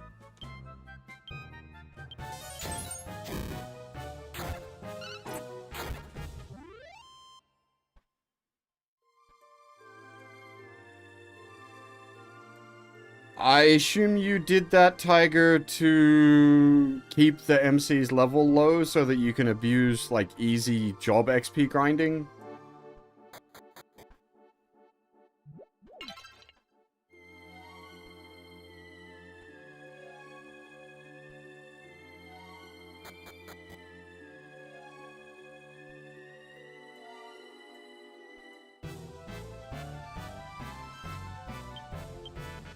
I don't intend to do anything like that. And I haven't, like, I don't know the math for the systems properly, I just know that the job XP is a bit weird, based on, because it's pseudo-scaled. If you're fighting monsters that are too much, like, too low level compared to you, you don't get job XP off of them.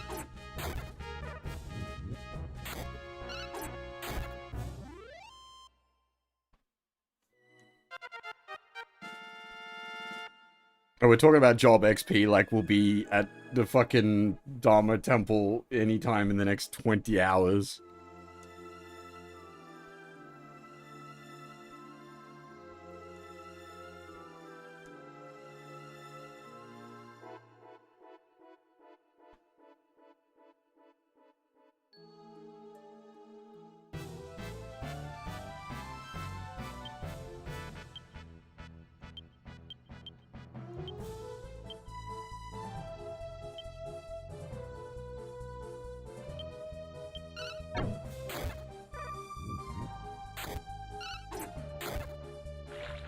I'm not sure, Tiger, as I don't know the exact math for it. The one where the hero gets petrified is DQ5. That's endgame plot point.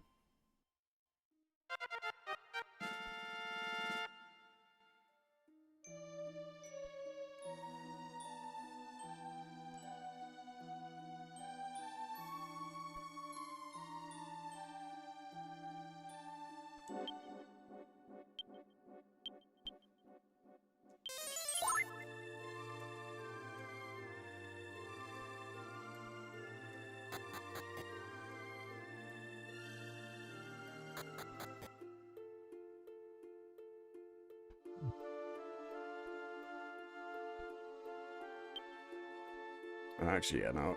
We'll get Maribel the level as well. And then we'll restore her MP, and then we'll start for the mine proper.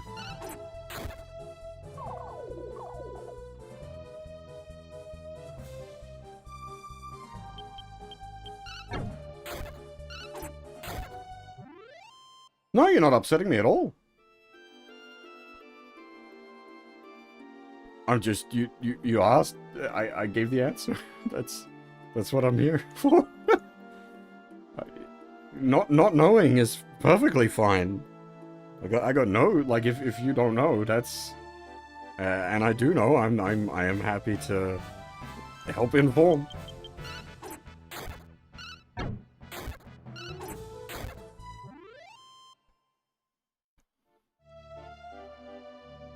We literally never got this. Like, there's no PAL release of Dragon Quest / Dragon Warrior 7. We never got this.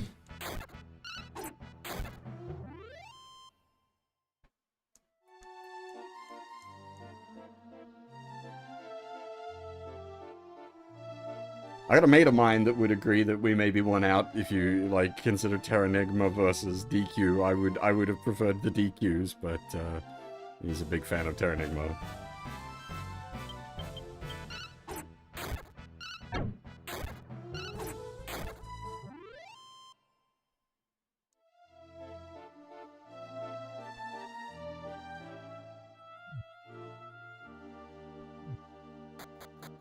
Well, DQ1 you play as just the hero, the descendant of Roto.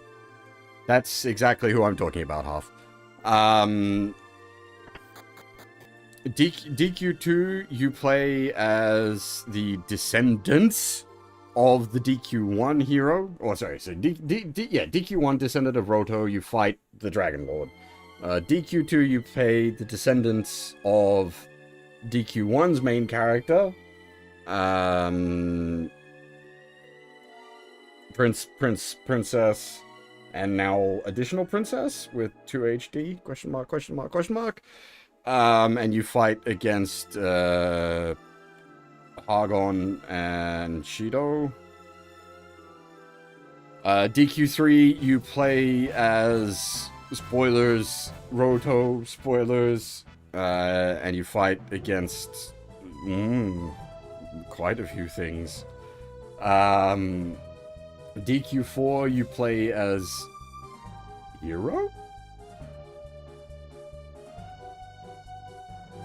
The not hero characters are probably the more important one in DQ4. And I'm blanking on their names. You got, the...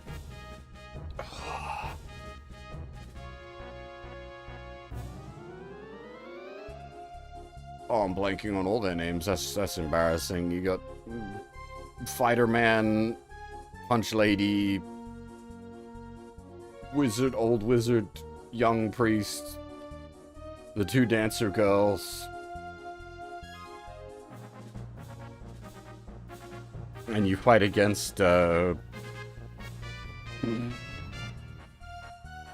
Sato, and then there's a bigger bad.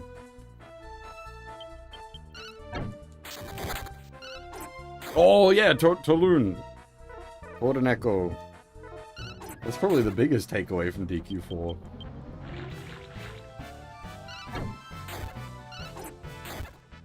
He went on to have his own spin-off game. Which then spawned the whole Fushigi Dungeon genre.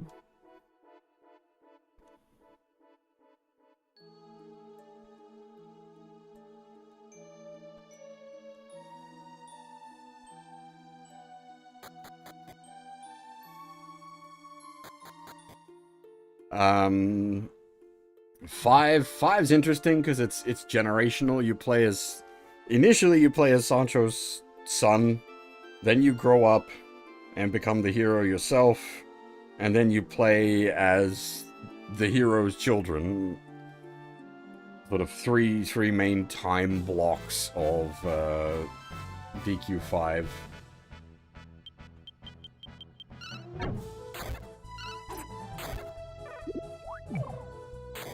Oh shit! Yeah, sorry. Sancho's the guy, the backup, the ever helpful, not the dad. Sorry, brain.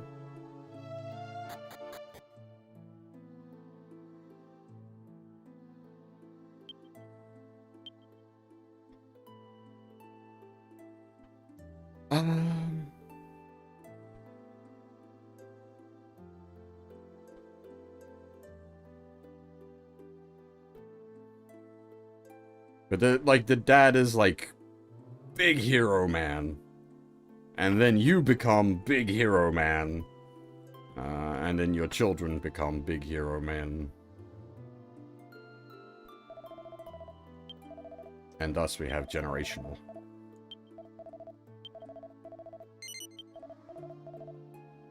DQ6 is confusing because it's real world and dream world, and I like DQ6, a lot of people don't.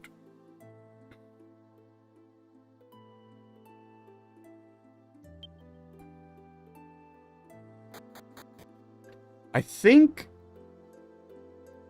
it's clearly got to be. I don't know. Maybe I don't know if it's a programming oversight or it's intentional. But when they learn a new spell, it seems to refill their MP.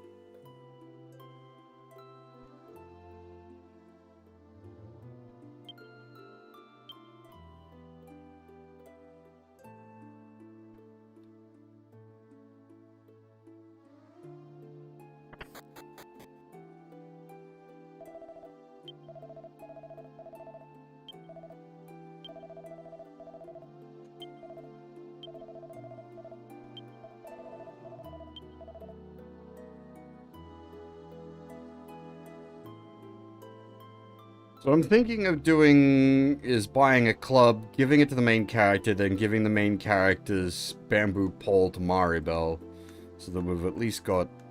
We're not using a cypress stick, at least.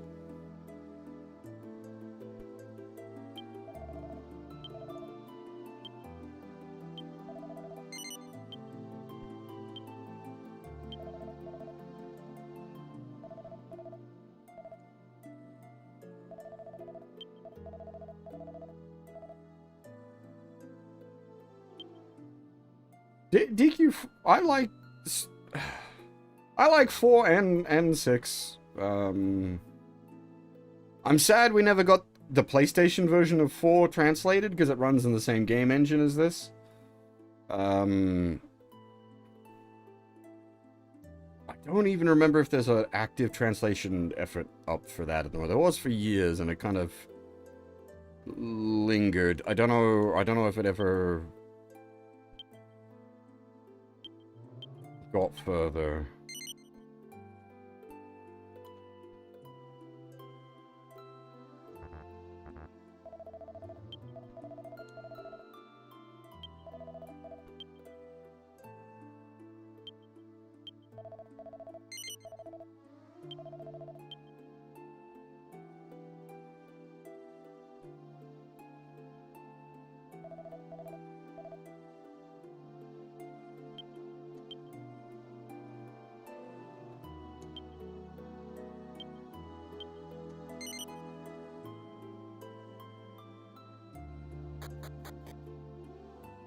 And then DQ7 is what we're playing right now.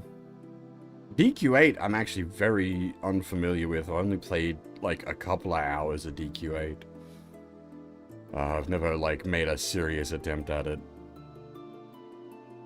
Which is funny because it's probably the one that's most popular in the West. Oh well, I suppose up until 11 happened.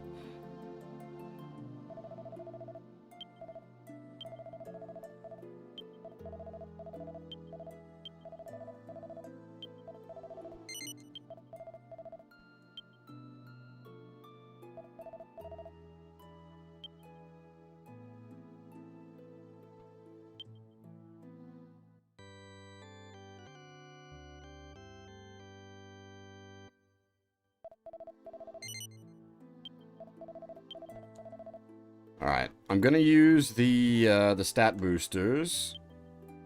So long as they don't roll minimum, I'll take it. If they roll minimum, then I'm gonna reload it.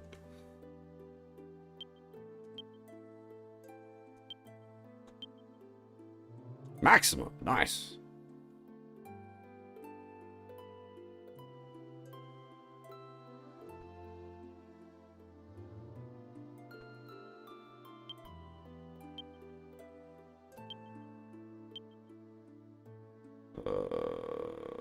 I don't remember how much the HP. That might have been minimum. I think that might be like 3 to 5. But we got 3 on the int seed, so you know what? I'll take that.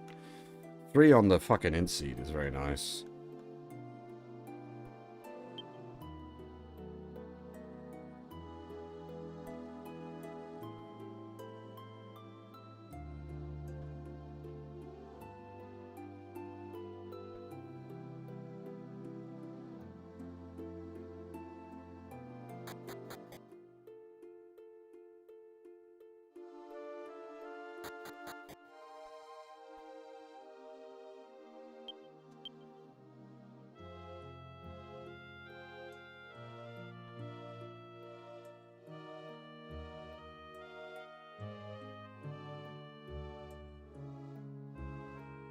I did play DQ9 back, like, when it was, era relevant on the DS, but I didn't finish it, and I didn't really get into it all that heavily.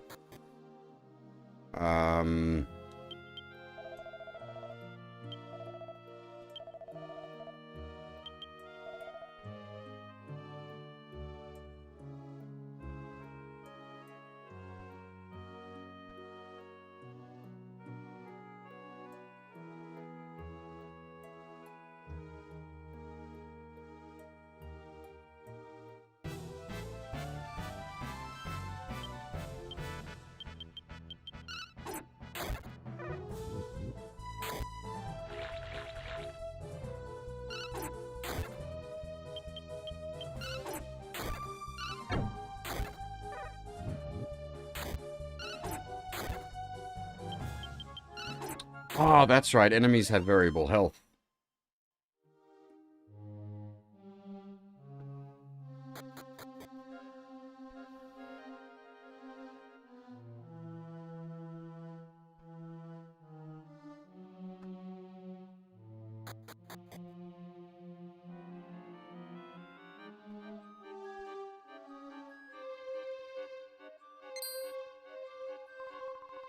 Why, hello there.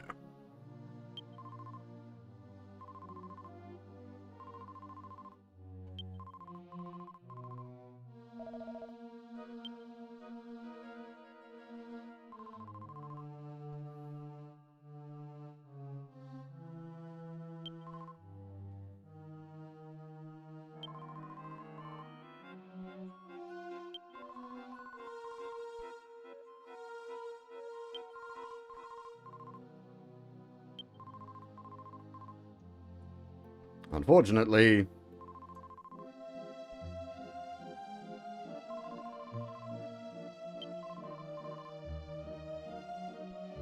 he does not rejoin us.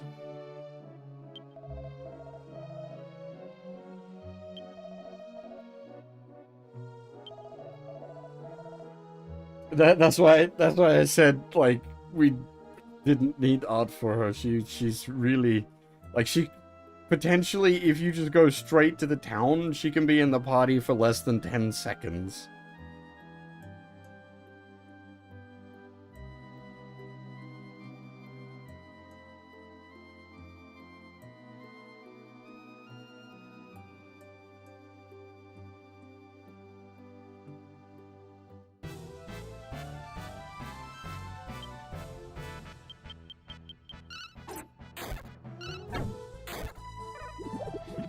So 2 MP a charge. I'm not going to be, like, super shy about using fireballs, but I'm also not going to spam them.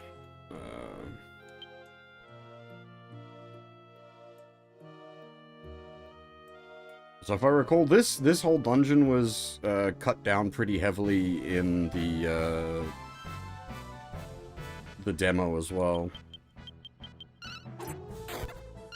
It only had, like, 1 or 2 of the puzzles.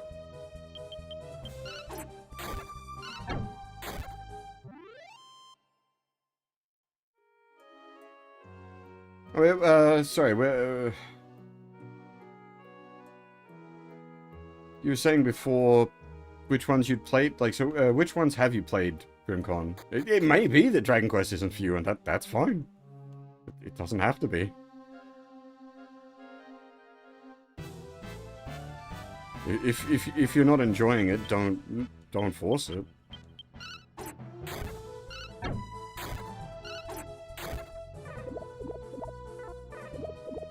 One, 8, 9, and 11. One I really like, but it's possibly a little too basic for a lot of people. But it's also like very short and to the point, and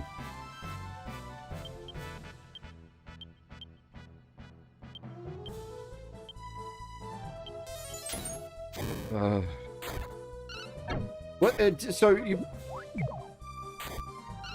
What about 11? Like, how did you feel about 11?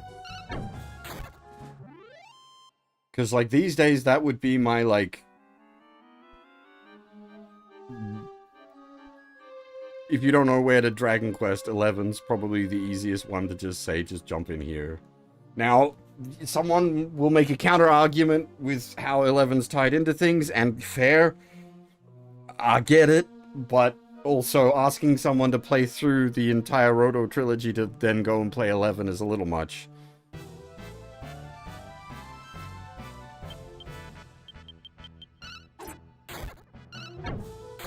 That said, like, the Roto trilogy I really like. But specifically 1, 2, and the Super Famicom versions of 1, 2, and 3. Rather than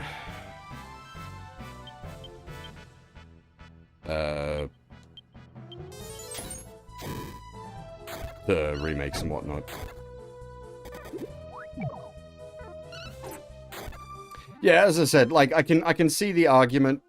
I can definitely, yeah, I can see the argument to make there, but I would disagree with making that argument and still say DQ11 is probably a really good like jumping in point for DQ in general.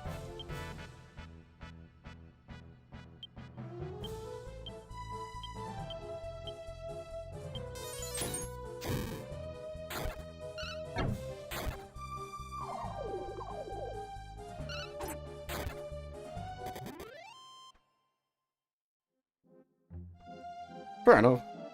I mean, that's probably the one downside to DQ11 is it is quite chunky. Especially the definitive edition. It is a chunky boy.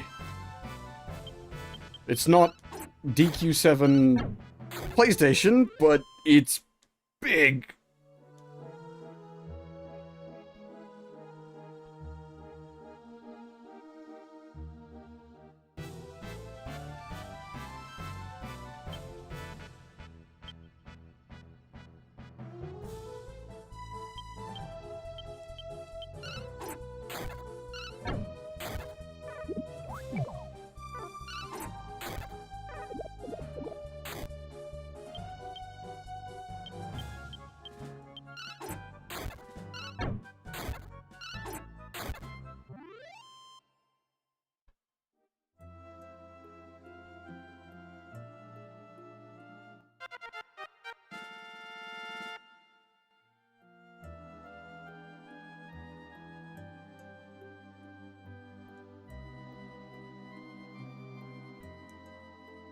Hey, he's got an offensive ability. Nice.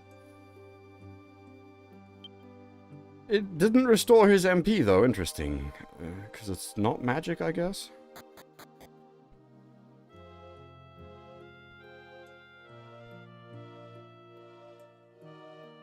But that's like the thing with DQ. Like, there's a lot of places you can sort of jump into DQ. It depends on your like. How much you enjoy older stuff, is what a lot of it'll come down to. As I said, like, the Super Famicom versions of DQ 1, 2, and 3, I find highly enjoyable and can pretty easily recommend. The DS versions of DQ 4 and 6 are good points to jump in. The PS2 version of DQ 5. DQ 7 gets a bit contentious with which version. Obviously, I would personally say the PlayStation version. But there's obviously arguments to be made for the 3DS, and now the redo. That's absolutely fine, Brimcon. As I said, if it's not your thing, it doesn't have to be. Don't force it to be.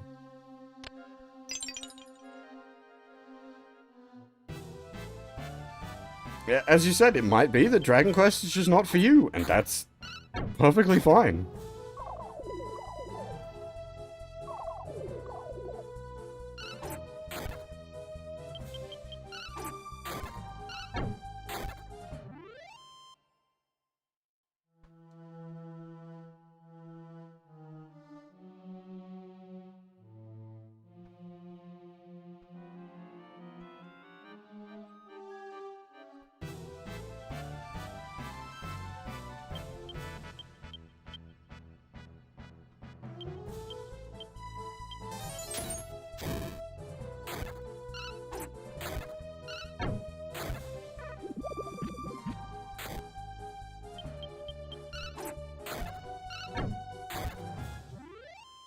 DQ does get pretty grindy in places. Depending on how you approach it, you can mitigate the grind.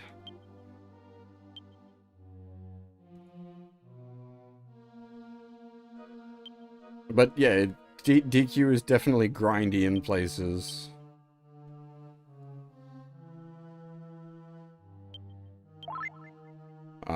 And like if the the core sort of what's there doesn't appeal to you, then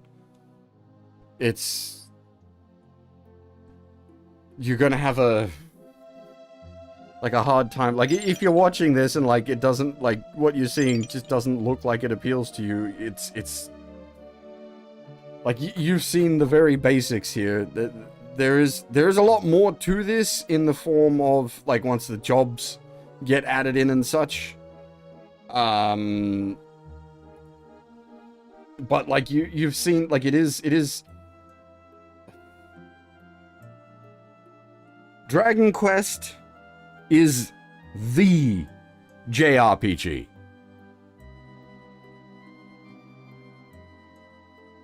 It is like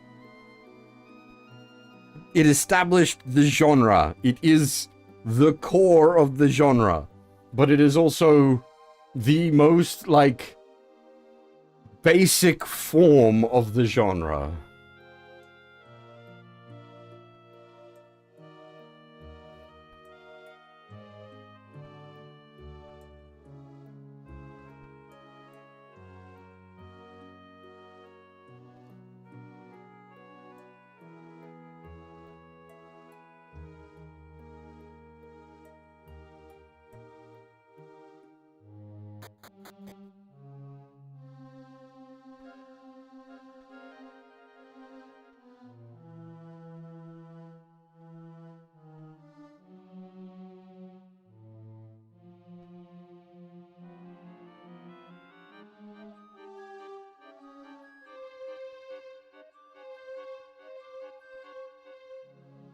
Okay, I need to test something. So, does it work if I do this?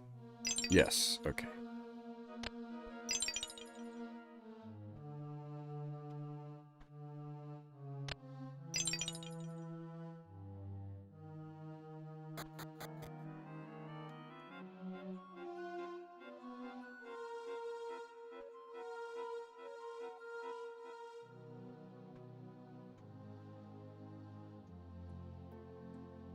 So, like, yeah, as I was saying, in the remakes, pretty much all these puzzles were removed.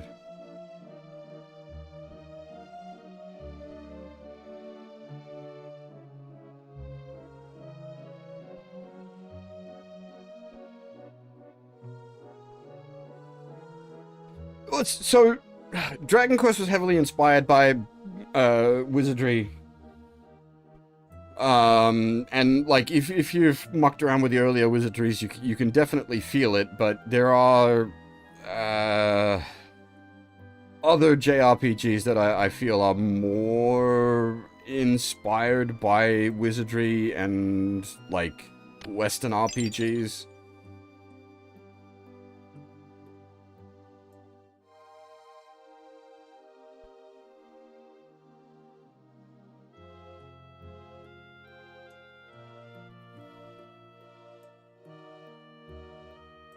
Okay.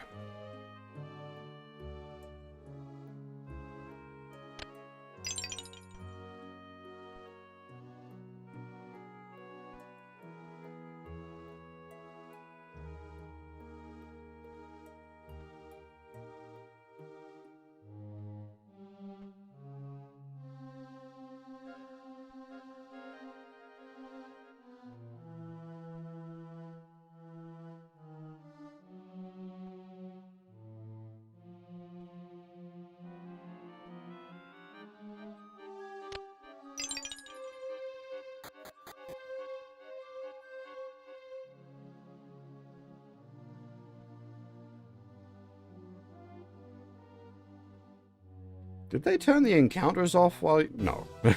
Open my fucking mouth.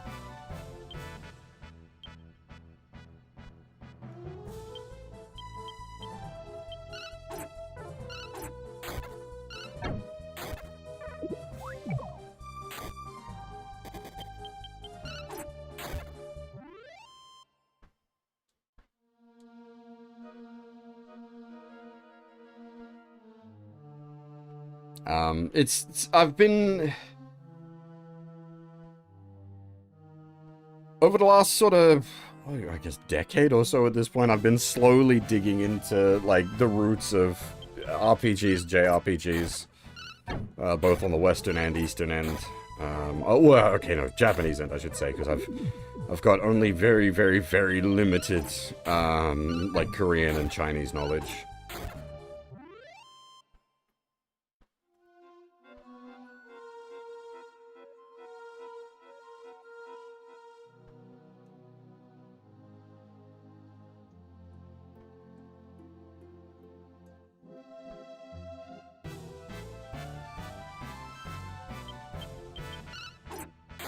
Because, like, I find it fascinating, like, how certain series have evolved and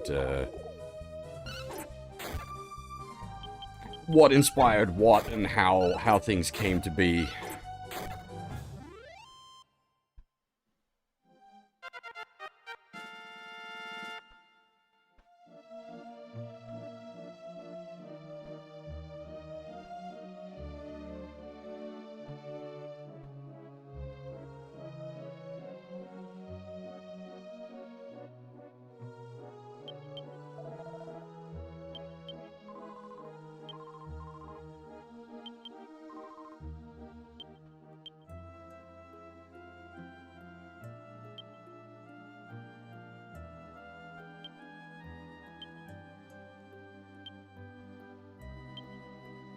I mean, Final Fantasy itself is interesting. Yeah, it's the fall from grace is a bit rough, but like seeing like the original Final Fantasy like is basically just Dungeons and Dragons with the number plate not even fully filed off, to the point that like they could have ended up being sued by Wizards of the Coast.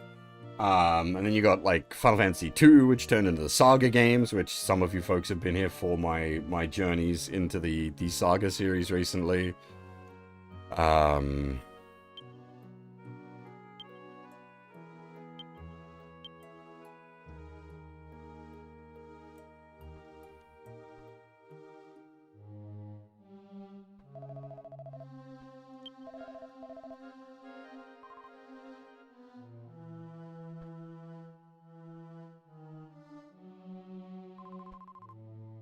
I enjoy Kingdom Hearts.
So I don't dislike Remake and Rebirth. I have issues with them, but not on the storytelling front. I have issues with them being, well, Remake's okay. Rebirth is so bloated. The best one's Integrate, which is the fucking short-ass DLC.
This was nowhere near as bad as I... For some reason I was thinking this dungeon was gonna hurt a lot worse.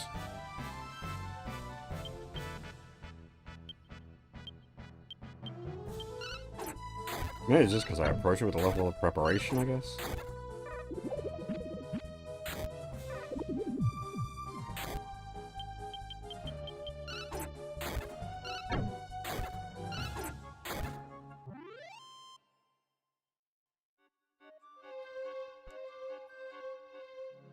Like, we didn't come in, like, fully grinded geared. We're like, still significantly under-geared, but the gear spread is, fairly reasonable.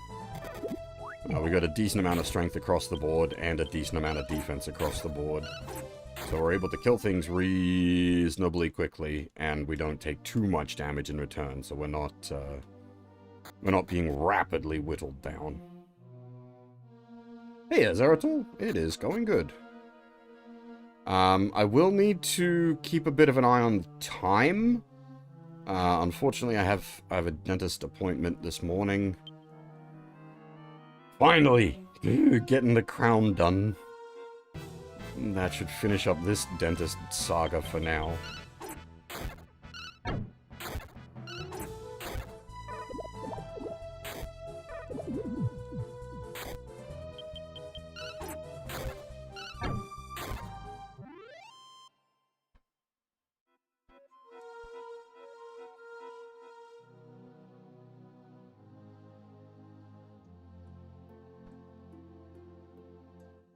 The process itself hasn't had any problems.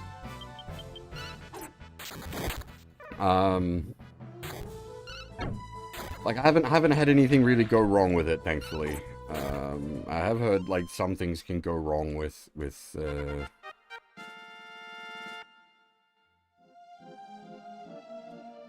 getting, like, the root canal and the crown put in. hopefully it's still all good on the final step. The main pain is to my bank account. Oh boy. Dental is expensive. Holy shit.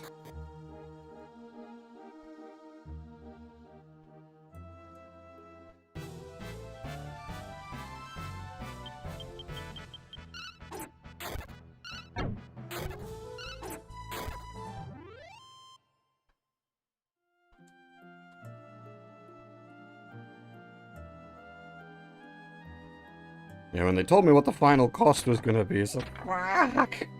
Thankfully, I was able to get them to split the cost over a couple of... Because it was gonna take several, like, getting the crown done and everything was gonna take several, visits anyway, so they were able to split the cost across the,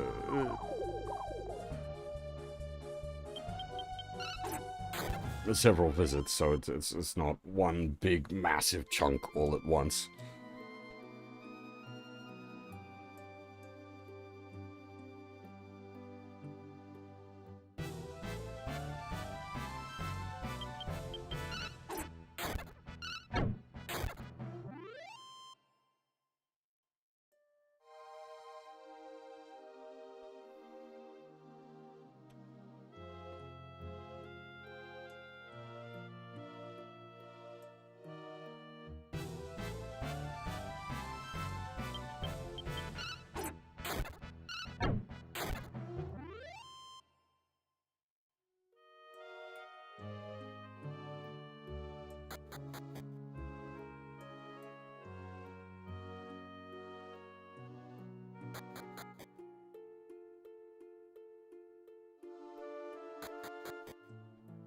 How much cash money did we make after? Oh, I think we might have enough for a big sword.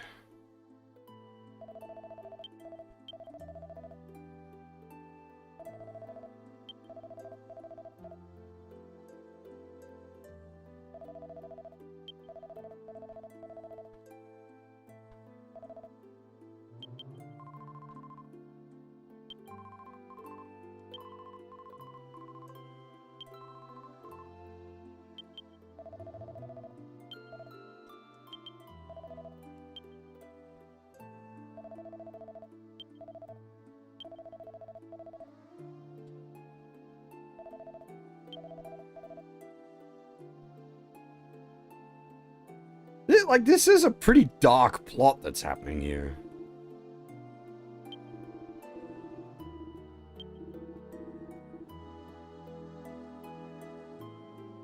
Like, the women and children have been captured, and the village was given an ultimatum of tear your own village down, or we will kill your women and children.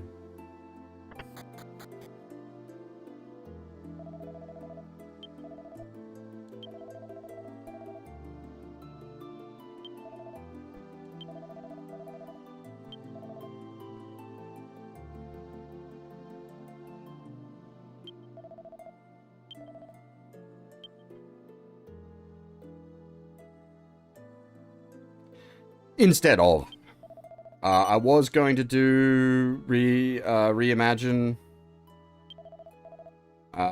but combine the demo with then what I've seen of like the final like full game reviews, and I'm just like, I think I'll just enjoy playing the original more.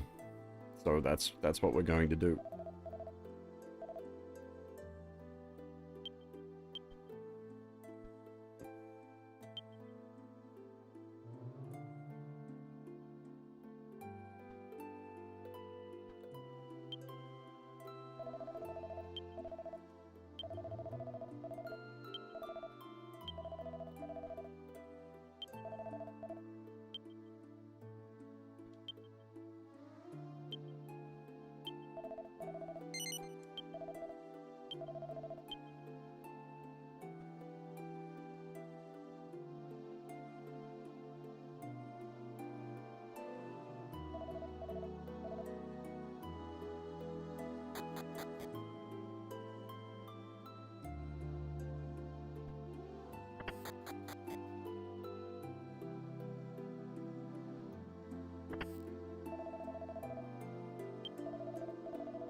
It's not just the cost.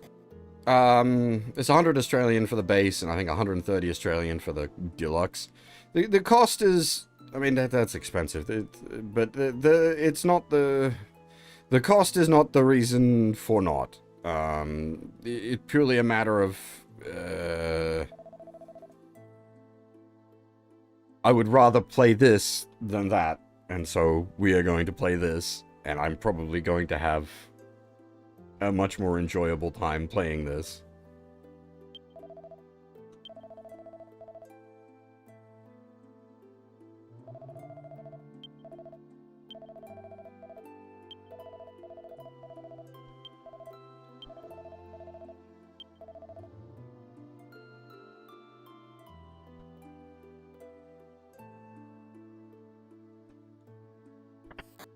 As I said, I'm sure there's plenty of people that will enjoy Reimagine. I'm certain there's a market out there for it. That market isn't me.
Oh boy, yeah, now knowing the full details of things, like, oh right, yeah, oh.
Yeah, that's fair.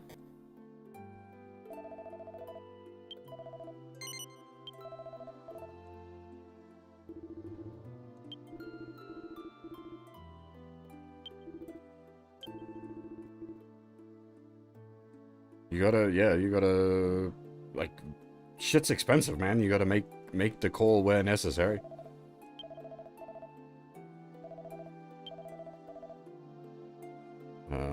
Like, in my case, I played the demo, and then read a bunch of reviews of the full game, and sort of like, yeah, okay, this is just not gonna be for me, unfortunately.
I mean, we're currently wielding a club, but sure, we can sharpen our club.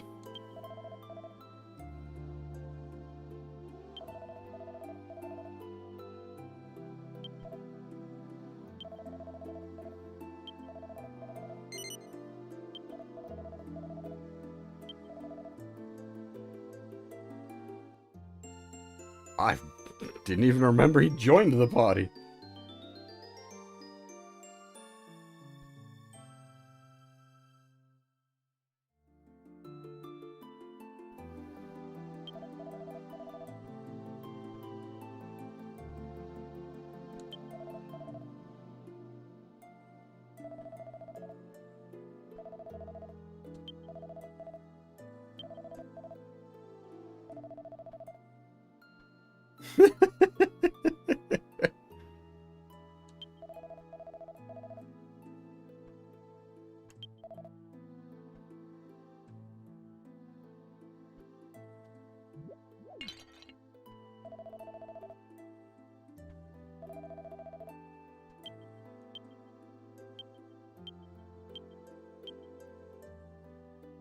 I thought we could give the wooden doll to the kid, but maybe not.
I mean, their situation's pretty fucking bad, Tyrell. Like, it...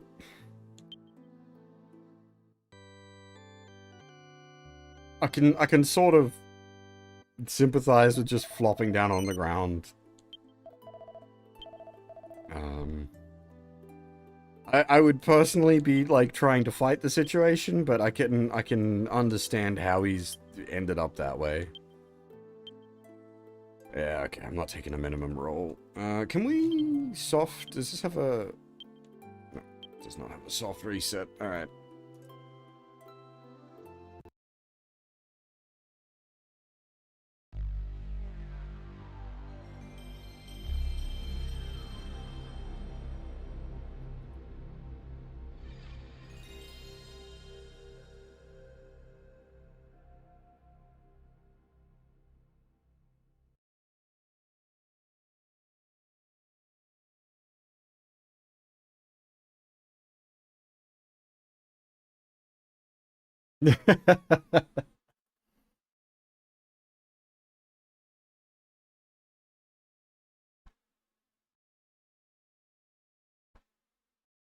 The problem is a very slow process.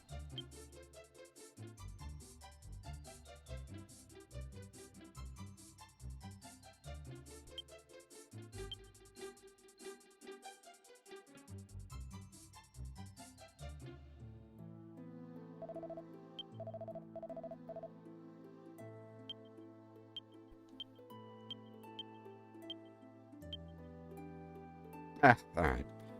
We'll take the 2.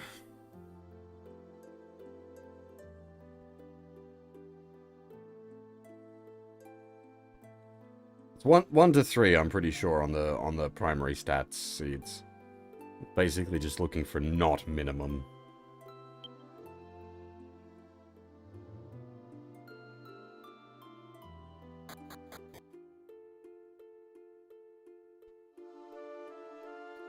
Alright, let's see if we can't fight Golem.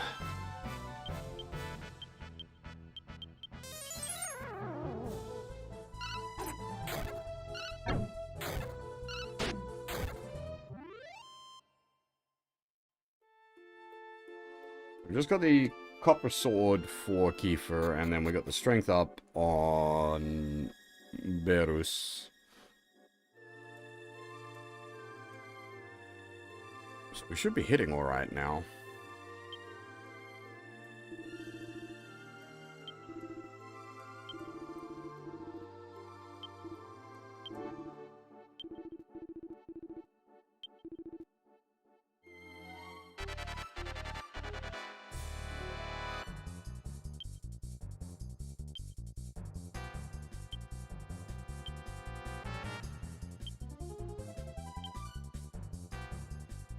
What do you mean no battle skills have been... Oh, it's cast, not skills.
There he goes.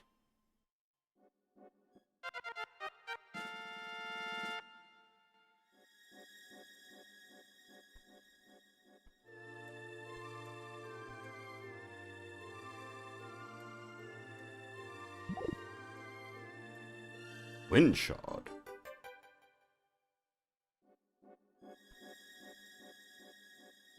Oh, is it one of the tablets?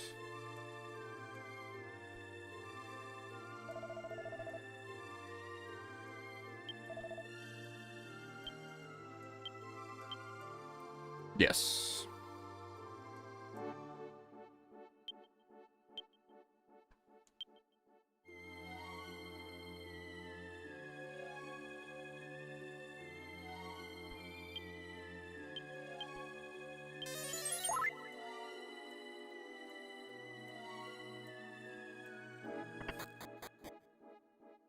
Alright, we probably want to scooch back to the village and heal up first.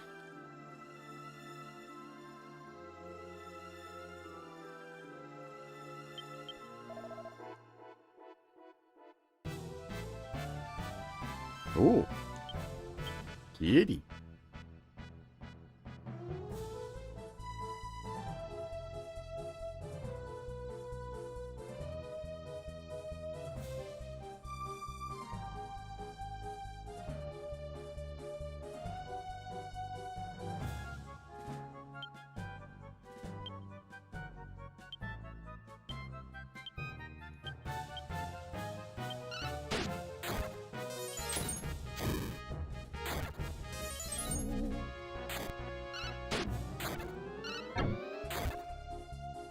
Scary kitty.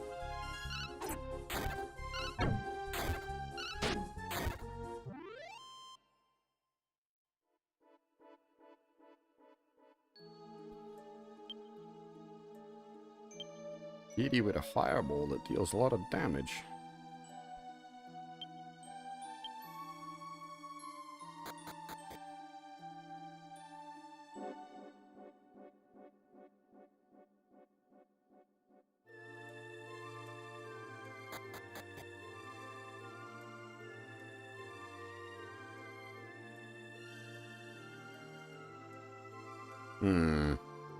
That treasure room looks suspect.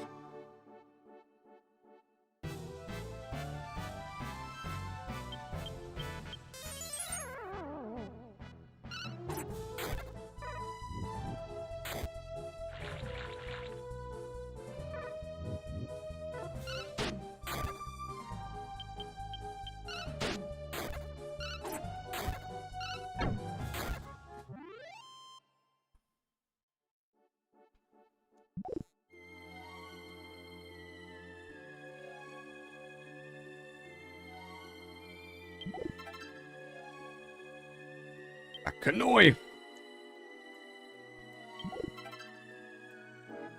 Hey! And a map shard.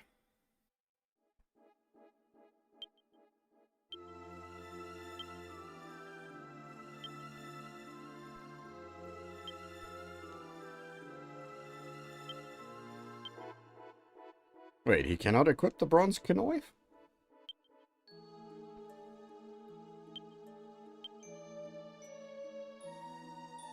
Huh, it's a Maribel only weapon. Interesting.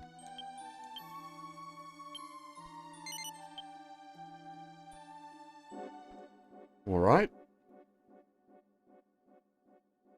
Maribel going to stab a bitch.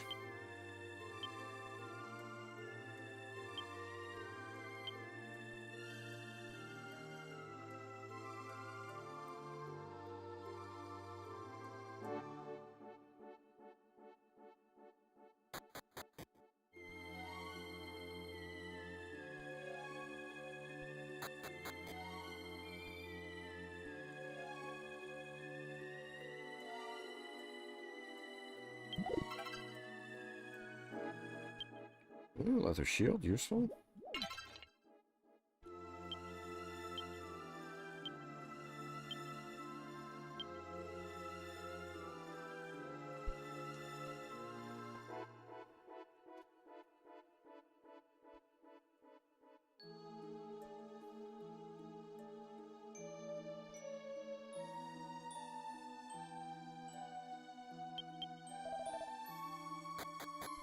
Alright, I do unfortunately need to keep an eye on the time. I'm probably closely running out of it.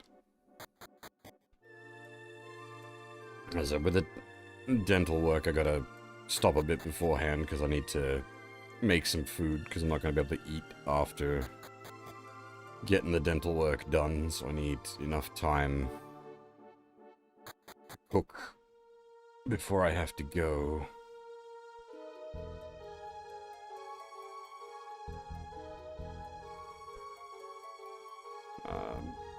It's unfortunate because I don't want to stop.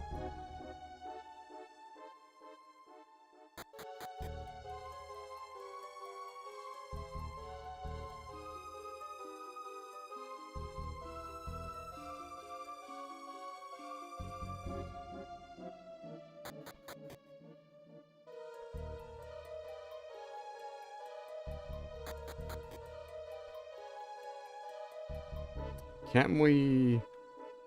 Is that a... Nope. I was gonna say, is that an edge that we can scoot round the outside of? Nope. Down we go. Alright, well then that's probably the sign to head back.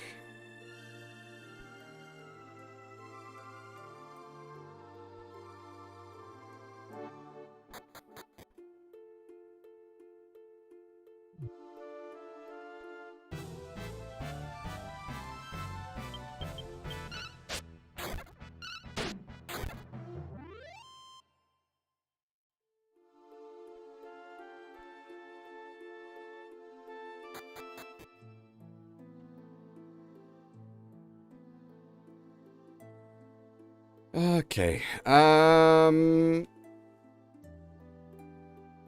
we could save up for another oh, hello.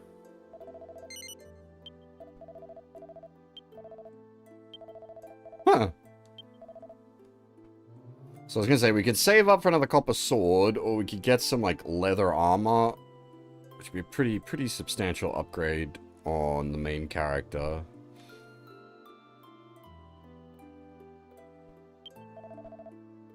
I didn't mean...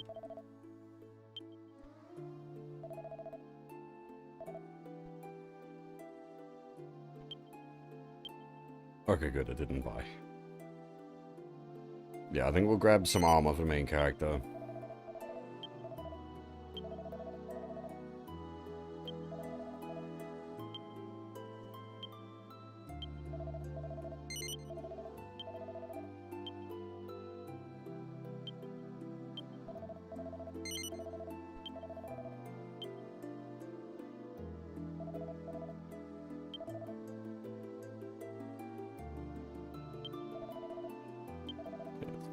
Leather armor is +7 on the main character's defense, which is fairly substantial.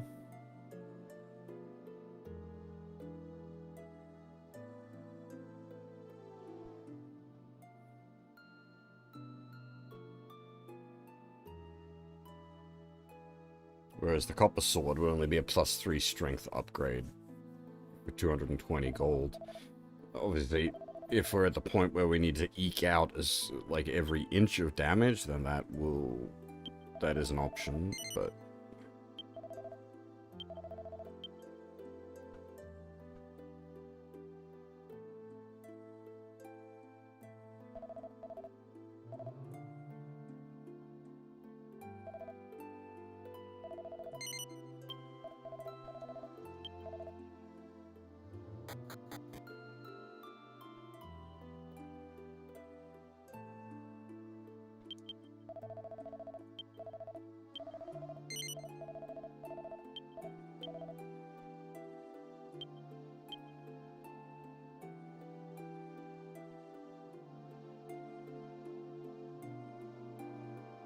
our super scuffed gear spread.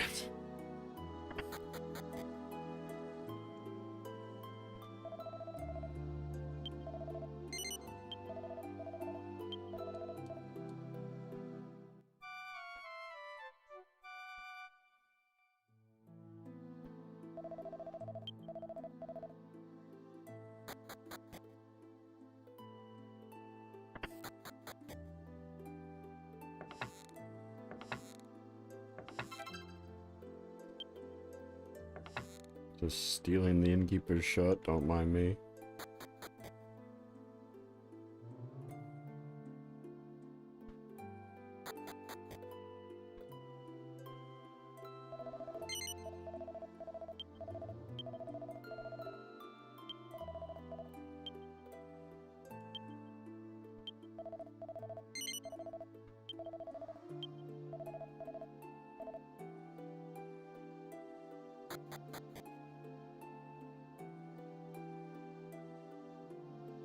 Alright, it feels a bit of a shame to leave it here. I would have liked to have finished off this whole first area. But I'm unfortunately pretty much out of time.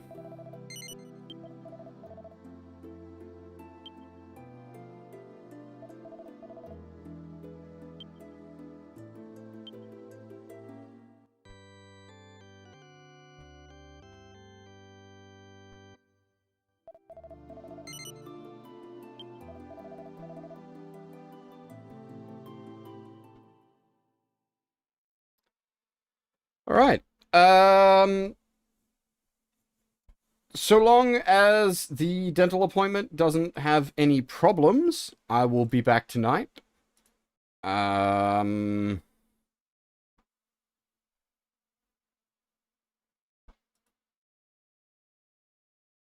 Yeah.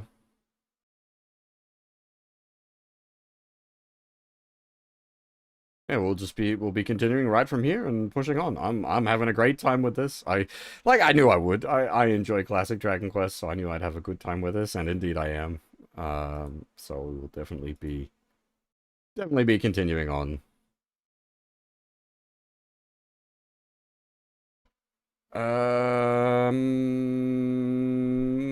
Oh, Susa's doing art, so you guys can go hang out with Susa. Let's see if we can't proc a Mr. Bear.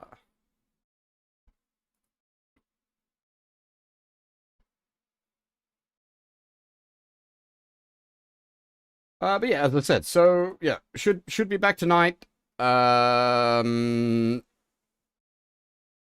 have work tomorrow morning, so it'll probably be the same sort of thing. We start around midnight-ish, maybe a bit later my time, and then go until I've got to go to work.